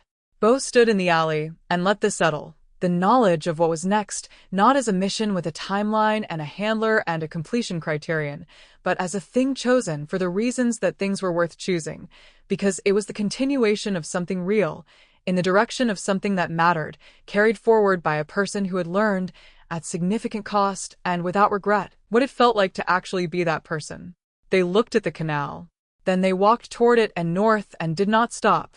Chapter 25. What the Work Does. 3 weeks later, a city 2 hours north by rail, which had the quality of held breath that Bo had learned to identify in cities that were between things, between one version of themselves and the next, the specific suspension of a place that was watching the horizon.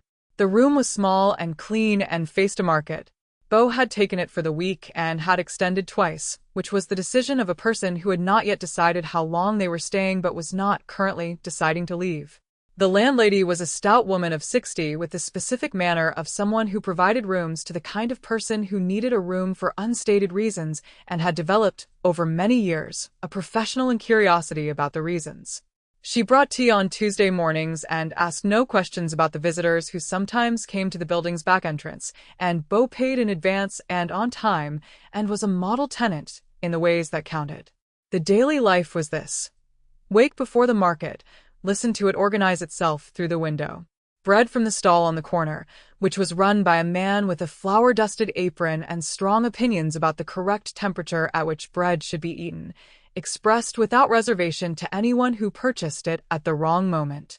Bo had eaten the bread at the correct temperature twice and at the wrong temperature 3 times, and had come to appreciate the man's opinion on the subject.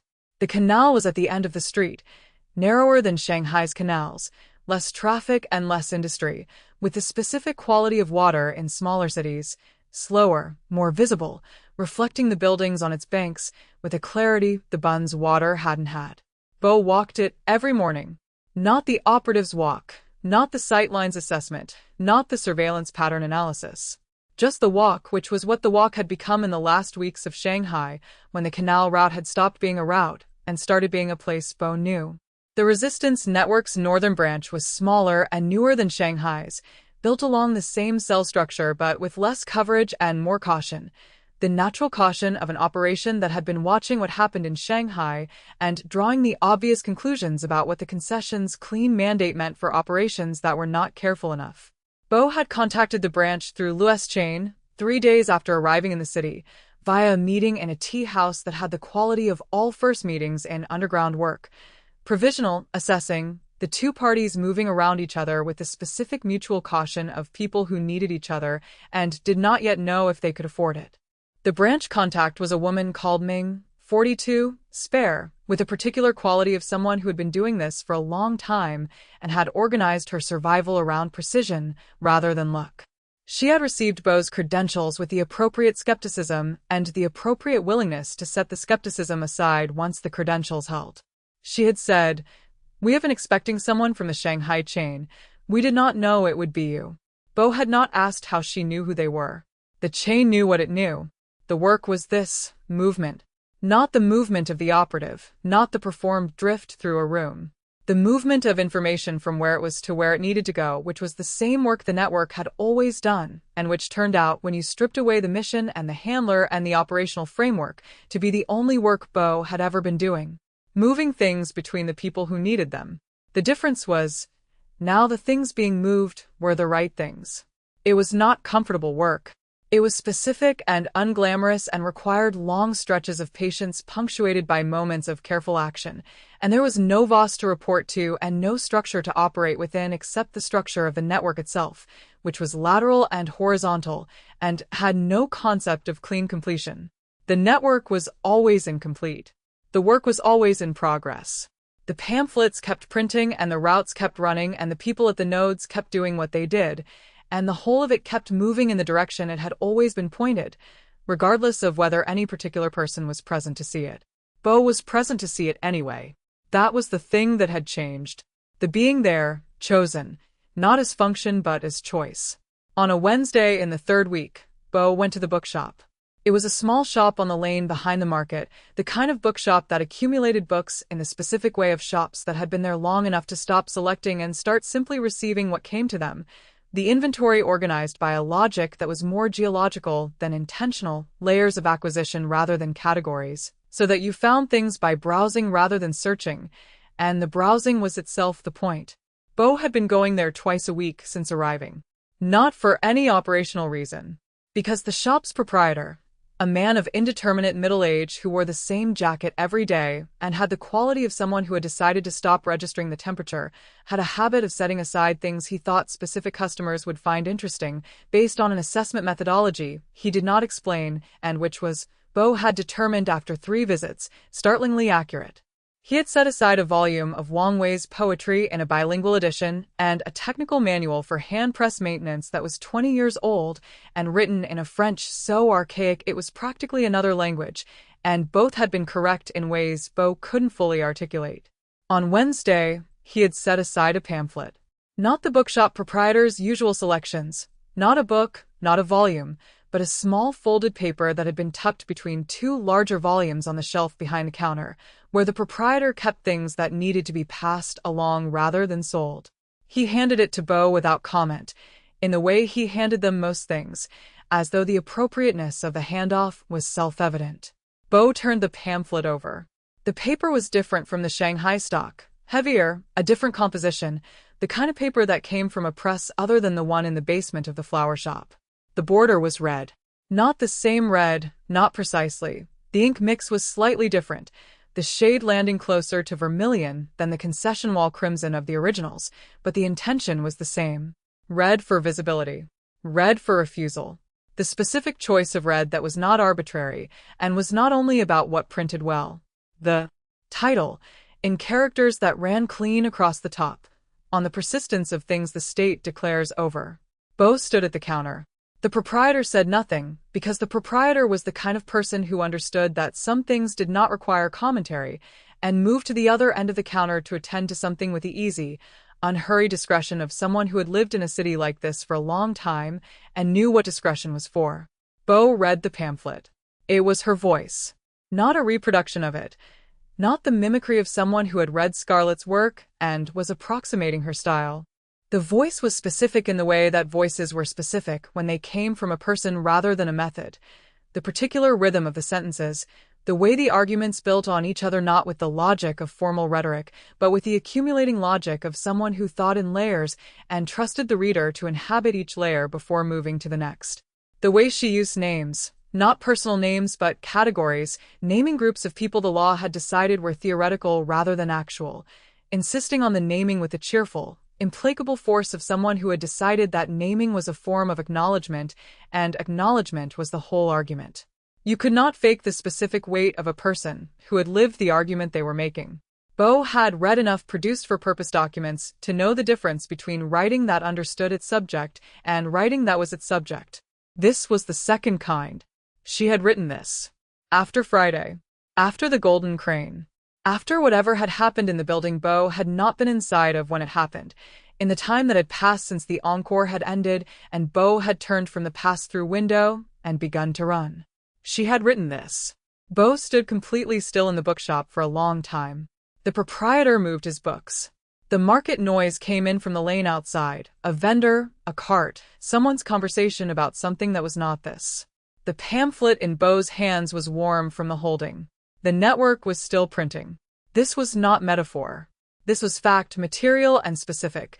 The network had survived, had found another press, had run a new batch with a new red border in a city 2 hours north of Shanghai, and the woman whose voice was in it had written the words, and someone had set the type, and someone had pulled the sheets, and someone had folded them, and someone had put one in a bookshop on a lane behind a market because this was how the work moved. From the press to the hands to the places where people who needed to read it would find it.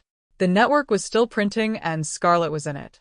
Not here, not in this city, not, as far as Bo could determine from what the chain had passed along, yet anywhere specific that Bo had a confirmed location for.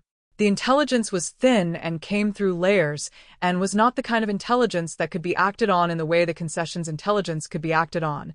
It was the kind that told you a direction rather than an address, that confirmed survival rather than location, that said, the work continues, which meant the person who was the work continues. She was alive. Bo did not know more than this with the certainty that the kind of knowing Bo had built their professional life around required. They knew it the way the pamphlet communicated it, in the specific, irrefutable evidence of a voice still speaking. They paid for the pamphlet because paying for things was how you participated in the economy of the places you occupied, and the proprietor received the payment with the same equanimity he received all transactions and said, in passing, that he expected a new batch would come through next week if Bo was interested. Bo was interested. They walked back toward the room with the pamphlet folded in their jacket pocket, next to where the envelope had been. The market was in its midday shift, the morning rush done, the vendors in the slow middle hour before the afternoon traffic picked up. The bread stall man was eating his own bread at a temperature Bo assessed as correct and nodded as they passed, the specific nod of a man who was acknowledging someone he had already formed an opinion about. The canal at the end of the street was doing its thing, the clear, unhurried thing of smaller city water in November. Bo stood at the edge of it for a moment. The network was printing. Scarlet was in it. These two facts were not comfort. Comfort was still not the available thing, and was not going to be the available thing until the intelligence became address rather than direction, became confirmed rather than inferred. The grief was still present, had been present every day since Friday, was doing what grief did when you stopped managing it, filling its actual shape rather than the managed shape, which was larger and heavier and also somehow more bearable for being actual. What the facts were was this. Evidence of continuation.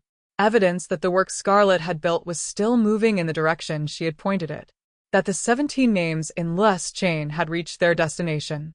That the plates at the Rue Molière had found a new press. That the red border was running in cities 2 hours north of the city that had tried, with a clean mandate and a secondary assessment and the specific, unaccommodated efficiency of a man who did not honor arrangements he hadn't made, to stop it. It had not stopped. She had not stopped. Bo stood at the canal and held the pamphlet in their jacket pocket and understood, with the specific clarity that was available in the mornings now, that this was the shape of the next thing. Not rescue. Rescue was not in the available category, and Scarlet would not, in any case, have wanted to be rescued in the sense of being extracted from the thing she had chosen to be in. Not a mission with a timeline and a clean completion. Something more like being present in the places the work was moving through, doing what could be done, carrying what needed carrying, being a body in the room. She had told them, witness matters. Bo was the witness. The canal ran north. The pamphlet was in their pocket. Somewhere in the network's extension, in the chain of hands that carried the work from one city to the next, a voice was still speaking in a red border and refusing to be made invisible. Bo turned from the canal and went back to the room. There was work to do. Chapter 26. Everything I learned to want. The letter began on a Thursday. Not as a decision, as an accident. Bo had been writing a report for Ming, the Northern Branch contact, a summary of the Guangzhou chain's current capacity and the route adjustments necessitated by the secondary sweep. Castellan's office had apparently run on the Shanghai Southern District in the weeks after November. The report was precise and functional and took 40 minutes. When it was finished, Bo had the paper and the pen still in hand, and the room was quiet in the particular way of rooms in the evening, the market noise from below having settled into its closing hour diminuendo, and they wrote, without having planned to, I don't know who this is for. They looked at that sentence for a long time. Then they kept writing. The letter was not, in the first sitting, to anyone in particular. It was addressed to no one. Began with no salutation, no name in the vocative, simply the fact of itself on the paper. An account of the preceding months, written in the plain register Bo used for things they were still deciding the meaning of. The flower shop on a Wednesday in October. The 3 prepared gambits, and used, still in their pocket, as they'd walked back to the flat carrying gardenias. The specific quality of the first Friday at the Golden Crane, when Scarlet had looked at the room before beginning and Bo had understood, somewhere below the professional assessment, that she was better at the assessment than they were, and had stopped them cold. They wrote for an hour. Then they folded the paper and put it under the lamp, and went to bed. In the morning it had become clear, on reading it back, that it was not actually an account. It was an argument, made to no one, in defense of nothing, with the specific fervent incoherence of a person who has been holding a position for 11 years and is now discovering, in the act of articulating it, that the position has already changed. Bo crossed out the first 3 pages and started again. The second version was addressed to Ing. This was not because Bo had decided to send it. Sending it was not possible, and was not the point. They didn't know where Ing was, or whether she was still in any city Bo could reach, and even if they had known, the letter was not the kind of letter you sent. It was the kind you wrote to understand what you were actually trying to say before you could say it to the person who mattered. But addressing it to Ing gave it a shape, a direction for the argument to face. The argument being, you were wrong about one thing. And you were right about everything that made you teach me the thing you were wrong about. And I have spent 11 years being angry about the wrong thing, and I am not going to do that anymore. This version lasted 6 pages before it became something else.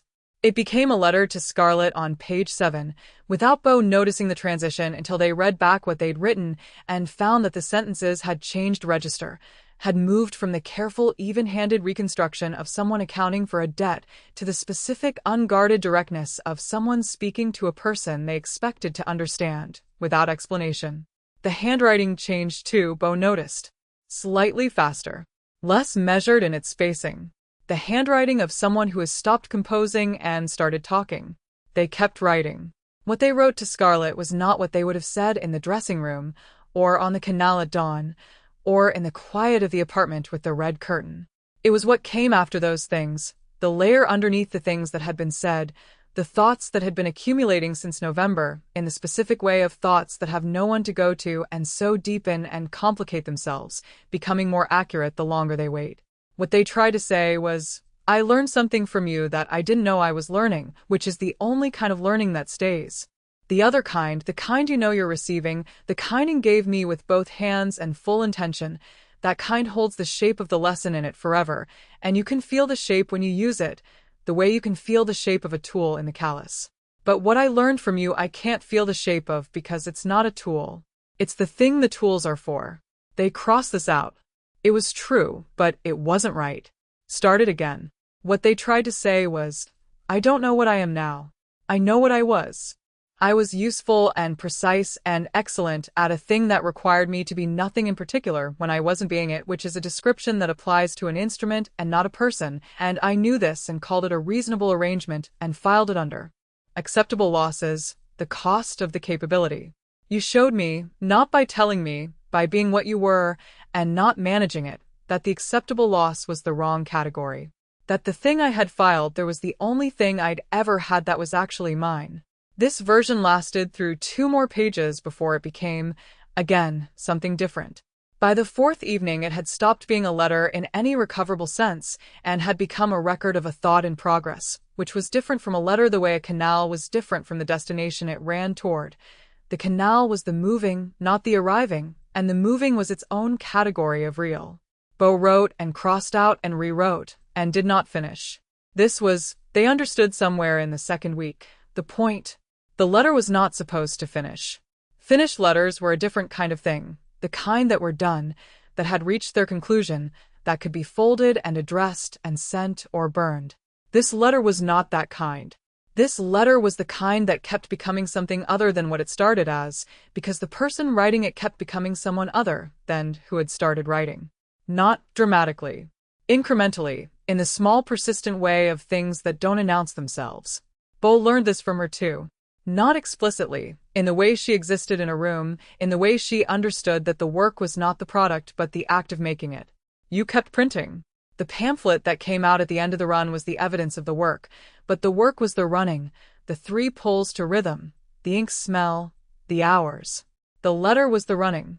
The understanding was the running. The running was what was asked. Outside the window, the northern city did its November thing. The cold settling in properly now, the canal freezing at its edges in the early mornings and thawing by midday, the market adapting to the season with the easy practicality of people who had been doing this long enough to stop arguing with the weather. Bo had begun, without making a decision about it, to know the vendors by their stalls. The bread man with his opinions. A woman who sold dried mushrooms and had a small dog who had appointed itself her assistant. A boy of about 15 who ran deliveries for the paper merchant on the Eastern Lane and who had, on 3 separate occasions, nearly collided with Bo at the corner, each time with increasing mutual recognition and decreasing mutual surprise. The boy's name was Yunhao. Bo knew this because they had asked the second time and he had told them, and they had given him their name in return.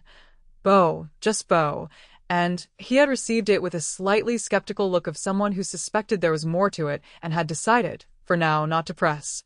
This was the shape of the life that was building, slowly, without announcement, in the incremental way of things that were real rather than constructed. A room that faced a market. A bread man and his thermal opinions. A canal that froze at the edges. An unfinished letter that kept becoming something different. Work that was unglamorous and mattered, and had no clean completion, and was the right work. Bo thought about Teo's question, which was not a question. Walking the canal in the mornings. What would you give up to keep something real? The question had been planted in week 8, which felt like a different century now, the week of the pianist's surprised face, the week the canal route had become their route rather than a route, the week they had started to understand that the belonging was happening without their permission and that the permission was not the point. What had been given up? 11 years of a self that was entirely functional and entirely insufficient. A career that had fit like a lock around the specific key of their particular capabilities. The specific comfort of never being vulnerable because there was nothing to lose. What had been kept? The specific and unrepeatable knowledge of Lû Yànhóng, which no subsequent event could revise. The canal routes. The quality of her attention, which had been the first thing that cracked the assessment and would be, Bo suspected, the last thing they carried. The gardenias in the dish. Touched once on a November morning. The 3rd leaf on the cutting, which was probably dead now, the flat would have been vacated, the window left, the plan abandoned to whatever November did to things left without water, but which had been, undeniably, alive when Bo had last seen it. Alive and unfurling. Worth noting. The letter, by the end of the 3rd week, had grown to something approaching 30 pages, most of it crossed out, many of the crossed out parts rewritten in the margins, some of the margins crossed out in their turn. It was illegible to anyone who hadn't written it. Possibly illegible to Bo on certain mornings, reading back through the layers of revision and revision's revision, the palimpsest of a thought that kept changing its mind about itself. They did not try to make it coherent.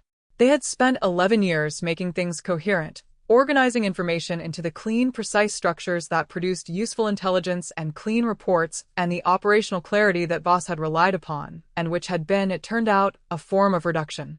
Reality was not clean and precise. Reality was layered and contradictory and held several true things at once. The way Ink's love had been genuine and the trade had been real. The way the mission had been wrong and the capability it had built had saved the network, the way the grief was still present and the work was still good, and both were true without either canceling the other. The letter held this. refused to resolve it, kept becoming something different because the person writing it was becoming something different, slowly, in the small persistent daily practice of being a person rather than an instrument. Bo was not the thing Ing had made. They were also not that thing. The training was in them, the languages, the room reading, the exits before menus habit that had probably saved their life twice in November, and which they were not, at this point in their development, going to spend energy trying to unlearn. The capability was not the wound. The wound had been the belief that the capability was all there was. There was more than the capability. There was the morning canal walk, which was its own kind of reading, but a different kind, reading the city as a place rather than a problem, the way you read something because you wanted to rather than because you needed to.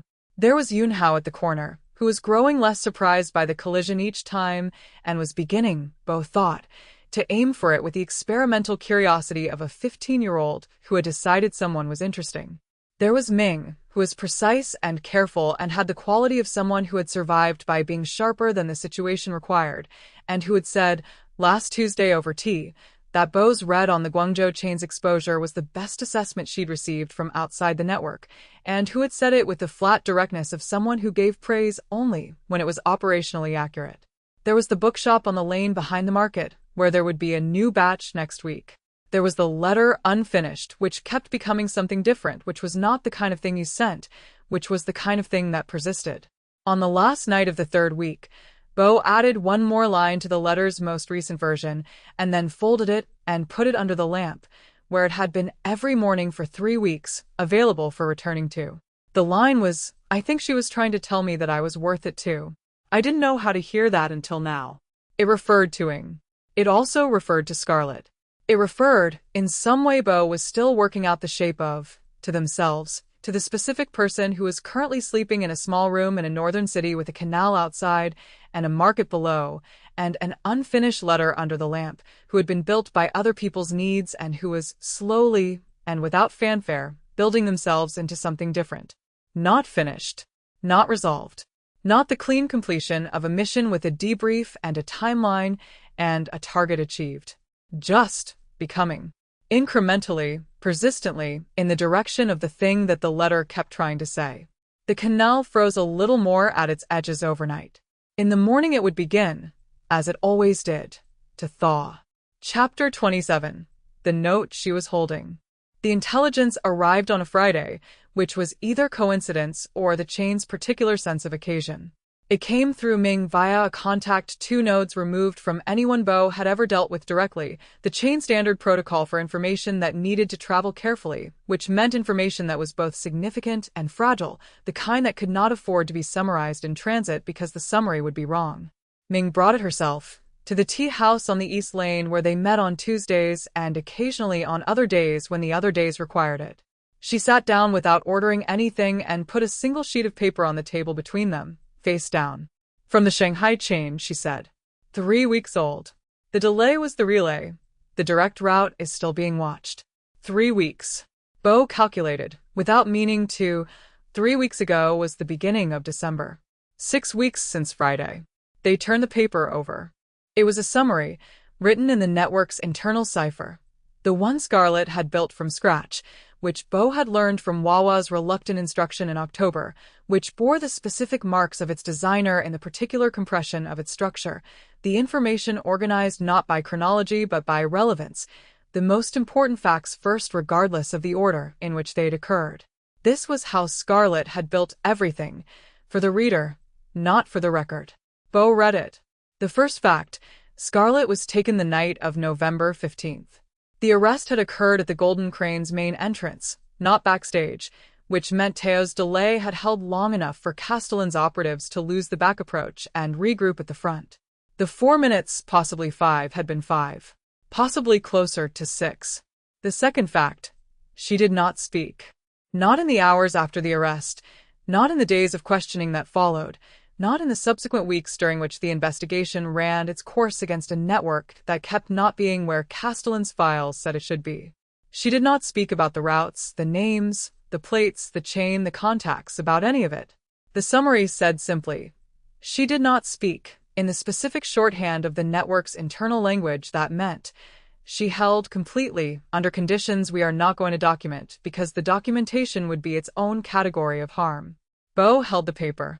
The third fact, Castellan left Shanghai in February, 3 months after the arrest, with half the names he had come for and a mandate that the summary described, with the understated precision of someone choosing their words carefully, as incomplete. Not failed, the Concession's records would not use that word. Incomplete. The file would remain technically open, as these files did, assigned to Renault's ongoing management, which was the Concession's way of transferring a problem from an active operation to an archived inconvenience.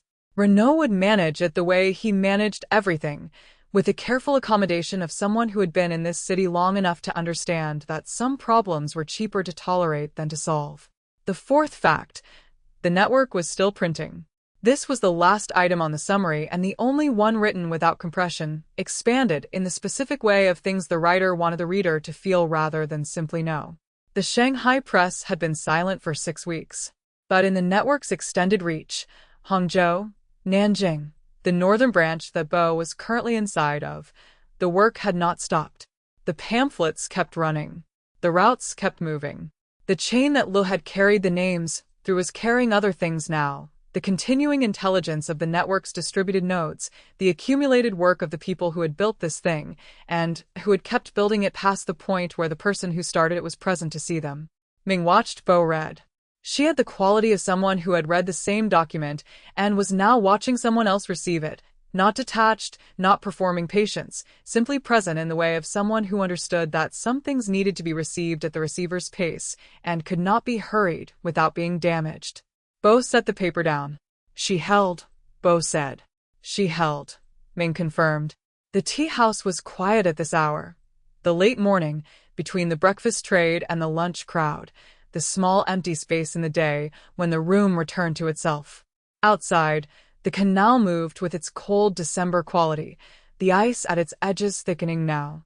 A cat crossed the lane in the particular unhurried way of cats who had determined that the weather was not their problem. The half he didn't get, Bo said, is still in the chain. Ming's voice was even. And the chain is intact. What Castellan took back to Paris is a partial picture of a network that no longer looks the way the picture shows. A pause. He got some names. We've moved the people attached to those names. Her eyes were steady. He did not get the operational structure. He did not get the full picture. The network he dismantled was the visible layer, the one we expected him to find. The visible layer, the one they had left for him to find, precisely because it was the layer that could be left. The plates moved, the routes rerouted, the 17 names in the chain, all of it deliberate, all of it in service of exactly this, a Castellan who returned to Paris with a file he could call closed, and a network that continued behind the file. Scarlet had known this, had planned for this, had stood in the dressing room with the gold dress and the performance face and the specific quality of someone who had already done the mathematics and arrived at the answer and was simply, at this point, living inside it. She had held. Bo looked at the paper on the table. The network cipher, written in the hand of someone 3 nodes removed, describing the work of November in the compressed, precise shorthand of people for whom this was professional communication. The facts in their relevant order. The network alive. The grief and the victory arrived together, as they had been arriving together since November, in the specific arithmetic of tragedy and triumph, insisting on occupying the same space simultaneously. The victory was real. The grief was real. Neither required the other to diminish itself, and Bo had stopped, somewhere in the weeks since the fish market bridge, trying to make them behave as though they did. She had not spoken. 6 weeks of not speaking, under conditions the summary declined to document. And the network had survived because she had not spoken, had survived because of the preparation in the weeks before November, had survived because 2 people who were very good at moving things between where they were and where they needed to go had worked, for 3 days in the flower shop's back room, with the focused efficiency of people who understood that love expressed as competence was still love. Ming said, "There is one more thing." Bo looked at her. She did not hand them another paper. This was, apparently, something she had been carrying in her own memory rather than in the chain. Information that had traveled person to person rather than document to document, which was the chain's protocol for things so fragile that committing them to paper created more risk than value. Through a contact in Hangzhou, she said. 2 steps removed from me, 3 from you. There is a woman. She paused, choosing the words with the care of someone who understood that choosing them incorrectly would damage the thing they were describing. Unremarkable description. Unremarkable life, as far as anyone can tell from the outside. She arrived in Hangzhou 4 weeks ago. Another pause. She has been asking about someone. The description she gives is not precise. Deliberately not precise. Ming's eyes were steady on Bo's face. Medium height. Sharp. Moves through a room like they are reading it. The tea house was very quiet. The contact in Hangzhou does not know who she is asking for, Ming said. The contact described her to me as a woman who is clearly looking for something and who asks as though she already knows the rough direction and is narrowing in on the specific address. A pause. The contact says she asks about a person who left Shanghai in November, who would have gone north. Bo looked at the paper on the table. The summary. The 4th fact, the network still printing. Hangzhou is south, Bo said. Hangzhou is south, Ming agreed. She is moving. The contact's information is from 4 weeks ago. Her voice held the specific, careful neutrality of someone who is delivering information rather than a conclusion. The chain moves slowly. By now she would be further north than Hangzhou. Bo sat with this for a moment. Not the operative sitting with. Not the processing of intelligence into assessment and action. The other kind. The kind that was required when the information was too large and too specific to be processed at operational speed. The kind that required simply being present with a thing for long enough to let it be what it was. A woman asking about someone who left Shanghai in November, who moved through a room like they were reading it. The information was thin. It was almost nothing. It was the kind of intelligence that a professional would file under. Insufficient to act on, requires verification, possible misdirection. It was exactly the kind of intelligence that the old Bo, the operative, the one built for 14 cities of clean completion, would have treated with the appropriate skepticism of someone who had been misdirected before and had learned to require confirmation. The new Bo, or the Bo in progress, or whatever the correct name was for the person currently sitting in a tea house in a northern city with an unfinished letter under a lamp, that person looked at the information and understood something different. She had not spoken. 6 weeks of not speaking, protecting the network she had built. And then when Castellan had taken his incomplete file back to Paris, she had, what? Begun to move. Begun to ask. Asking about someone with a description that was deliberately imprecise, which was the exact care of someone who understood surveillance and was conducting a search without leaving a search that could be followed. She was looking. She was asking in the right direction. Bo touched the summary on the table with one finger. The same gesture as the Gardenius, 5 weeks ago, brief, confirming the physical acknowledgement that a thing was real. Thank you, Bo said. Ming looked at them for a moment with the expression of someone who had delivered the right information to the right person and was verifying the receipt. Then she nodded once, the professional nod, and reached for the paper. I'll take that back, she said. Bo released it. Ming folded it and put it inside her coat with the practiced efficiency of a woman who had been moving sensitive materials for years and had developed the relevant habits to the point of reflex. She stood. The Tuesday report, she said. Still needed. Tuesday, Bo confirmed. She left. Bo sat in the tea house for a while after she had gone, in the specific still of someone who has received something large and is allowing their body to register it before the mind takes over with its inevitable questions of what to do next. The canal outside. The cat, still on the lane, apparently having decided the weather was, in fact, its problem. The tea going cold in the cup. A woman. Unremarkable description. Moving north from Hangzhou. Asking about someone who left Shanghai in November, who moved through a room like they were reading it. The information was thin. It was almost nothing. It was enough.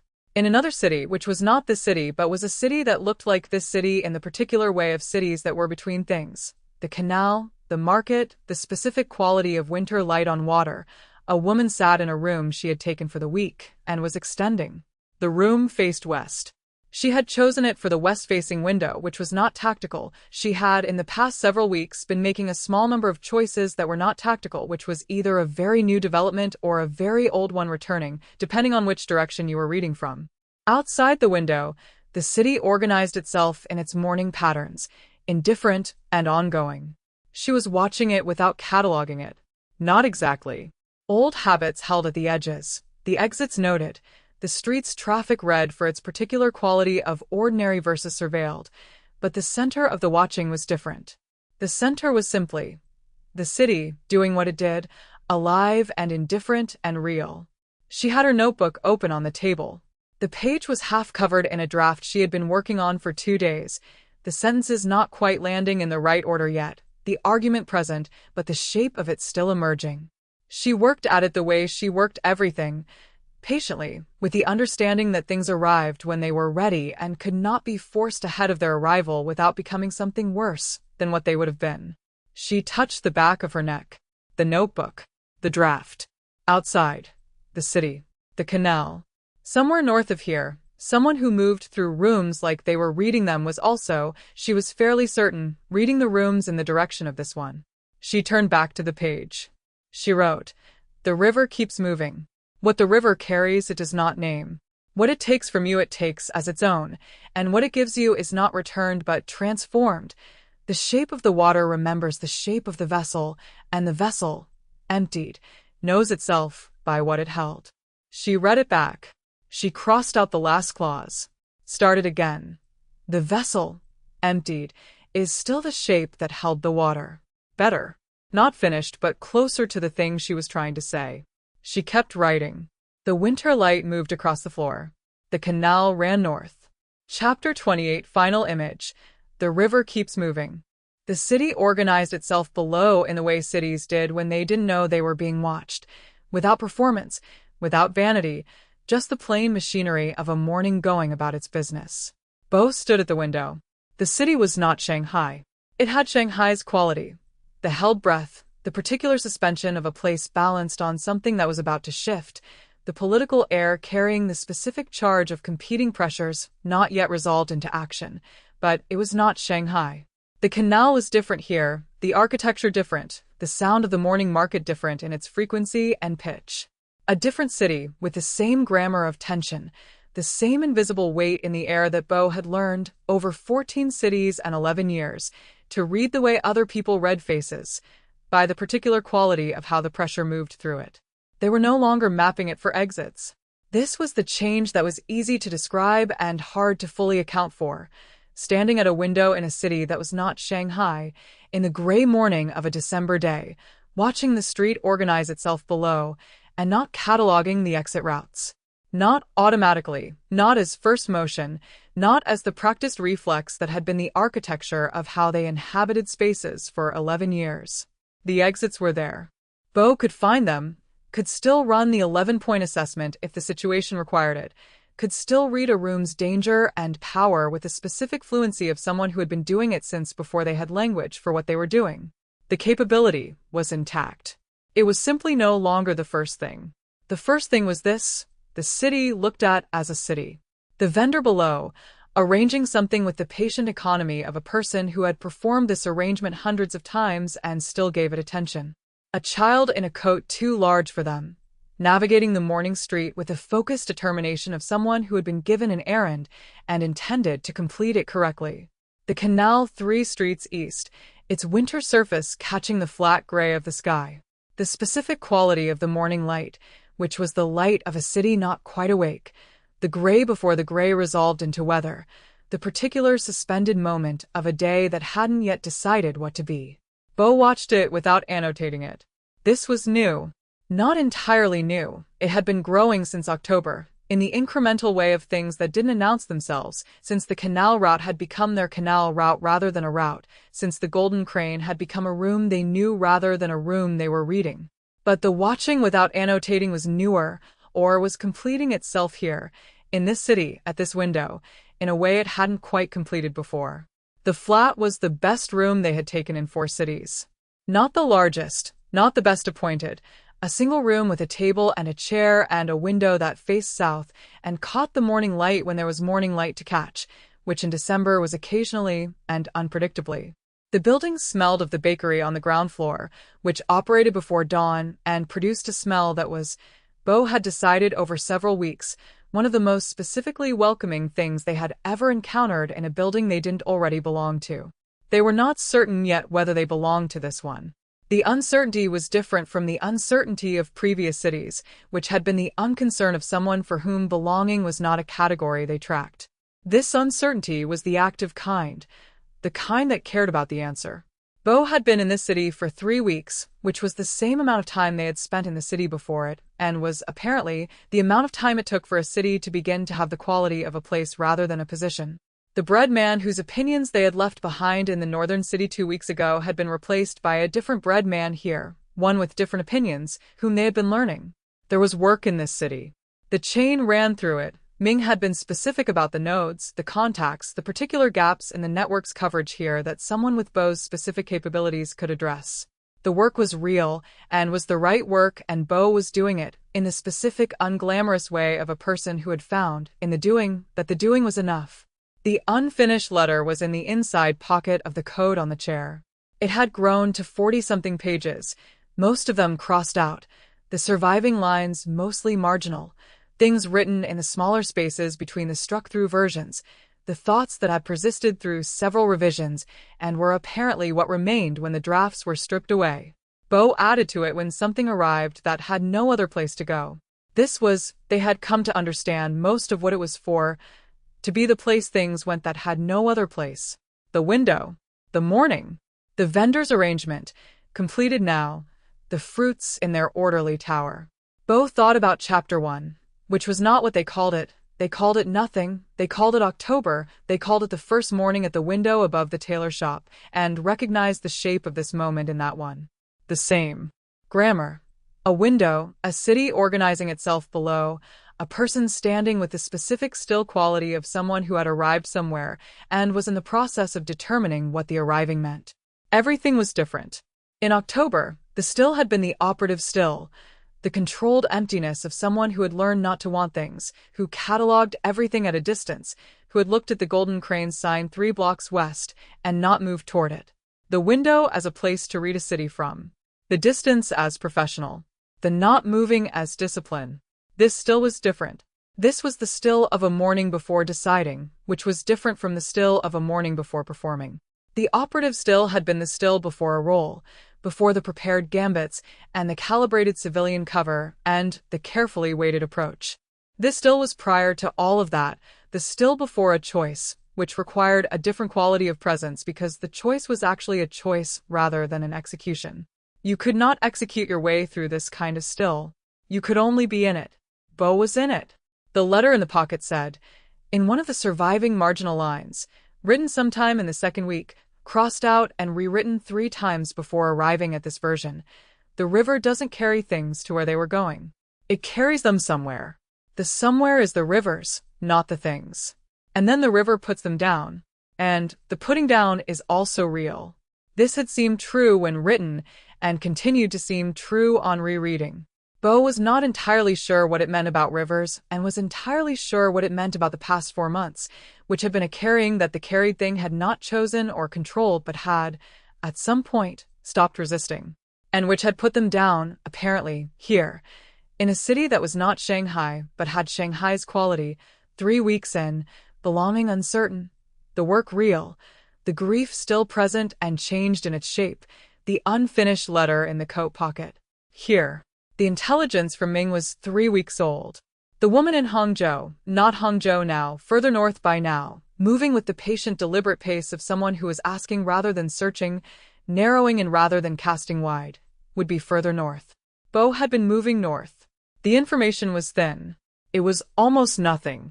It was the specific quality of almost nothing that was, for someone who had been a professional reader of such information for 11 years, recognizable as something, the outline of a direction, the shape of an intention, the specific thinness of intelligence that was thin because it was being carefully protected rather than because it was uncertain. She was looking. They had not discussed this. There had been no conversation, no plan made together, No agreed destination or timeline or rendezvous. What there was instead was this: two people who knew how to move through cities, both moving, both asking the right questions of the right chains, both following the logic of a direction that pointed, in its way, toward the same somewhere. The river carries things. The somewhere is the rivers. The putting down is also real. Bo stood at the window and looked at the city for another moment. The vendor, the child in the too large coat, the canal's winter gray, the held breath of a place that was between things, and did not catalog it, and did not map it, and did not plan the approach or run the assessment or execute the next stage of a mission that did not exist.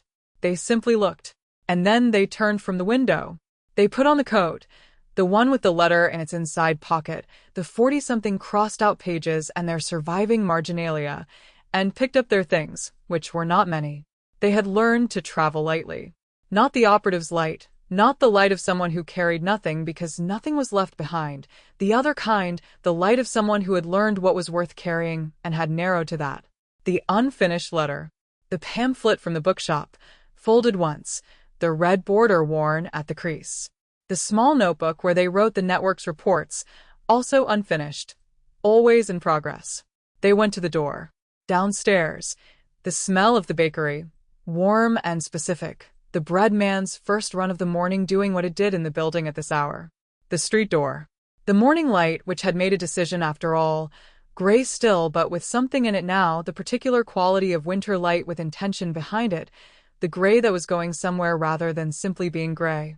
Bo stepped out into the street. The city moved around them in its morning patterns. The vendor had finished his arrangement. The child with the too large coat had completed the errand and was heading back, satisfied. The canal ran east toward the Bund, not the city's Bund, a different one, a different water, but the same direction, east first and then north, and the north was the direction. They began to walk. Not running. Not the operative's controlled drift. Not the executed approach of someone with a roll prepared and gambits in their pocket and an 11-point assessment already running. Walking, with intention and without guarantee, in the direction that the river ran, which was north, which was the direction that the carrying had been going, which was the direction of a woman who moved through rooms like they were reading them and who was, somewhere in the cities between here and there, asking questions that pointed this way. The city did not know them yet. They did not know the city yet. The knowing was the work of being there, which took time, which was the specific quality of things that were real rather than performed. They required time, they accumulated, they became through repetition and presence and the patient, unhurried attention of someone who had learned that this was the correct approach to things worth knowing. The street opened onto the canal road. The water east. The north ahead. Bomoked. The river kept moving. It carried everything forward. The 17 names in the chain, the pamphlets in their red border, the unfinished letter in the coat pocket, the knowledge of a specific and unrepeatable person acquired over 11 weeks in a city balanced on the edge of something, the grief that was still present and had become, in its carrying, the shape of the thing it grieved. The river carried all of it and called it nothing, did not name it, did not claim it, did not resolve the arithmetic of what had been lost and what had been gained into a sum that came out clean. It just moved, which was the only honest thing a river could do, and the only honest thing available to the person walking north along its bank with a pamphlet in their pocket and an unfinished letter and the specific quality of intention that was not certainty and was not hope exactly, but was the daily practice of both. The choice made in the direction of the future, one foot in front of the other, in the direction that the work was moving, toward a somewhere that was the river's to give. The morning light came on. The canal kept its cold. Bo walked north, toward a city that was not this one, in the direction of a voice still speaking.